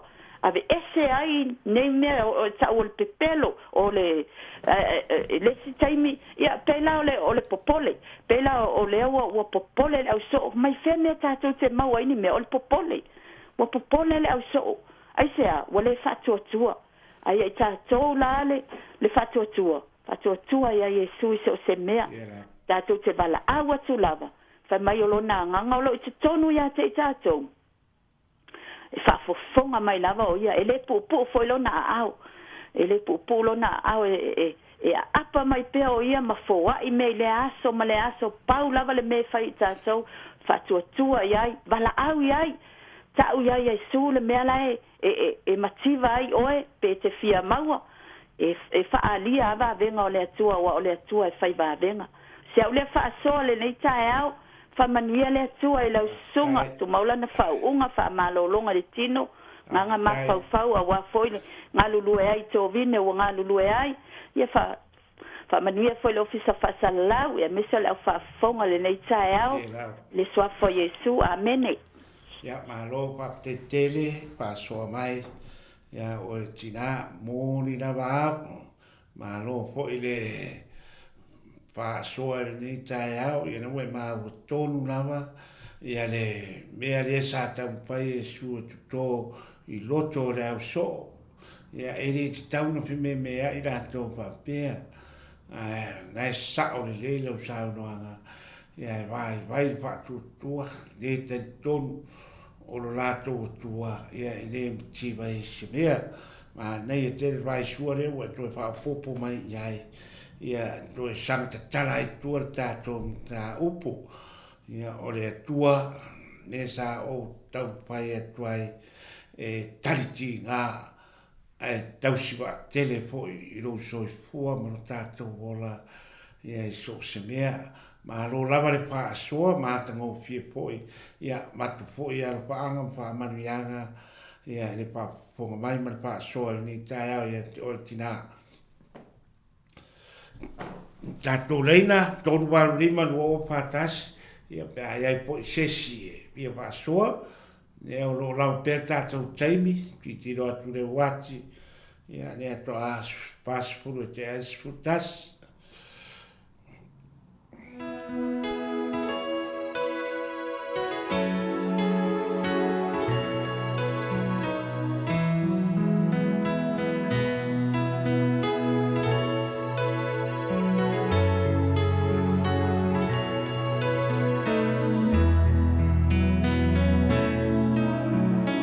Ole, ona, on se fiel savania.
talu e ono e la vai patalitali pe ese se toi vala mai ia ese solo sa o tu si e tau o le anga sala le aipa le anga sala le aipa na mafuano sia le asolo ono la wava ai to chere o alum pa nau ni vai tau o te ai lava ia o male alofa ia i tino la po o nai whanau ia tau la ala mai tau le pain sabat o te re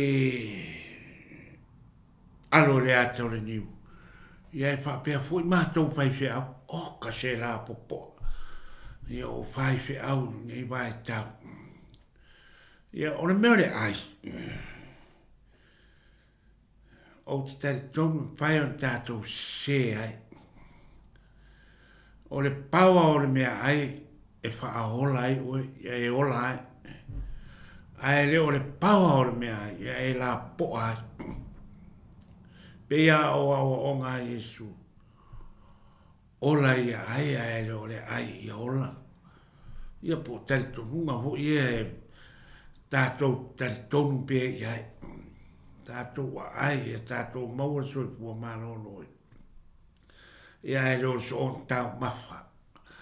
Wa avere tau mafa ma fili nu mera tasi mo tātou nei taimi. Ia, e mi pai pono pa pe atu o fili o le tala le wai o lawa ia mātō o tala noa e le tala le. Ia, o le tele lava o ma. O le ai lava. O au tele a uofo mai, sa moa wa teimi o iai. Ia, ma la tau lava mau. Ma fua lava le tātou lava po. O le tātou so ona asi. O le ai o le whaita dia rea le tangata. Lau whaita dia rea e lau sa o le tonga. E tau mawhai lava o e mo so se mea. A sa o le tonga po lea le tātou se ai, ma tātou wo o atu ai. Ia nisi pua ngā o le tino tātou wa fia ai. Ia, e le pa pea, wa u le la vea ai po, wa u voio tangata ai te, tuno walpa ponga mai ai, pa ia ma malu o lea tuno. Ia, ai te me tau na o si tau langa ai po, ile ai. A tolu ni aso le vai aso, ia, o ta ofi le, wa o le meo le, mea ai ango ale mea sinika kinga i e kusa man mon mau po ma. Kalo, marka mu, kele le stats, mea ngai a fia i kere kako wia kanga ka polisia. Ai a pai lawa kako ke ai mama, ia masinga mea le leila ki. E o se fisoa i kere lea mo kako kingo. Ia kako maua le le. Ia le soi fua maro lo inga. Pai ai a kako fe au ma ngā ruenga. Ua wala winga ai kako le kua. Ua o ka ua lava le kuranga lea. O le lau lea wa ai i le koa kele o kako ni kai. Ua leika mau ainga. Kele kua i ngā mea ai es. Ai leo ngi mea ai maua e kako soi fua maro loi. Ia o mea ai lava e whakupu mai iskai. Ai si fua kako pia iai. Ia kongo leo ngā leo lau mga upu ngai kai au. O le pawa o mea ai. Ko sing ai ka ngaka e o e whaalongolongo ia Yesu, ma whaakua ma karikong. Ai leo le pawa o mea ai. Ka kou ke se ai, ma ka kou la popo ai. Ia le pai ai o le aku. Ia o le kua lalo. O le kua lalo, e leo au se fo mai o le kingo. A o au o le fo mai. O le kingo a koa manea ngā. Bei o ngā wāla au i ngā ia.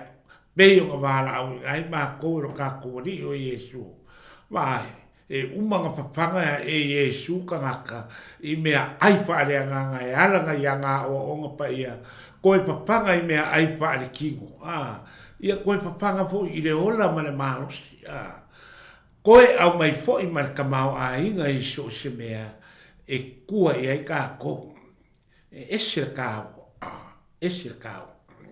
Longa winga wa ia ka ko. O le pai ka dia le ka pisa o loko ai. I le kuai ngā mea ai ese. Ua iau ka pape ngā po i taika. Ia e kau ngā fua i eise kapu soe. E ka kau ngā e wawa ai iai. Au angi ka ko singa ngō fie iai. Mangongi man māngai a mai. Ai e mangkua.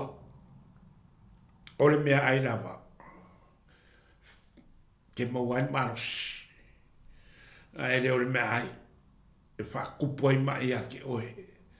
Ia pai ka ai. O kako lopore a me fai. Kako si kai po.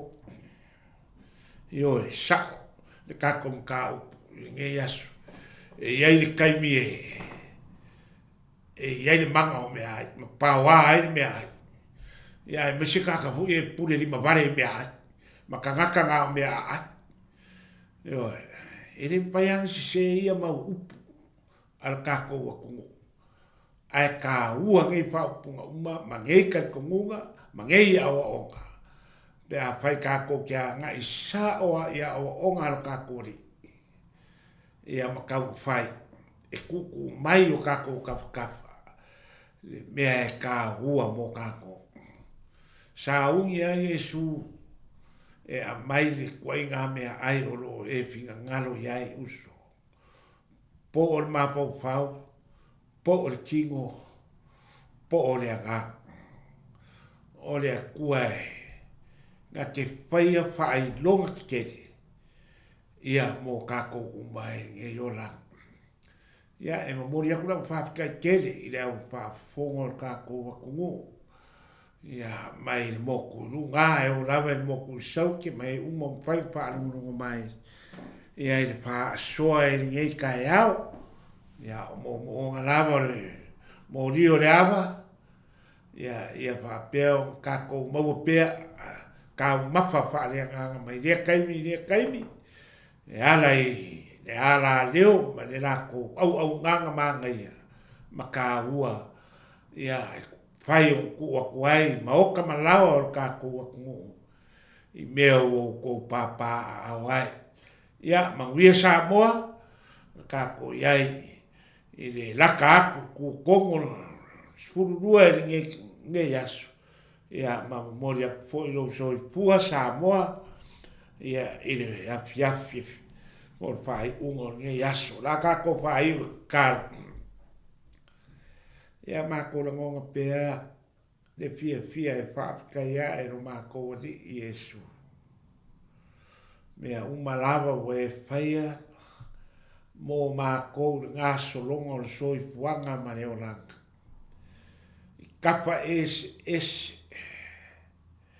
O seu malo ai o kangaka sa moa i kukongo ringa ia kumu. Whaapikai kere le ri. Mako karikong. O vae na umalawa i upwhai o malo e kare sia. Bisingisi o whalapo konga kuma oki. Ia maso se la ua whai ia. Marakala lei mananga pe au. Ua iai umalawa. Alo whangau si o mako wakungu. Ngisi po i mo whai makai yuru o kele o ngisi. O makaka. Po makanga aluen. I le malo makampangi. Whapakairo whao ngā inga o Samoa le kua. Whaaru aru wai kele o ngisi. O ngā luenga mā o ngā kāua. Mō ngā i Samoa. Ua au mau nge ia kungu. Ia mako kakāra fo i le kua mwhaapikai kere. Nge ia wangoa kāua. Pai ai o mako wha soa ma le kungu. E ala i la ngonga ma mā pauga. I la o whina ngā rupa ia. Ia mako whaapikai fo i le ni. Nge ia kungu o mako wau ma ngofu ai. Yonga upwhai o mālo.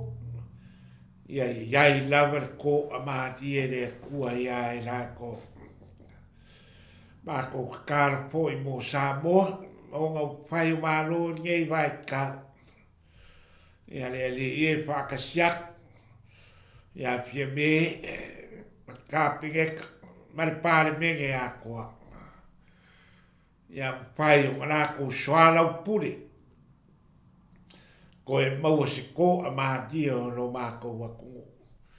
Iwe besi o lo iae.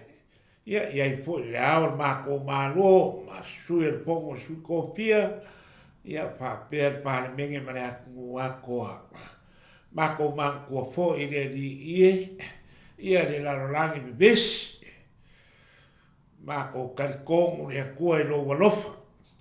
Wa e ai mālo ngisi vai e o le kaua I lo ngupa ia. Ia I pāmasingo lava o e lo mākou kua. Wa o lo ai pa ia. Mākou karikongu fo o lau pāmasingo. Kongu sa. Mākou kakaro fo I le kua. O ngai mālo. A perika manisi a kungu I Asia. Ia ua bebesi whai ngā pāloka. E o lava I Europa. Ia rea di ie mākou kua. Kere le kinge ia inga po. Pe lafo inga ka o mālo le larolangi. Ia māpuka aku lo ngango. Ia mamau. Nei unga o lako pe lafo inga. Mangi whika. Mangi mala. E o mai I lunga o okangaka. Ua sala lau solo I le larolangi.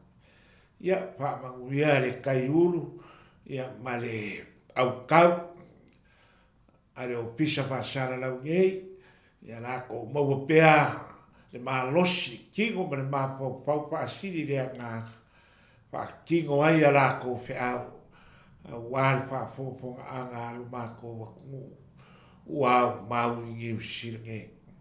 Ia o aku māko kārsanga mo sai kia I ko ese, so sei kua ngei a kungu. O e poi o whaka o koria I maoka ngase, mo kuirunga e o I lalo. Ia whapea poi I la ko umare kua. Ua sairi. Manguia aku ia o e so se kafa o so I puanga mare o langa. O e poi o whai kāro sanga I maoka malawa ma mākou. Nguki mea pākas I so se kau whainga mai se kāro sanga māngpo. Mō le manguia o si o mākou wakungu wāwāo. Ia kākou ma oe e kua ku rā koe o ringe yaso. Marukia o kangaka I o a au whaaloloa. Pea ngai whangau ia o. O ngō keriso Iesu o mākou wole. Ma mākou whaamau ralo koe. Amen. Amen.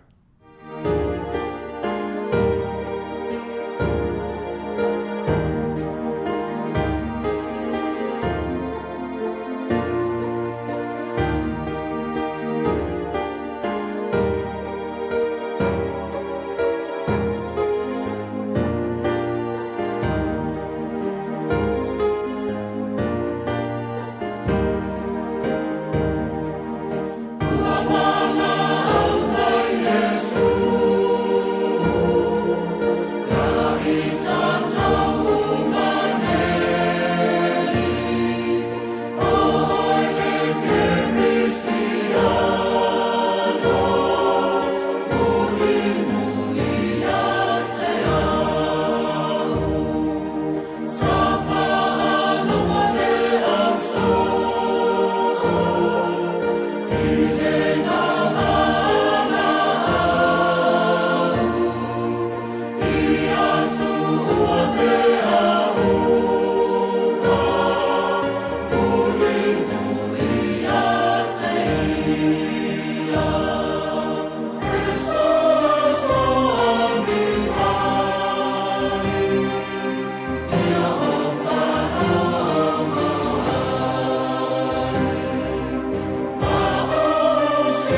E toi whātalo whātua le whapoponga o talafo mo le nei au auli. Ua lipotia le pa ua le numero o tangata siasi mai New Zealand malanga mai I visa siasi. Na whaalau I loa le malo nisi o suinga I whainga whaavae mo visa siasi mai New Zealand I le lua vai aso taluai. Whaalia le minista mo turisi o le whaamoe moe ia mawhai o na whaatosina tangata e iai to mai whaapitoa e talosanga e ngā lulue ai I New Zealand. Ai mai se vaenga ese o lo o mia ai le fesosoani mato mai whaapitoa e luas vulutolu afe ono se lau lima wha leo whainga o tangata ua talosanga e asiasi mai New Zealand pe talosanga fo e whaupopo aso e nono fo ai I tutono le atunuu. O ta iala fo mo talosanga o visa asiasi ua tatala ile wanoi tangata malanga mai e whainga luenga atua I New Zealand mo kamupani I atunuu e malanga mai ai.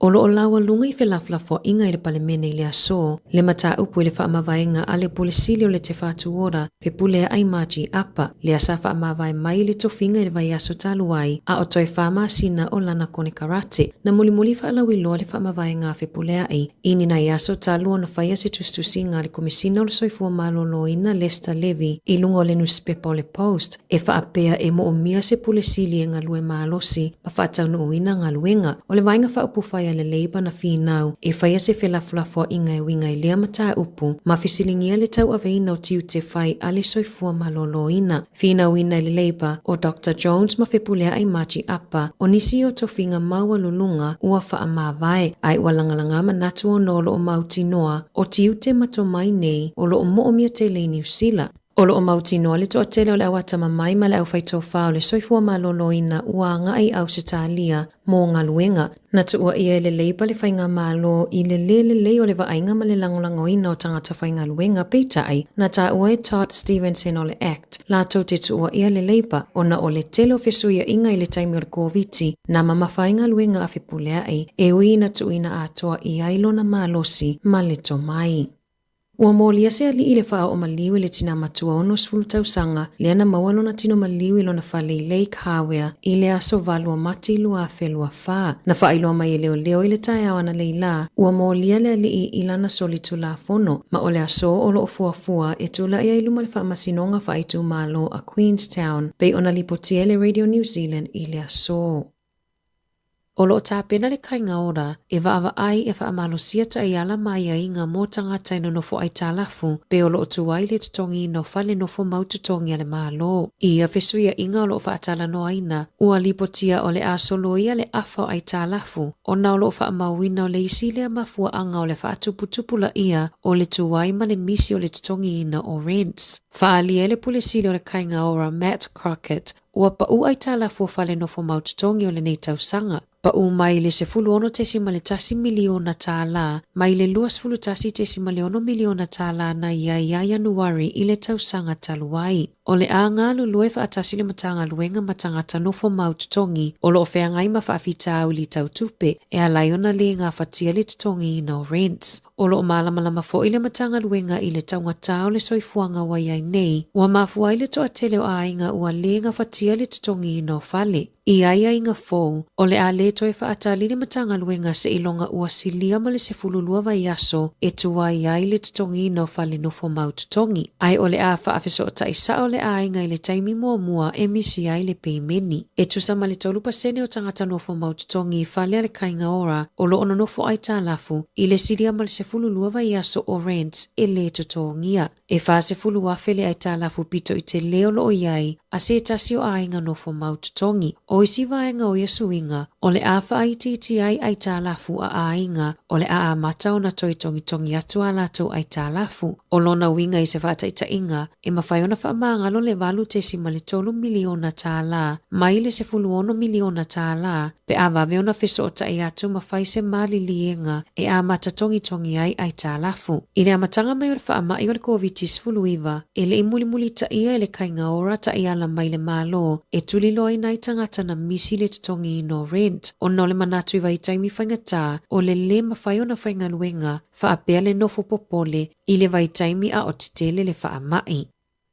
O le aso ua whaalawi loa I whaamaumaunga lata mai a le Salvation Army. Whaatatawi le toa tele o ainga ua le ngā whatia le tau o tau mawha, whaapea le si itia I lungo numero tangata le tango lima, i totono New Zealand. Whaalia i whaamaunga lata mai, o le si itia maua lunga o le tau o le soifuanga, ua whaamalo si ai ona sa ili fesosoani tangata i benefiti, whaapea pusa mea ai mai i au nanga ese. O le tau sangata luaina whaamaui nai le si itia maua lunga o le numero a inga e tele ina lea ini tau mafa, ma le toa tele ele o lava mea ai i a inga. O a inga Pasifika o lo pito silio na afia, ai mai se lava i le tūlanga o le lava o tau mafa. Lipotia le leiti o New Zealand le whaingata mo le au nanga a le Salvation Army, o na tali atu i mana onga o tangata uma. Whaalia le whaatonu silio polisi a le Salvation Army, Bonnie Robinson, ua tele na whaamuta ma whaititia le whaatupenga le malo o le tele o au nanga. Whaaupopo ai ma le toa tele o tangata ua le ai ni ngaluenga, ua mafua ai le pa ua le whainu mera o tangata e anga le lei, pe foa i fua atu o loa matau mafa i whaala potopotonga. Ua si itia le numera o tangata sa ili benefiti, ma le whasela wafe na lipotia na sulufa ai atu i le MSD, mo se fisosoani, i a te se mai le tausanga taluai, o se numera te le talu mai le afe iwa se lau i wavalu. Whaalia fo i li poti le si itia i lungo le numera o whanau ua sawa ai nei tono a inga, o nisiwa ave ai lava i le whale mai mo tonga fitinga, o na o whaanonoanga loloto ma le popole, o whianga iai mamatua i le lava o le whaasoa i aso taitasi. O Rents, po o whale nofo maututongi wa sitia mawalunga, ma ua le tusai ma le toa tele o a inga, o lo oi tutongi maulalo. Whaalia Robinson, e te tawi le malo na whaataua mana onga o tangata mo aso uma, ma ia whaia ia i se fuafuanga i se taimila tamai. E whaitau afe tangata na lolofi atu e moli mawina le ulua i whaalinga o le ata ua whaingoa ina o le tina. Lea sa whaalia i au kilani i le afia na nafi. O le susunga ia Miki Mangasiva o le whaatono le ata tifanga. Masapu e ina e whaatatau i le mai ai o le mafu e tele i kalai estete i le lua fesfultasi. Ma e taula ai i mawhatianga o le alofa o le talia ina o me tutupu ma le tāua o le mafutanga matangata lau tele. O le tala o lo whaamatala ina mai i le ata e winga i le olanga o le tinai a Marita. Sa mawalo na wanoa whaafai a onga i se a onga e a onga ai le au mau oloa. A o whianga i ai ma whaanonoanga i le maliwa si ana tamateine le mafu e tele i kalai estete i le lua fese fulutasi. Whaalia le whaatono le atatifanga Miki Mangasiva e ono tausanga o ngā lulue e tautu whaatasi le ata e au alofa mamana tu aina i o tātou tina Samoa e te leo lātou sao i le olanga o aso uma ai mai se tutono a inga. O le aso luas fulufito le masina nei e whaalia i whale tifanga le ata o le tina i tutono New Zealand pe ona lipotia le One News. Ua lipotia le toa tele o tangata ia na whaamalolo mai inga luenga le malo na ngā lulue ai le tausanga taluai le olo o tausa ilia lava nisi ngā luenga e o mai le aso. I whaamaumaunga le Stats New Zealand e 5% na si itia mawalunga i le numera o tangata i le aini ngā luenga i New Zealand i totono le tolu maasina e o mai a te sema. Pito i mawalunga le foi numera talu le lua afe lua se fulu e tusa lea ma le toa se lau 5 ono afe. Whaalia nisi sa avea ma au whenga luenga sinia a le te whātu ora, e o mai le taimi nei, ua silia ma le iwa se fulunga luenga ua talo sanga i ai, ai na o le fitonga luenga na fiso o tai atu, mo ni whātala noanga. Ua mai a fo o na talo sanga mua wanoa whainga luenga i whawhato New Zealand, e toa tele ua le mawhai o na tutongia mo kesi o whale, ma ua tele ina sa ili fiso soani i au nanga mo pusa o tau mafa, e tau sia i alo mawhanau, a o whaatali ai ni a wanoa whainga luenga. Tala fo ia mai le siwafongo le lau mua mo le nei vaenga o le awa uli.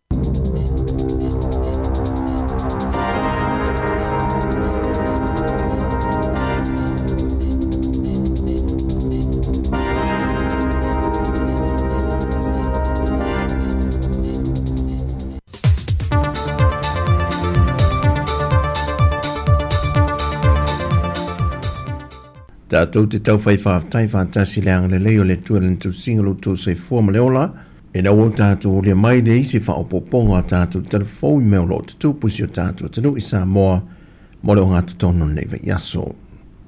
E to mua atu e tātou telefoni.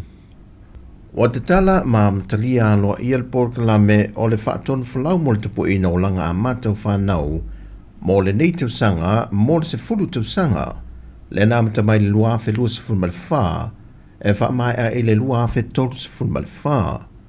O le whaatonu whalaua sa whaasino ala ina ia mahuti no le maua e whaanawa Samoa, a wanoa tutu sa mo le soifua o awina, soifua maloloina tau mawhapaleni ma le pui ngā tāla whia ngai. E le saunoanga le tamaitai pāre me talalo ia ai le Port Kalamil nei tau sanga. Na ia tu e whaamanatua sing haruenga whai whaatasi ma tātou pāanga, e whaai loile nau ta inga tu motu le Pasifika malo o whaatasi, a wale whaatawe no le tapui no langa a mata o whanau. O tau sanga pito i tā ua le soifuanga o awino whanau pe o na saunoil tamaitai pāre mia, o loi tu tonu o le ono tau sanga a mata, e fausie le whaawai mausa li o le ono tau sanga mua o le soifuanga o tama matene laiti, e manui ai le lumanai mo tangata nuu, a inga e ka le sia male atu nuu. O le tasi o wha mua le ta ialo le lumanai manui o Samoa, o le lua whelusa le tasi lua whelusa maleono. E au fia le atina ina lea o le to mai mo anga wa au tātou tangata nuu, e au fia le whaititi o le mativa malele tāngu lima, o le maua avano tutusa mo i lantou o lo ma ale soifuanga lo tele, e meise o le una ia ina ia mawhai, o le mauanga wa ayati na e o lātou tamani anga. I mau whasai nisi ma le whaaleanga nu o le sio sio manga e a matai leo la o ino le whanau, o le sio sio manga le nai whaafai lele mta pena i le lumanai.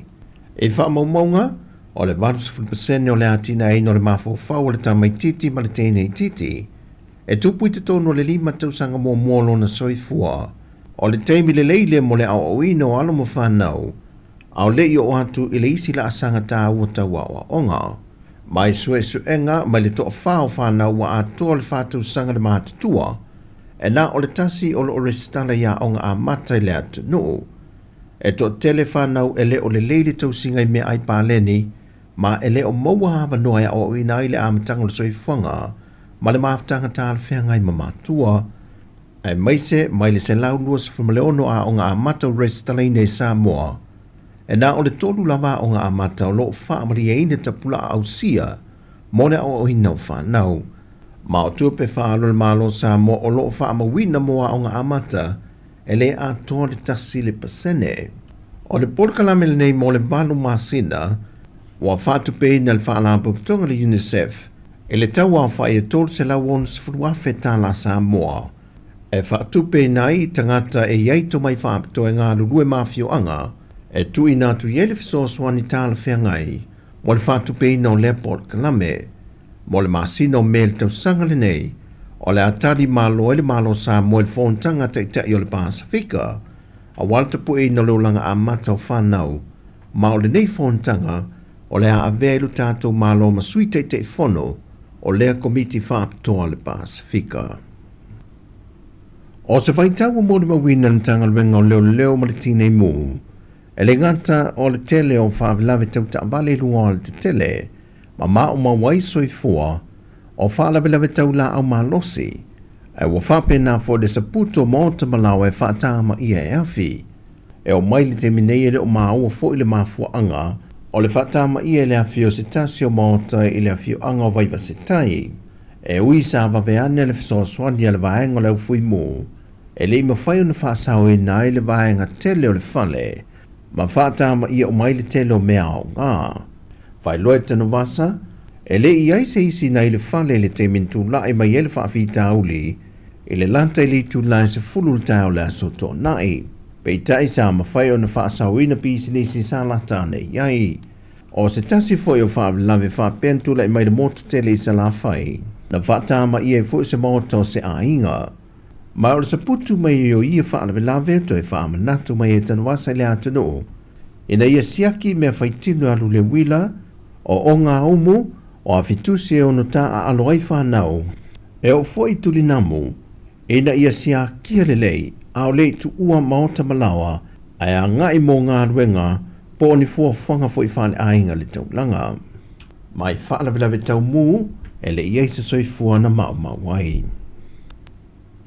O whailo mai asu i komisino mtanga luenga o leo, papa lei Mona Lisa tia kete, o loo wha au wausu e su enga mtanga luenga o leo, le wha alawe le na maua se tino maliwa se talavau e tols fulime tau sanga le matua, mai i le awhio anga o Santa Pola.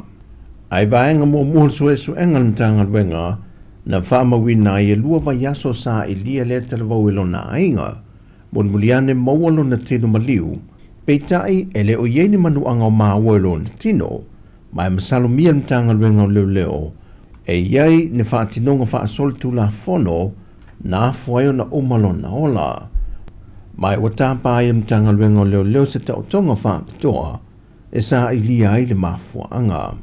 E se maile mata opu, o whaamao nia fo i papali le lua yo maliu se whaalvlave tasintu le maile a fio anga o sale moa, wa umai le soifua se tamai ta e se fulma le palutu sanga le matua le soifua, ma se li te le vau e totu se fulua tau sanga. O se mata opu na whaonga i nai se la o malosi, mai whaadia papali wa a vea mapo lenga mtanga luenga, le tula i mei peo whaalvlave a fia i la o malosi, ma le tele yo la o malosi au mai le ofisa, e le ngata i le lai seneina, e le whatangaina fo i te tono le atunu, mai o se sol tu la fono le umia o ia la au malosi. Wa whaai loa te tai o le vang wha upo whai ale fast po le whatua tue le tua sa mo o tasi. O le se furma le lua i tu malo lo umia le chapipi no foa, wa iai o la to sui mai i tu malo, wa resitala i lalo le vang wha upo whai mo le whai ngā palo te tele, o le lua awhirua se fulma le ono lo lumanai. Whaai loa te tai o le pāti, e ui o lo iai se whaafita au le tele o lo o whaamanu a lia ai le vaiang whaapu whai ili nei tau sanga, ai o le ale a vea le mai tu e tau fiai, ta penanga le whaatua tue le tua sa mo o tasi, mo le whaamoe moe le tau sanga fau. Pei tai na te ena le fionga la uli le te pola te Valforce Schmidt, tua ingai whaapea wa whaatawa na wina le vaiang whaapu whai, sui e se fulma le lima mai i tu maa lo le cha pipi, ia restala matau fituli lalo le tangawai, ale whaatua tua i le tua samo o tasi. O tala fōwia mōle ne yaso, whaamanuia tele le tua si o tātua tunu, e fōwhanga malaasanga o le awhenga iai.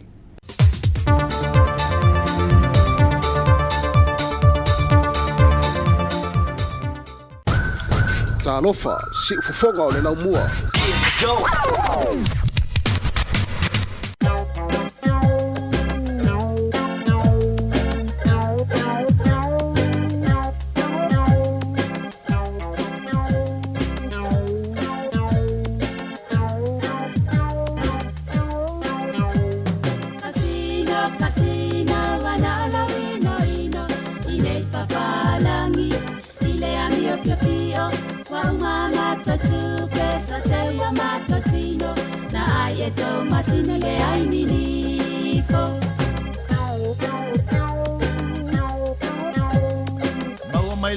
Tongi, ua o oli oli, wa maua o sa utupe o te alu te omi omi, palangi tala pepelo, ele oni tau mea moni, wa uma o lo te tongi, na alu se oli, maua mai lo te tongi, ua o oli oli, wa maua o la utupe o te alu te omi omi, palangi tala pepelo, ele oni tau mea moni, wa umai lo te tongi, na lu se oli.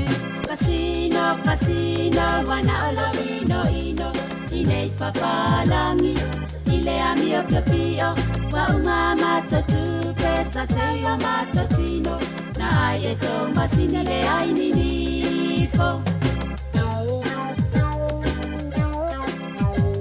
Casino tau fa alata, casino tau lama lama, e casino, casino, casino, casino potoleanga, avatu ola uafe, ai au mai na ole afa, ai le tau lia le tele waso te aruna fata fata, casino tau fa alata, casino tau lama lama, e casino, casino, casino, casino potoleanga, avatu ola uafe, ai au mai na ole afa, ai le tau lia le tele o aso te po ina fata fata. Casino, casino, wana ola ino ino, inei papalangi, ile amio pio pio, wa umama totu pesa te yo matotino, na ai e to masine le ai ninifo.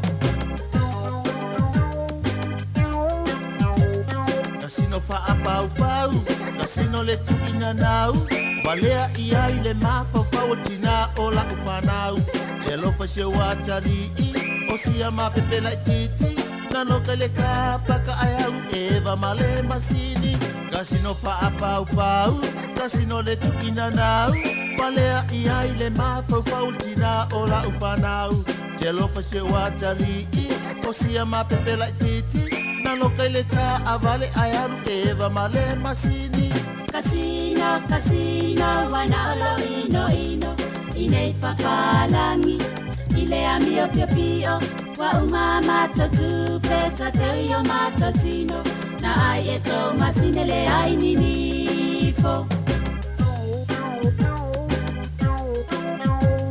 masini le tau te tala ai ngeno o mata mapa ase e oe ilana ata ata o mono le lima se lau ai peti le tasi se lau ai fo i mai le fale wa fia ai o lau fanau masini le tau te tala ai ngeno o mata mapa ase e oe ilana ata ata momono le lima se lau ai peti le tasi se lau ai fo i mai le fale wa fia ai o lau fanau kasino kasino wana olo ino ino inei pakalangi ile amio pio pio wa uma matotupe sa te yo matotino na ai eto masine le ai ninifo le fale fatuku mativa le fale tale pe ainga le tua mani e pe o le suka ali ilo fa atosina o au masini i ila o pele yo matolima o nei o le lalo langi o ona pe o le masima le fale fatuku mativa le fale tale pe ainga o sua mani e pe o le suka ali ilo fa atosina o au masini i ila o pele yo matolima o nei o le lalo langi o ona pe o le masima kasino kasino wana olo ino ino inei papalangi ile amio pio pio wa uma matotupe sa te yo matotino na ai eto masine le ai ninifo na ai eto masine le ai ninifo na folo eto masine le ai ninifo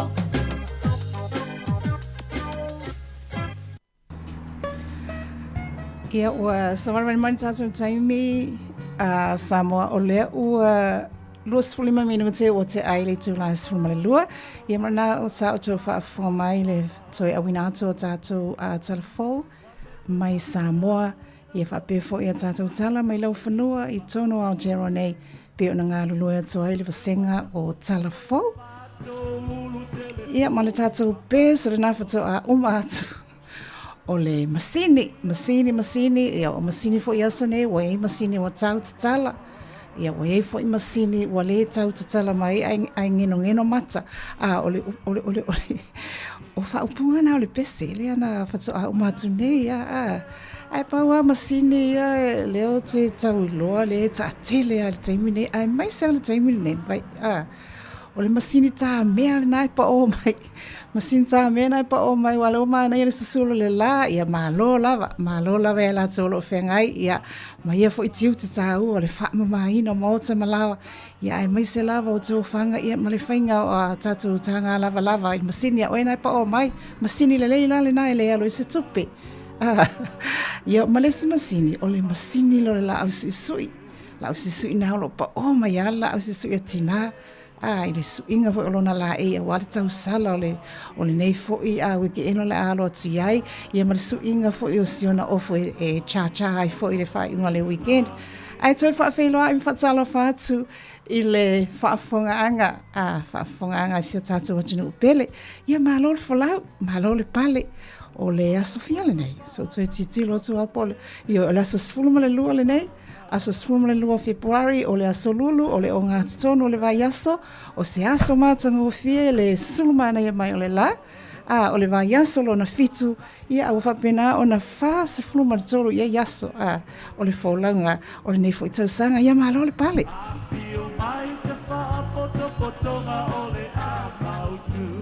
ma e whaawa o spere tautua le tatu wala leo e taito olo inai o e tama, ma o e tina, ma nai o tātou Mātua uma lo whapena o na tap wai mai tono ni o tātou ainga. Malo lava wa mai oi. Manuia. Ia manatu o mafo itali ngā sua. O le nei o uli. Whianga iei nai o tātou tausi matua o whianga i mani tausio nai o tātou mātua. Malo lava. Ia alinga tō leo e lātou whianga i mga luenga o le nei aso. Malo le ngā lulue. Ia e ta alo alungo le seleni. Ea. Le tautua wha au awara si ufonga la mua mo oe.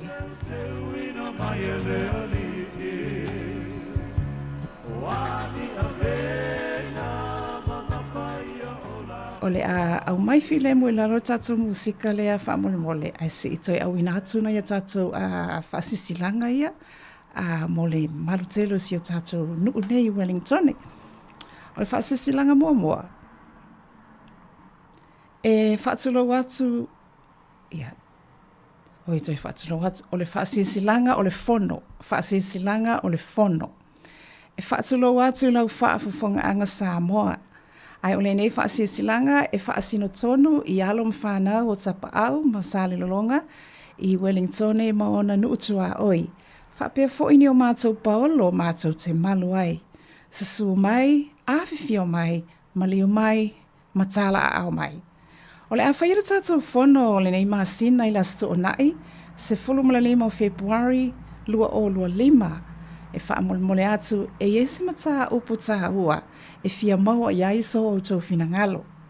O le taimi, o le se ma ai i le tai au, o le nofoanga e whakasa i Cannons Creek i Porirua, o le tuatu si o le nofoanga.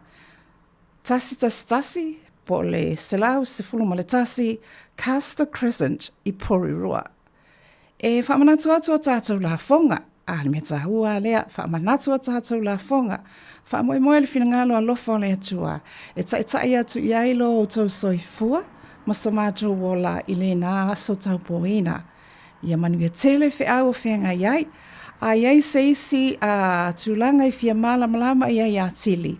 Whaamole ia whaafsa o tai il whailau tusi, i lan telefoni lea o le o lua lua, o wha lua, 5 fitu tolu o.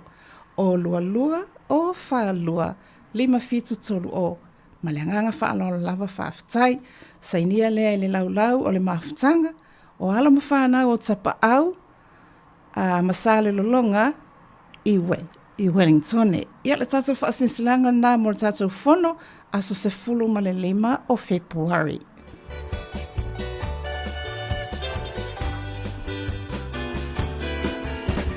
O le isi a tātou whaasisilanga mai le kolisi o le tuspaia, Wellington Pacific Bible College. E whaasisila atu mo le whaalolo lava, o le aso 18 Februari, o le a le sitara ai suafa o ila atou e fia ulu fale mai le kolisi o le tuspaia, i le nei tausanga whaulua o lua 5. O le taimi o le sitara e amata mai i le afo le ono, i le afo le valu, i le afiafi. Mo i lantou whato a ulu fale mai le kolisi mo se taimi mua. Wha mole, tau a au mailo lai sene, po o lau tusi folau, ia po o lau pepa whanau mo wha maoninga. E luasifu ma le 5 tāla ai tutongi mo le sitara o le tausanga atua. O le asa luasifu ma le 5 Februari, e toi a mataina ia o onga le kolisi, mai le tūlai fitu i le afo le iwa i le afiafi. O le whale a onga le kolisi, ia o le malu o le Life Point Church, i le tuatusi ono sefulu maletasi Hopper Street, Mount Cook i Wellington. Monisi whaamtalanga, whaamole, whaafsotai, le sunga ia e seta, i le telefoni, iwa fitu ono, fitu iwa, ia pole numera telefoni whea veai, o le o lua tasi, fitu o valu, fitu tasi tolu. Whaaftai lava, ia o tātou whaasisilanga na, ia mole malu tele si o tātou nuu nei lau mua Wellington.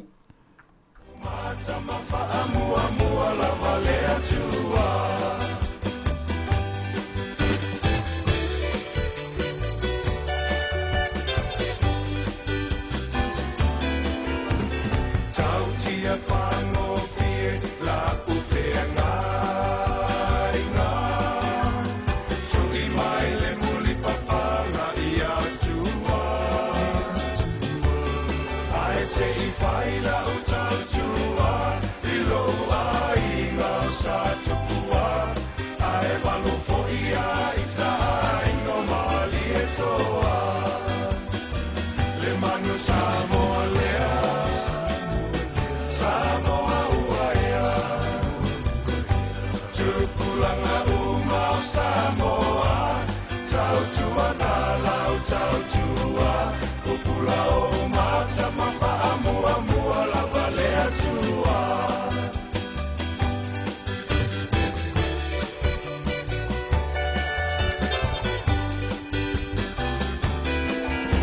Manu ai matutu ila lo tali sapaya Me manu Samoa ina ua fai Ole Savalinga O lau foa I whawhetai Tele ile au la patai Ma le sau ele Tutu ila mamanua Se ilango lango mai O lo tawa alele Le manu Samoa lea Samoa uaea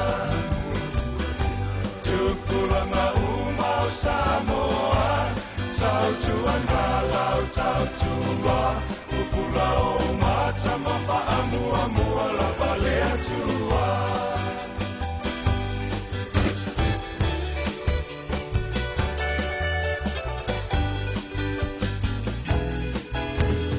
Au mai le mawainga nai whale kunawa Manuna o manu Samoa e te tiwai O manuna e te vai O manu fōi e te talo ai So e wheloa I ipu e o manu manu Samoa Le manu Samoa lea Samoa uaea Tupulanga umau Samoa Tau tua na lau tau tua Upula o mata mawha amua mua lava lea tua Le manu Samoa lea Samoa uaea Tupulanga umau Samoa Tau tua na lau tau tua Upula o mata mawha amua mua lava lea tua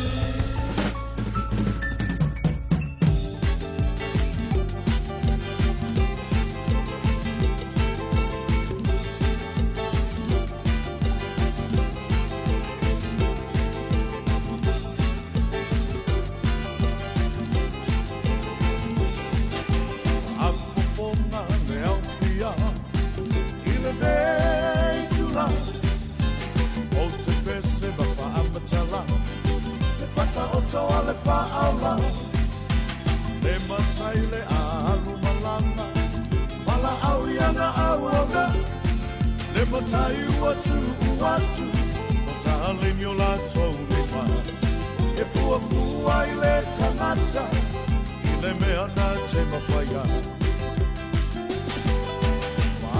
Lena ya taleni elima Ua faa tawina Mawa maya yole faa silina Awa sanga lweina Eneo le matai ua faa longo iai Le au au na lelei Ulu faa le maya Le fia fia o loa li Le ata moli lea Le au au na faa maoli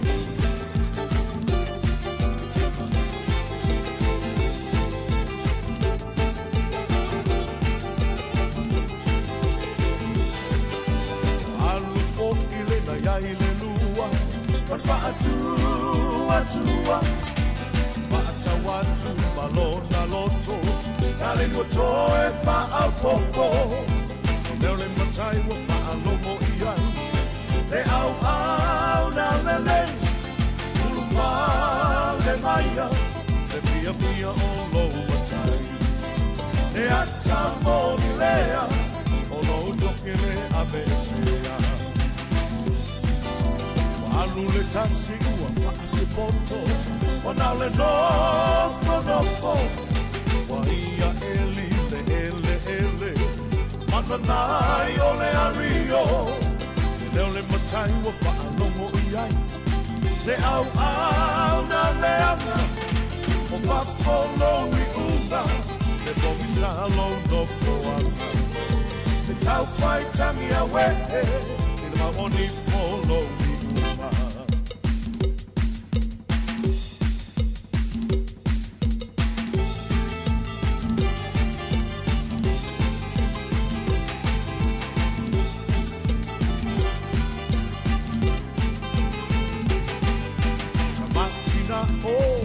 Mateine, uai ula upese, opua e te ulu te toe sele sele, le aso ole sili sili ese, ma'aunga o se tane ni, o foa ina mai e le aliki, ia fio mai le matai, o ma'apea o le pai, le manui ai fa'a papau, ma'anu te ulu fale iai. Makina o tama mateine uai ula upese opua e te lulu te toi sele sele e aso ole sili sili ese ma'aunga o se talemi o foa ina mai e le aliki ia fio mai le matai o ma'apea o le mai le manui ai wha'apapamu tanto te ulu wale e manui ai wha'amamau tanto te ulu wale iai e manui ai wha'amamau tanto te ulu wale iai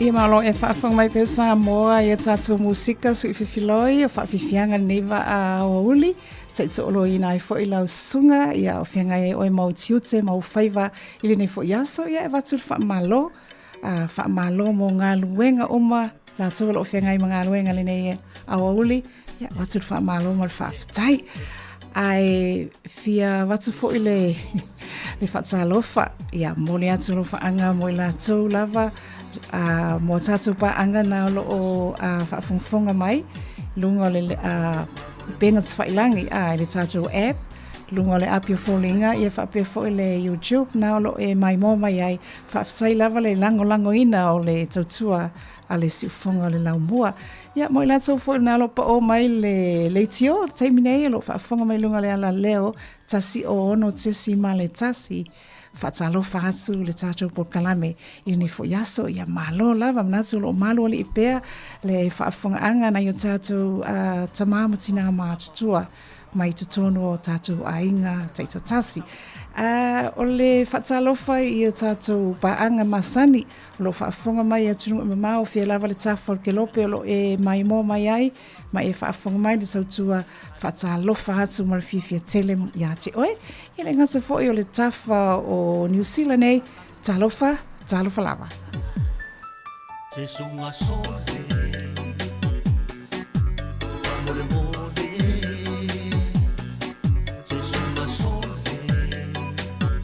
amore mole famole mole se awa oye beba se awa oye beba tole sunga se awore faya le nga ai afaya te faya awore nga kia ka lengi ai fa nga ai le nga upu fam kalanga nga benga nga ka molonga o langa fika le ma fa nga kau ma fa ngai ma ngai lo langa ya so yuma e ke fa ko ko ingisi ka nga ko fia mo se fa la kanga ese fia kengi au ku fia kama le nga fika fo pa ika le se nga sala a o ma ko la nga fa ko a ko nga nga mo so ku awore fa mo ngai lo ko ma la lo ese mai ma ko mo ma sa salo fa ma ongi me iki pule me ke ai awangi mo lo ko feki o ka ko langa do langa ka ku ai le ya ku le mo se me nga ma me ka ua alo fa ka nga uma ai nga mo ba ku e fa si sili le lo fa le ku se sunga sole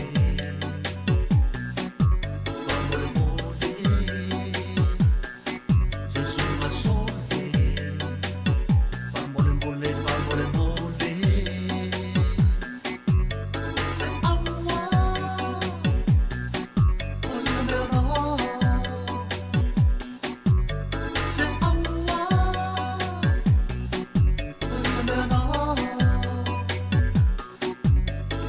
sunga se o le fa maua lunga e le fia fa longo fa pange lo le pusa e mawai mare maka fufula o pese ma fakunga o ma ko la unga fa nga mele le e ke ese me ma funga e fo kwanga o malava mo ka ko langa wai lua va engo le va enga le mare va enga o sama wai le lava lo wola ma eso so mai le mo le ala wai silu ska ilo nga o le ma kama wa o le o in so ai fa ma o le me so e malo ka lianga e ola ma ko ka le yo langa ngai ale yaku sa mo ngoko le wanga tole sunga kalia se fa kwanga ya ma ko upu fa ma fa fanga upu madi ka kangi pe fa aka se sunga sole vamos le bode se sunga sole vamos le bode se awa oye me no se awa oye me no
Ma ona ia tātou a pespesenga lava nā, o pese vave, o pese whaatostosoloa, ia o pese foi e ngau ai lo Ioi, e ngā wai au mawhauwhaunga, ia ale nai le umana whaile tātou tanga mea nai po o mali masini. Ai malo lava sā mo le whaafonga mai, whaatalo whaatu i le sunga ia a lesi a peleti leo lo mafuta mai, whaafutai lava a lo sunga a lesi, whapefo le whaletua ia tise le ota, nā lo mafuta mai i lana whaleinga nā le Samoa, Taste of the Pacific. Ioi, inai Avalon, ia whaafutai lava, ia manuia lava ngā luenga o whenga iei oi, o whalahi atu mo le sunga ia ana o Tukava, o whalahi atu le Capital Radio, wa ia mai, mo wawe lava le alua tulunga tātou masini, ia whaafutai le langalonga mai, whaafutai le mafuta mai, ai o se whaamanatu, ia whaatalo whātu ia Saifolau a Whele a Liva, ia malo lava o le nalo o whaafungfunga mai i le lau mua Wellington o Porurua lea, whaafutai lava, whaafutai lea aitero Porurua, manuia tiute o whenga ila sunga Saifolau, ai o le whamanatu, o mea fo inei o leo, o ki o le whale, ki o le taavale, ki o le whale, ki o le taavale, e ia taimi fo i lea le ua e vevesi ai, wa whapea wa vave, wa tuaina e ala i lunga, wa vave, wa sau ale taimi ali nei, tope le alu e moli tamaiti e pe tope mai ngā luenga. Le lantau mawai au la soro nei, ona e ai taimi, le ua e tope te alu lau ngā luenga, na ona e saua, mai lau ato, ta puni lo marwhaitoa e sauro e sau whawhalau tāwale. E te alua, te tango tu lau ato, le aise ki o le tāwale, le aise ki o le whale, wafo i laua loka o mai tatonu o le whale. Le aise spea ki, ia oka he se pressure ma se stress le lau, le o i tā ua o le whamanatu la, ma le whaalolo lava, na o se whamanatu. Me o ki o whale, whaini au spea ki, o te langona, na ua iai, na ua ina le tō wha, na sin wha manatu, wao le na maua ia o le tai au nei, whaisa spea ki o le whale, tuu tonu ta avale, pe tuu tonu lau ato, sisi ki, mani ki o le ta avale, awa e sawi whafo a laua ngalo i te tonu, ia na e tanga o tulela i le spea ki, so e tāhua lelei, tāhua tele le lua tolu wha ki, ono o taimila ia wa e tope lava. Ia le lai maua i loa, vili lo te malo, vole o le locksmith e lato e whaile, e lato e sosoane sui le loka o le whale. Alua isi tupe le au ngā, taru ai le maana tunatu, o ai ua ngā lea, o le whamanatu. Mana tua tātou spea ki o tā vale, spea ki o whale, ina ia wane to e heri tūlanga na mo i la tū lo whea ngai lunga le awala, ma ngā luenga lunga le awala, ia po ngā luenga fo i lunga whai awala, ia ai lo saunga le mo, ai atu lava o mo tini mai le la, ia mahalo le ngā lue, ia ai lo saunga le mo, whaafitai fo i mo le tautua ina o le atunu, o whainga tahi o le tau ngā luenga, o saunga le mo aveta avale, ia o le whaamanatu masani lava mai la whaatulanga ina, wa ele tata avale pe le o mau ese pine le pa'u le ta avale, alua lulea te ua pe whafosei, tu whafosei, ia mai a lava le ta pensini, ia wafo ia o whiau mau ngā lunga, e mese lava pe a ena i whanawisi, whaatalo whaatu i le tato paanga totino a Cornelio Nonu Malo, leo lo o whaafonga mai nai Melbourne,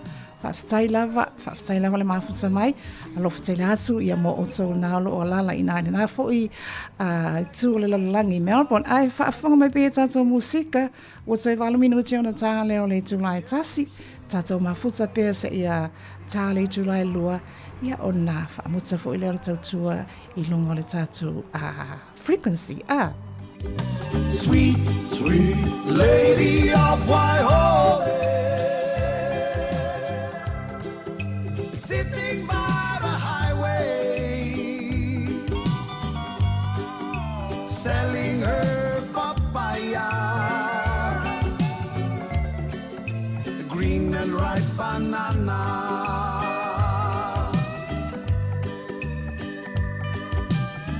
Walking down the the damp and rock and roll, her humble wagon stops.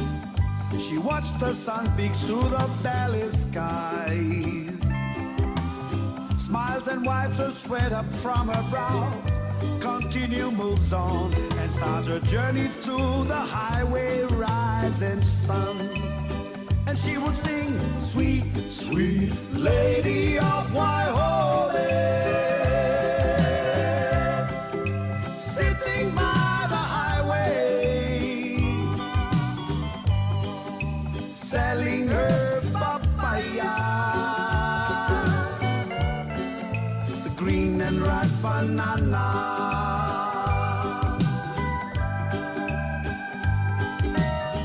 Later in the evening, she would gather all her island goods, pack them as she ends another day.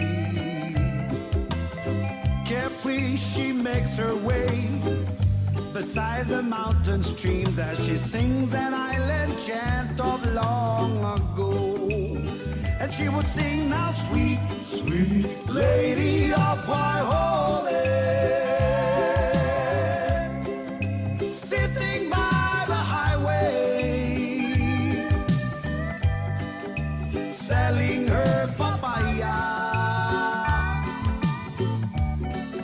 the green and ripe banana.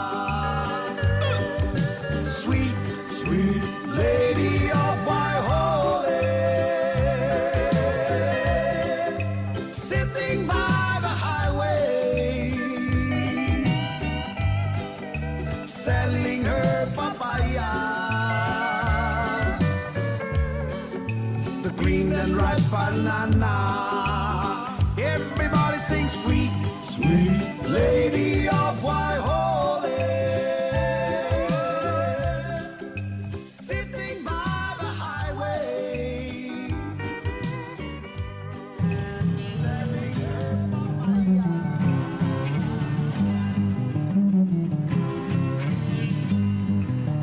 Ua tau 5 minuti ona talo le itulai tasi ia mahalo e whaafongafonga mai pe Samoa i le tautua whaauau a le siufonga le lamua i lona ofisa autu ina i Porirua. Ia mahalo lava le tāpua i whaaftaitele lava mo lo langolango mai. Ole tūlanga le i nei Porirua taimine o kale maana i ole susulo le la. Susulo maana i le la. Ole mawalunga o le vevela whaamawina. Mawalunga o le vevela whaamawina i le taimi lava le nei i nei Porirua. Lua sefulu ma le tolu tikeri. O kale maana ia.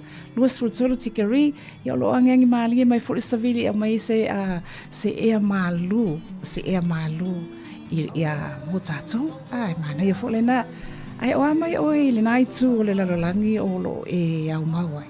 Ia mai le tau le naitu. Whatalo whātu ia i la tau o lo whaafunga mai i nai Melbourne. I Australia, cities o Australia, Melbourne, Sydney, o ina i Brisbane, le lo to tele au lo whaafonga mai ai. Ia whaatalo whātu tātou Porkalami, whaatalo whātu mo i lātou, o lo whaafonga mai ina i Amerika, i so se stete o Amerika, tālo whalava, ua mai le tau malulu ina ia o tau, o tau alu i lalo le malulu, ia malo lava le ona sai. Ia lenga tai lea, ia o so se tafa lava o lea, o le kelope o lo maua, mai le tau tua, whawhilo i atu ma le whiawhia tele tātou Porkalami. Wa i nei le ia Aotearoa, whaatalo whaatu, mata mai lava i nai Whangarei, se ia o atu la lo i Stewart Island, Invercargill, Dunedin, malo le atu nu o lo o maua, so i na Garden City, talo wha lava. O telefo i lātou, tau whaase e a mātou, se ilanga, o le tu i ma whaakulong.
tu ma fa manon le ti o a fo I se oli fa a pe a ole sa ole na a ma I mau I ta so ua ma o te fa a tali mo se te ne fo mai pe a sa nei le tu fa ua la ta mai le una pa ole nei o te fa a tali mo o e suna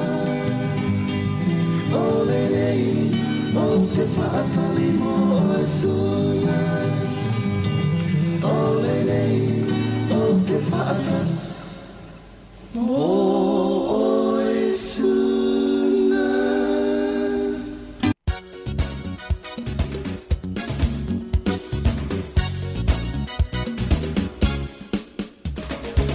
Ia manu ai Papua, mo fomi mo miula, o le oti e le o mai, whatau mai, pui paa.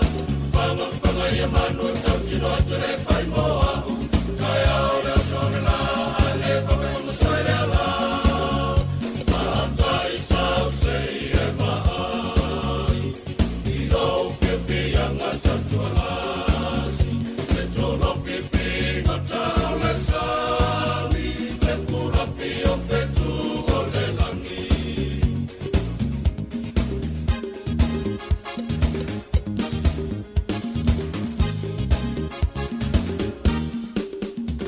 Se iai no tonga mori e tau tino atu se iai ati, pili lau mapa whau pori mori talo o e mapo, o le moli mai Amerika whape whai mole moli mai saina, ti polo e lanu aina, ai sua telepere se vai pai pa, matai sau se e vai, I lau ke pianga sa tualasi, e tola pipi o tau le sabi, e kurapi o ke tu o le langi.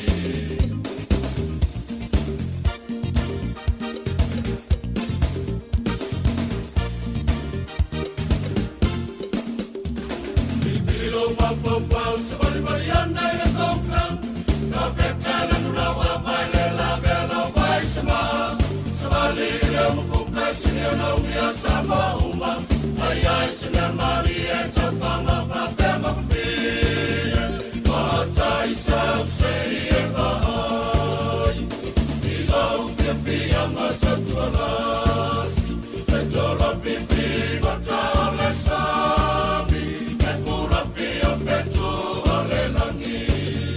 Matai sau se e vai, I lau ke pianga sa tualasi, e tola pipi wa tau le sabi, e kurapi o petu o le langi.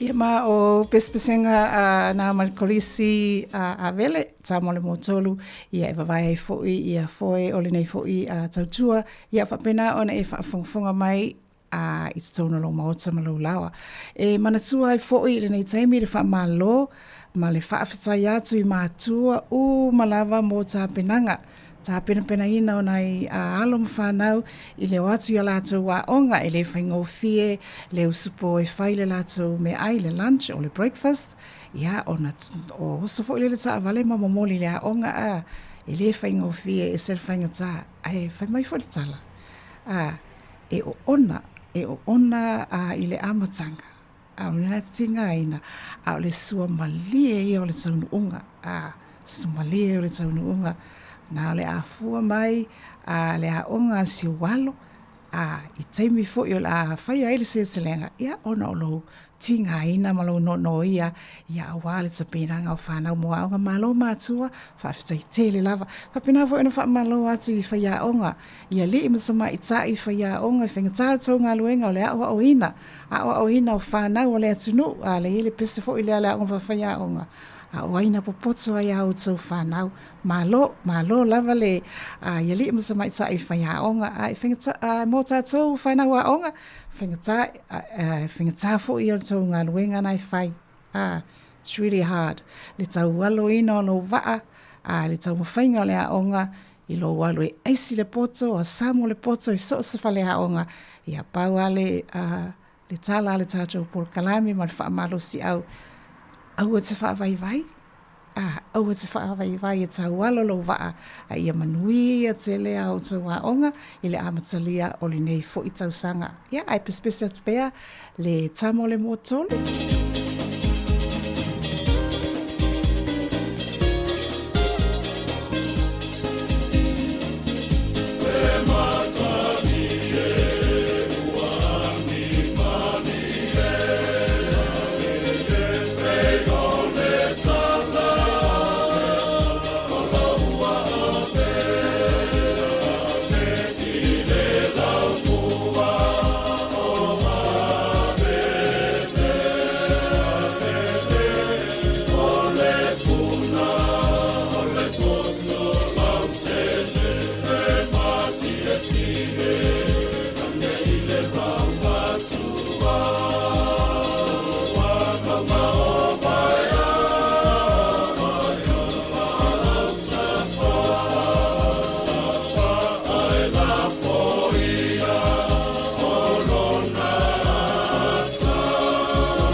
Ua 8 minuti o te aina ili tula tasi, ma le tautua wha au lawla nei, a le si ufonga o le lau mua, lo wha peona taitu o lua hina lau sunga, ma lo le tāpuai, ia o le eva i atu o kale ala le pisi mai o le awala le i nei tafutafo le tatu ofisa whasala lau.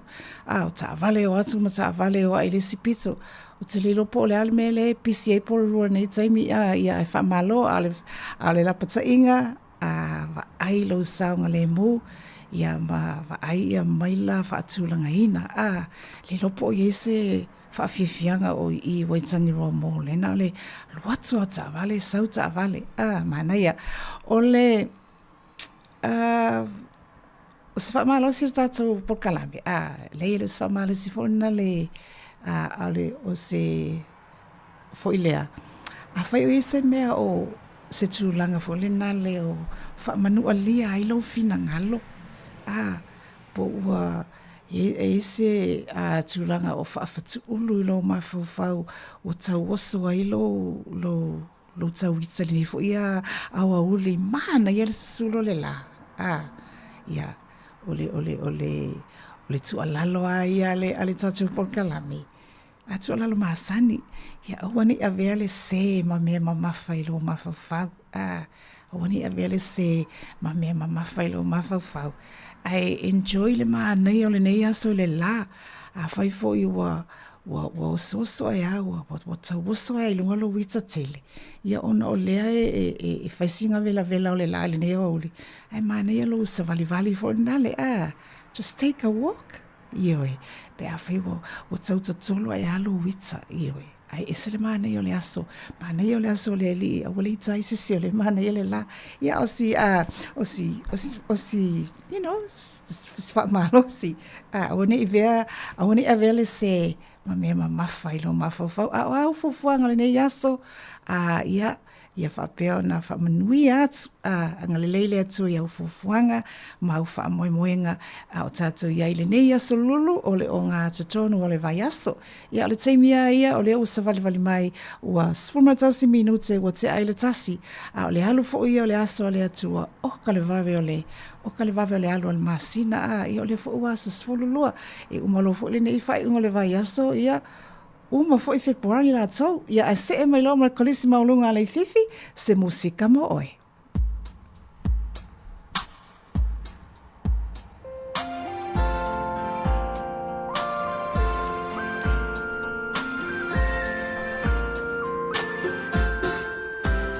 le ele ua le malia I vai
Silaba lutatun tupu anga na whaia I tātou I le palapala.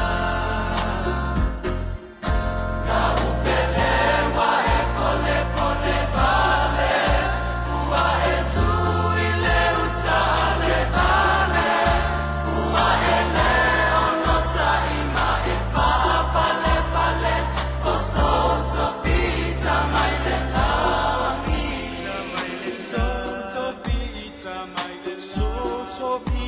my love.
Se aluan lemu Te pataula I tangata utu A whai te le whai te tainu malaba Eo o se whaalave lave so se tangata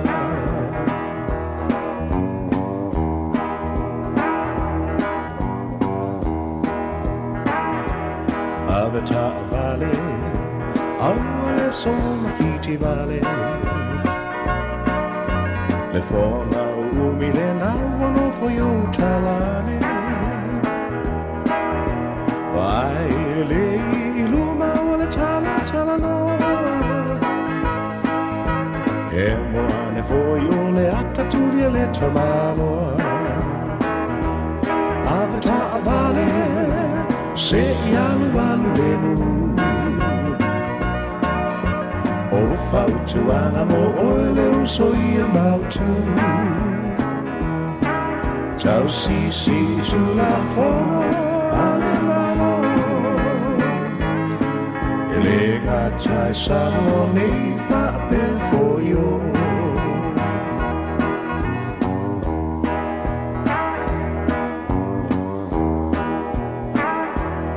Avata vale, aua te aluona E a whaina se tanata ele awala Waele le nai tamaiti o le aona Maua e leo leo siaki sa o ile sela Avata vale Se aluan lemu O fautu ana mo oile uso ia mautu Tau sisi tu la forma alemano E gatai sano nei fa a per foio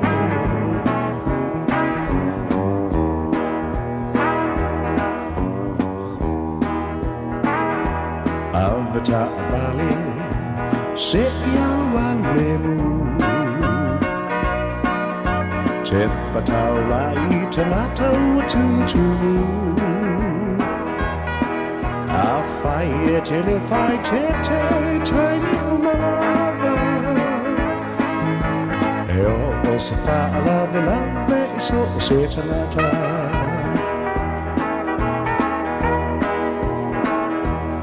Amata vale, aure so na fiti vale. Le fonga o umile na no fo yo talane. Bai le iluma le tala no. Emo ame fo yo le ata tu le tabano. Amata vale, se yan wan lebu. O fau tu ana mo ole so ia mau tu. Tau si tu la fono ale malo. Ele ngatai sa mo me fa te for yo.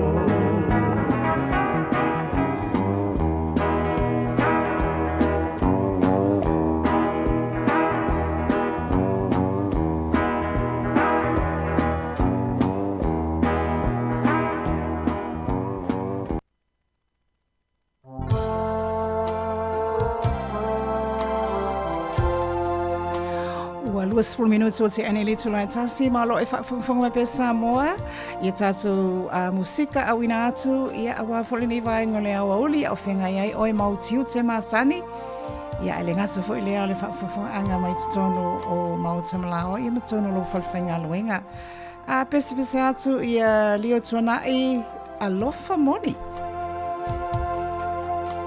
Le lofa moni na o mana o iai Ia fusia whaamawhana mangi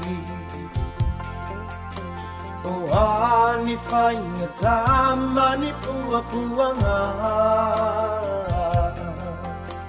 Ia lofa moni e o i leo ti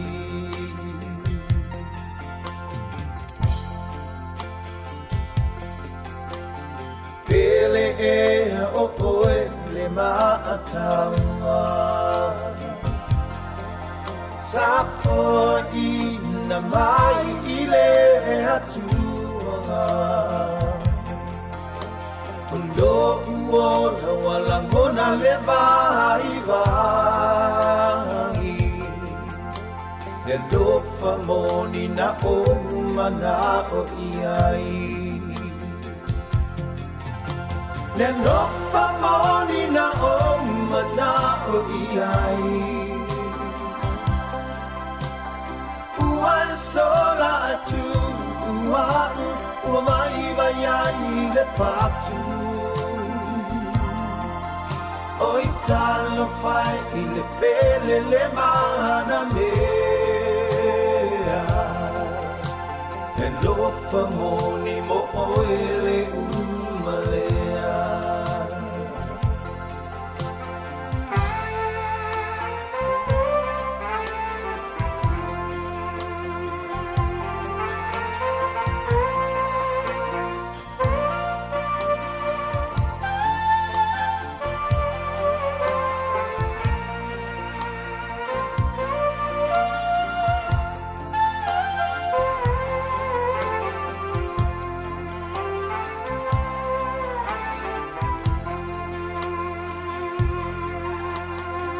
Amanatu ila mafutanga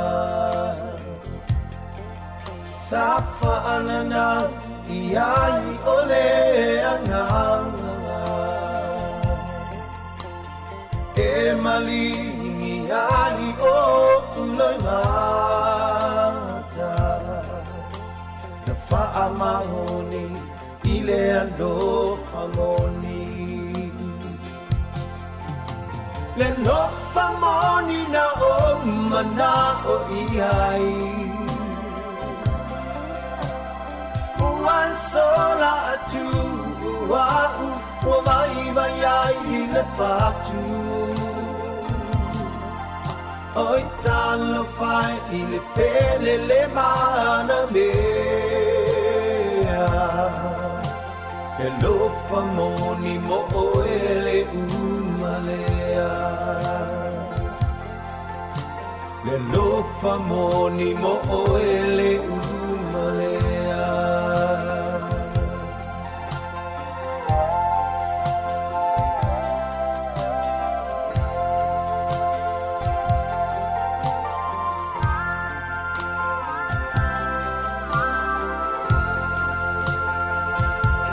Si fomalele nao li o tuanai. Le alofa moni. Ea. O le nei lava upo le alofa. E lo loto le alofa. E taungata le alofa. E anangata fo i le alofa. Ai taimi ua matua i whaatinga ina o e le nei lava alofa. Ma ua o mai ai le mawhatia. E fo i taimi matua e mawhatia lava ona o lo alofa. Ioi. Yeah, I'll see tualalo. That's the only way to live. O le matua i whaatetele o lo pusa alofa. Alofa yasa uma. Alofa yasa uma. O le taimi ua luasfu whahami no te ua te aile tu lai tasi. Nea upo le alofa, you might get hurt, but it's the only way to live life completely. E sa o pese. Ia alofa te lea tu tātou por kalame mo le whaafongaanga le atinu o manatu lo malua li i pēla u whaafongaanga ni vahenga o le aso lulu o se aso matang o fie wa au mai le atua mo oi ma u malor folau tama tina o a mai o lua li nei vahenga o le aso. Ia whaafitai lava le tapu ai mai. Ai o le taimi a lea ua amata o na top e mani tātou taimi. 25 minute ua te ai le i tula tasi te watu whamalo mo i lato uma o lo o whea ngai mga luenga whatalo whatu i la o whenga luenga a le te papa na o lo o whaafonga mai le whionga ia whaafili o le pole na o night o le situ o le te papa ia marito au whenga luenga. Tātou pāanga tō tino le tio le o lo o mafuta mai, whaafitai mo alo whaanga, whaafitai le mafuta mai, o nisi o i lātou ia o matua o le iloa whaamatala le ngangana le sawai, ia whaapena hafo i Glaciers, thank you, whaafitai le mafuta mai, mo le atu lo whaanga i lunga o tātou YouTube, whaapele apio fōlinga, ia ai mai se fo le tātou app, ia male le tio lava le na, leo le tio ale na lo pa o mai, o le la le tau nu malo malawa ale le a Dave Parker, malana pese lea, ua whaingo ina whanga e lupe o le tai au. Ia, usi mai alo whaafonga.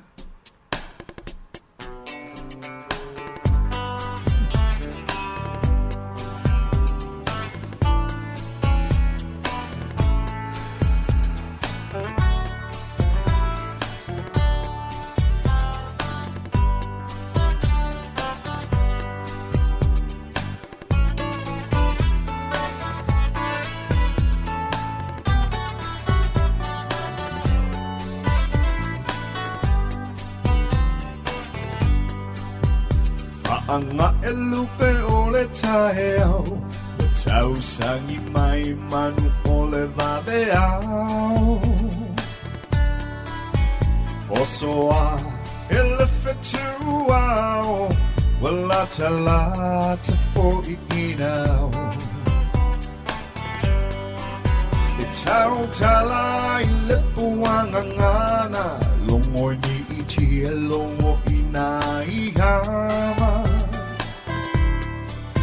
Se o tau sufono tala tala I sa mo le perina o le va Sa awele la e se iangi mai Galue o le sami se io se atuai Fetu e o le langi sawi se e tau mai Lo fonga fia fa longo ai mangona le vai vai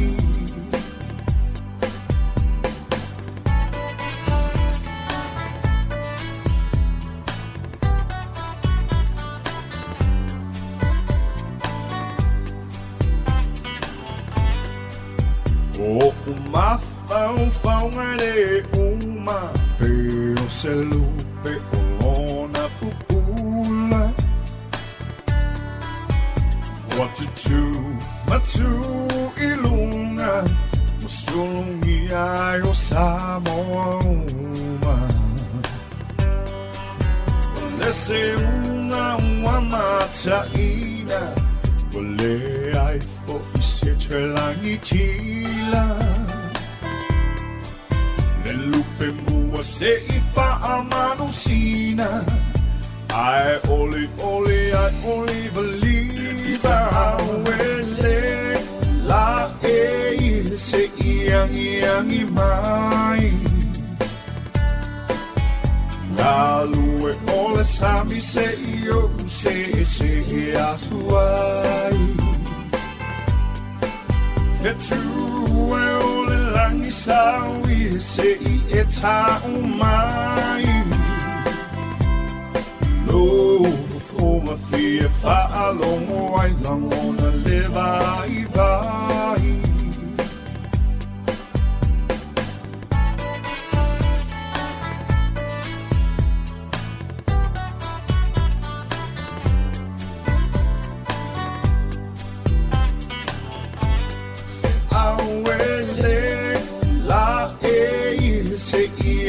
Yang mai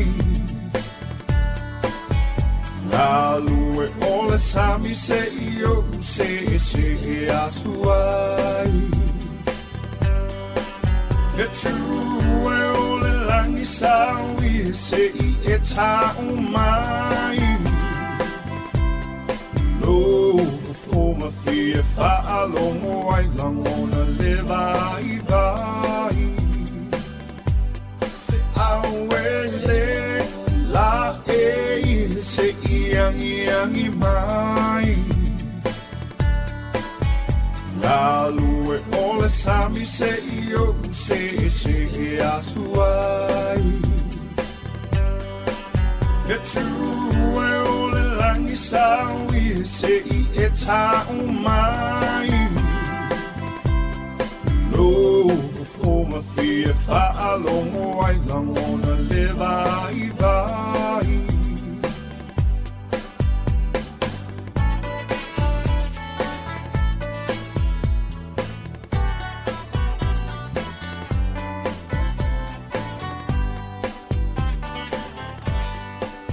Ua tauruas whamalaiwa mala awha minute ia ona tāloa lea o le itulai lua. Tāpo le itulai lua ia ona whamae a fo i lea o le tautua atu I lunga o le tātou wala leo. Ai ele umale nganga whanga e tia fo I ona o sia tātou tausala. Tausala Samoa, le tamaitai, tausala la lelei o Litara Jeremiah Allen. Ia, watu fo I le whamalo. E nei fo I tamaitai ona whaiva tausala. E pei fo I ona pale mai ai, ia ma tuua toi lava I tātou, si o tātou atunu Samoa I lunga o le whaafanua o le Pasifika. Ia o te lo fo I wasalalau fo I tala li ke lope, ia e watu whaamalo. Ai, fo le nare, iwi ai na, ai fo I na I vavao, ma na I vivesi. I leo ni vivesi tele, tamai whaavesi lava I lunga o penga ta whailangi na o tō silafia. Ia ona o whinaunga fōi I le nei lava tauwanga. A le mea ia ma le tala o whaamawina, ma le tala o tustosia. Ia ua pale mai, ua tōi fōi ma le pale o le Miss Pacific Islands. I te tōnu si o tātou o Samoa, back to back. Le la ua iwa malo, ua whaaiwa o na manu malo Samoa. Ia ai valu ia le atu kuki ia ma whaasurusuru mai aina isi o tātou uso a Pasifika. Ai fia whaamawina lava le se tasi o saunoanga ale tamaitai ale tausala la le lei o Amerika Samoa lena tūtolu o ka fo I le tauanga whau ma le tausa a fia o le tamaitai tolo pulo pasipati mo le tamaitai lea Amerika Samoa. Lena whaapea ilana saunoanga I taimila o matauanga o le whaamawai, ia mawhatu le mea alofa alisi teine au lisa maitai tau sala mo leisi. Lena ia whaapea ai ia li tamaitai o Litara. Whamailan saunoanga. O oe, ele oe o sesi, o oe o lo uso. O oe o lo uso tu ofe. O le a o ai uli ia te oe Litara ai alo I o whaiva.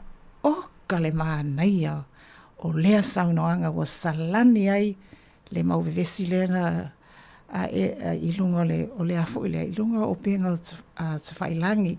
Ia e langona le whaanga e tia whaaftaile whaai ai atunu le tamaitai o Liatara Jeremiah Allen. Ia o le besa nei mo le nei fo i vaenga le tautua.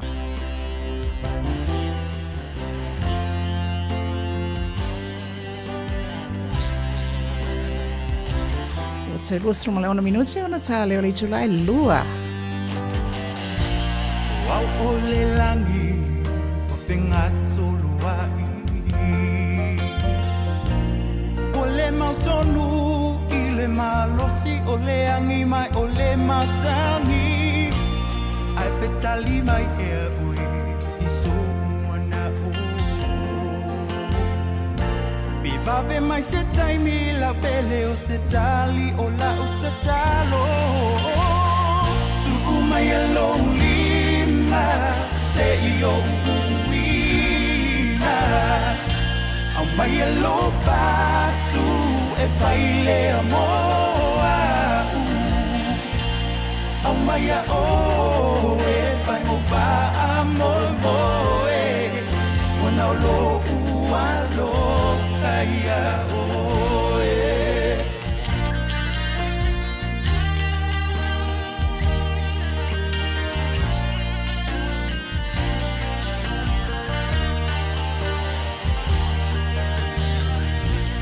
Apa i le wa o le a e se si me o tutoe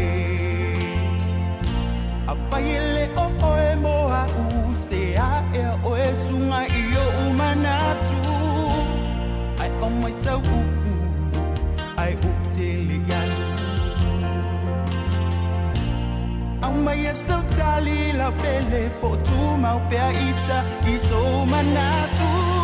Tu umaya lima se io uina. On maya loba tu e baile amoa. On maya Pai mo pa amor moe Wana lo ualo Kaya oe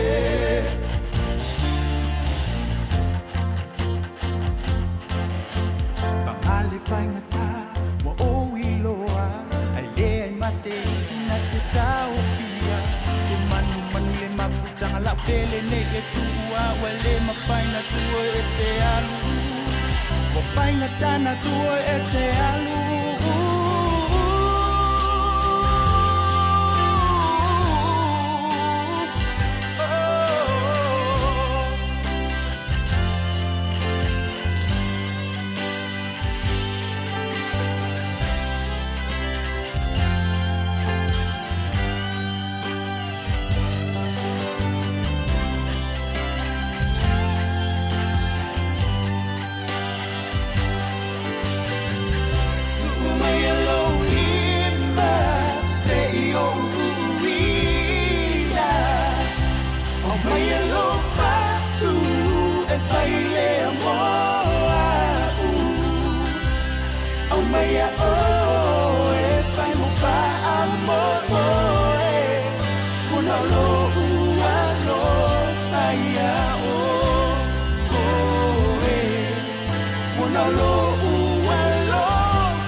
O le taiminunga le wati, ia o lea ua te luas fuma le 2 minute, ia ona tala o le July lua.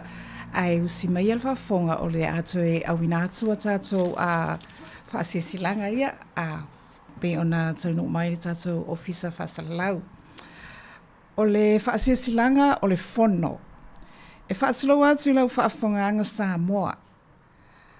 Ai o le nei whaasisilanga e whaasinga tonu i alam whanau o tapa au masale lolonga i Wellington e mona nuutua oi. Whaapea foi ni o mātou paolo mātou te malu ai. Sasu mai a whiwhia mai, malio mai, matala a ao mai. O le a whaia na tātou whono o le nei māsina i le asa to o nai, aso se 15 o Februari 2025. Whaamole mole atu e iaisa mata upu tā ua tele e whia maua i aiso o tau whinangalo. O le taimi se fulu ma ai i le tai au, o le nofoanga e whakasa i Cannons Creek i Porurua, o le tuatusi o le nofoanga tasi, po le Silaus fulu ma le tasi, Caster Crescent i Porurua. E whaamana tuatua tātou la fonga, tā ua tele lea a, whaamana tutulawa sia tātou la fonga. Whaamoe le whinangalo alofa o le atua, e tai atu i ailo o tau soifua, ma sa mātou wola i le nā aso tau poina. Ia manu ia tele whi au o whianga iai, a iai se isi a vaenga i whia malama iai, mo nisi whaamtalanga, ia whaafso o tai i le whailau tusi i lan telefoni o lua o whalua 5 o. Ma le anganga, whaalo lava whaaftai, ma o lo sainia e le laulau o le maaftanga. O alo ma whanau o tapa au masale lolonga i Wellingtone.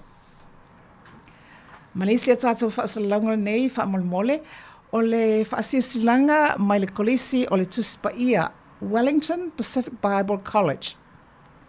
E whaasiasilanga ma le whaalo lo lava, o le asa 15 Februari o le a le starai suafa o i la tau e fia ulu whale mai le kolisi o le Tuspaia i le nei tau sanga fōulua o lua 5. O le taimi o le stara e amata mai le afa le ono i le afa le valu i le afiafi. Mo i la tau whato a ulu whale mai le kolisi mo se taimi mua wha mole tau a au mai lo laisene po o le tusfalau po o lo pepa whanau mo wha maoninga. A e lua suli mata lai tutongi. Mole le stara o le tausanga atoa. O le asa 25 Februari e toi a mata inaia o onga a le kolisi mai le itulai fitu i le afole iwa i le afiafi. O le fale a onga o kolisi, o le malu, o le Life Point a Church. I le tuatusi Honest Fumantasi Hopper Street i Mount Cook, Wellingtone. Ai monisi whaamtalanga, whaamole, whaafsotai e seta i le telefoni iwa fituono, fitu iwa, po o lana telefoni fe aveai, o lua tasi, o lua tasi, fitu o valu, fitu tasi tolu. Te whaafonga mai, o lua tasi, fitu o valu, fitu tasi tolu, whaaftai lava. O le whaatalo whaatu i le uso i e po le whaatuofo i a matafua whaamatua inu. Na holo mafuta mai nai au kilani o sitasi nei o wharetua ua lauiloi ana musika ia ai mese fo i le tele ma le tele o lantautua i lunga o le tio i le nei lava tāleini o le musika ia whafonga e sitasi o ana pese tali tua 5.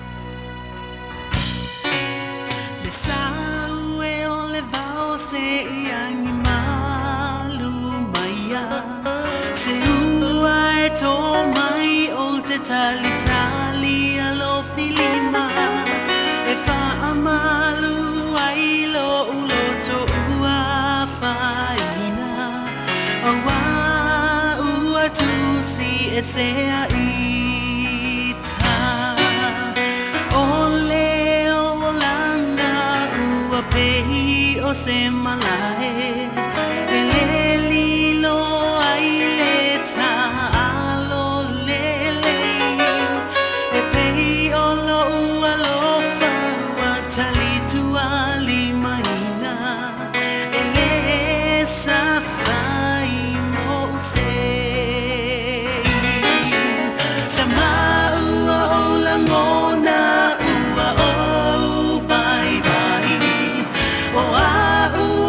Tanga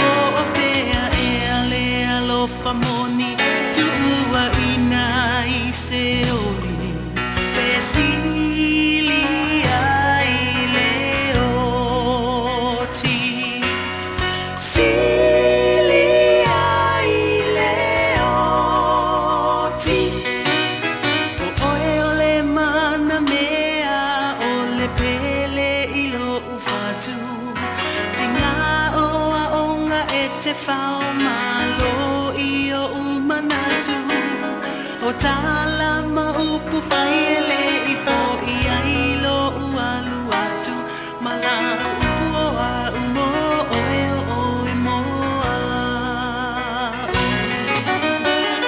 Ele mafutala pe ana moni lo alofa So ia ai ona o lau susuma o le whaia o ngā Wa ele matalaina tura o le nei o langa Ma le tupu olo o tau mate mai e tangata Sama ua o langona ua o vai vai ni O a ua le tangata o le foa foanga na e whai O au ngā alue ngā mamana ua whaalia ia ita Lea ua whai mapona I le maainga O o whea ea lea lofa moni Tu ua ina I se oli E sili ai le oti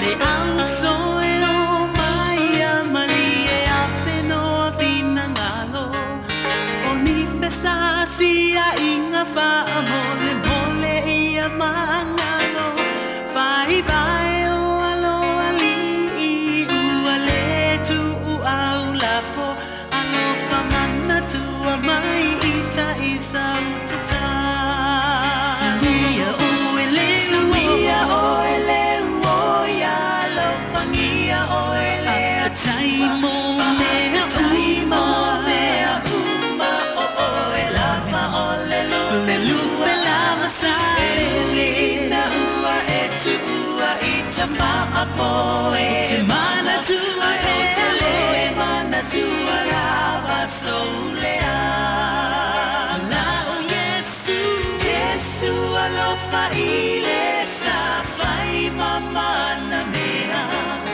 Ia moni le whaamanga longa I le whawheanga I lea Matofi mai I le langi Manuia o le lumanai Ia aua ne I toe a awhia I se tasi Apia e tofa Wangata ho umana o ngā O lo uwhaama o ni ua e loa Hope to see you in heaven, honey, tofa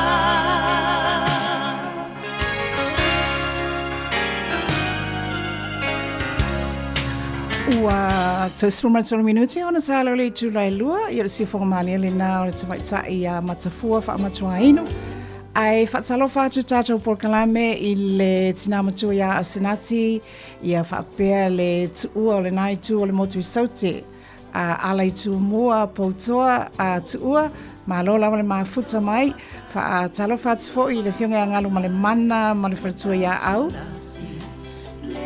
Ia ai se e mai loa ma nā fōua ina la au le pōna nofo to atasi. Awele lai, se yani mai, si o leo e fia whalongo ai, lau pele ea, po fia o e ai.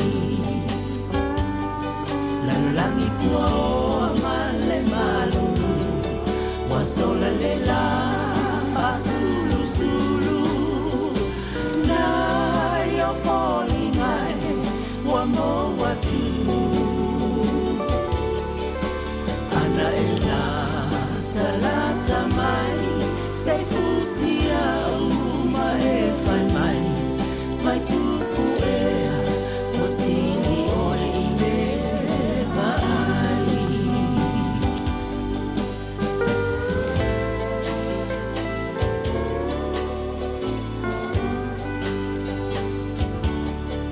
E moni ai, o solo mona, o vai e te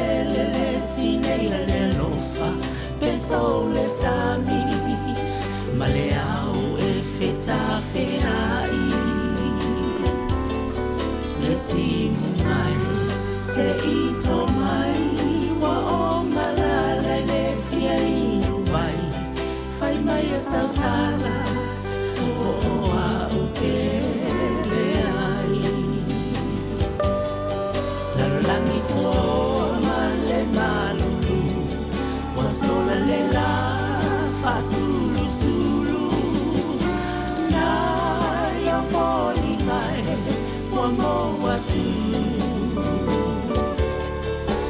ana ela talata mai se fusia ma e fai mai vai tu kuea wasini ole ine mai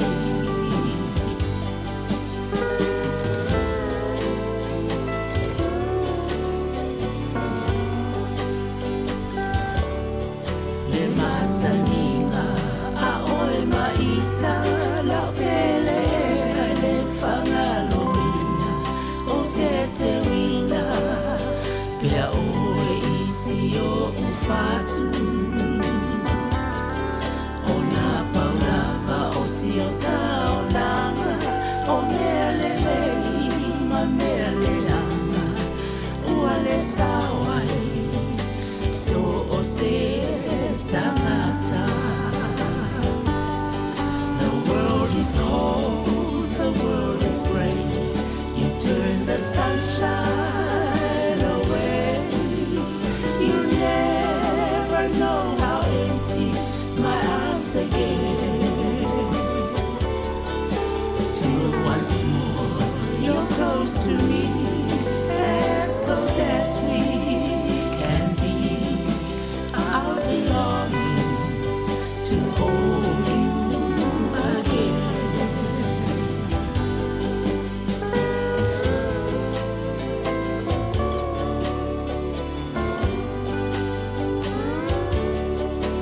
All alone, here am I, so lonely I could cry, 'cause I'm longing to hold you again. Listen, you, it's all I do. I drank the whole day through. How I'm longing to hold you again. Lalangi po male malu, wasola le la fasulu sulu. Na yo falling ai, wa mo watu. Ana ela talata mai, se fusia uma e fai mai. Matupu ea, wasini oe ine bai.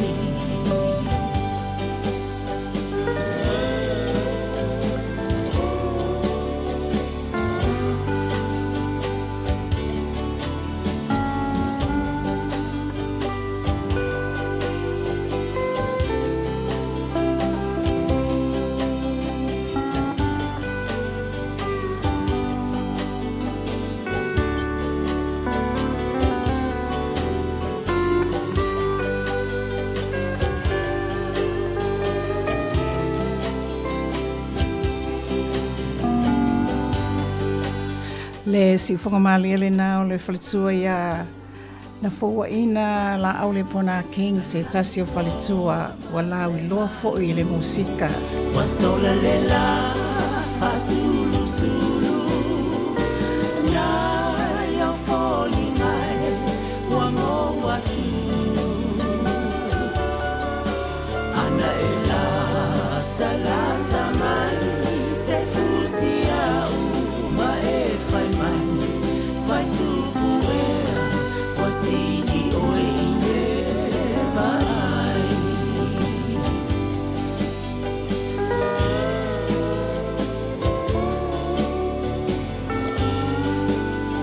O te ono minute ona tā lea o le itu lai lua ia le nā Samoa. I le waai lava ia le tātou tautua, le siufonga o le lau mua ua sili lava oe i la mātou wa ai whaafitai tele i lo langolango whaafitai lo langolango malau tāpua inga ai ili nei fo i taimo le tautua e manatua fo i le tātou Paul Kalame ai lona si ufonga le lau mua na i o tātou tau a inga ia ua ufitia le au pongisa ia ona o le wala aupa i a le atua ai tono New Zealand nei Samoa ia po fea lava fo i a se tafa o le kelope ia e langona lava ma le file mo o tō mawhatianga mai lungo le tātou tautua ia le ngata fo i lea ia o tatono le aina ia o Wellington ia iai le anganga whaamawhanawhana o le atua i ainga ia ona o mawhatanga o Motosia e manatua foi ia le mole atoia lo faanga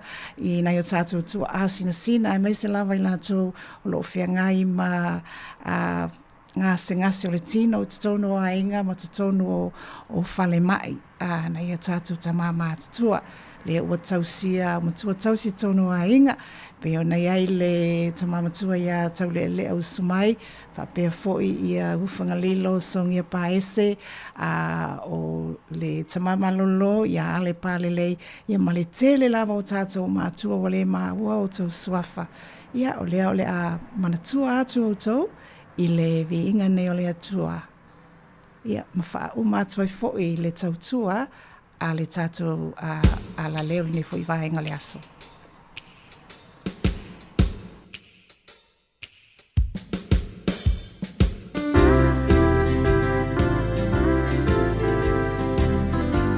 Le matanga loinga me tutisi mai le inainai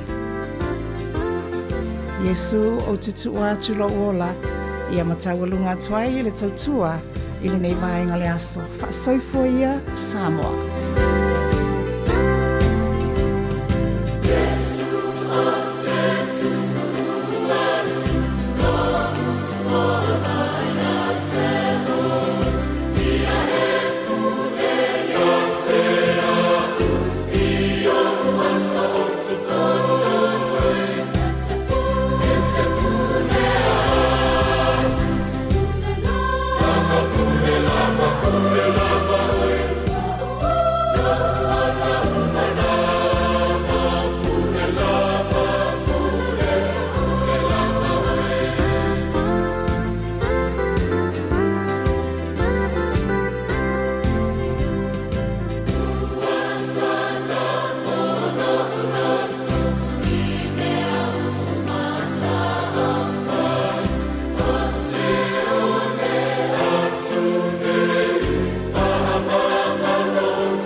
Samoa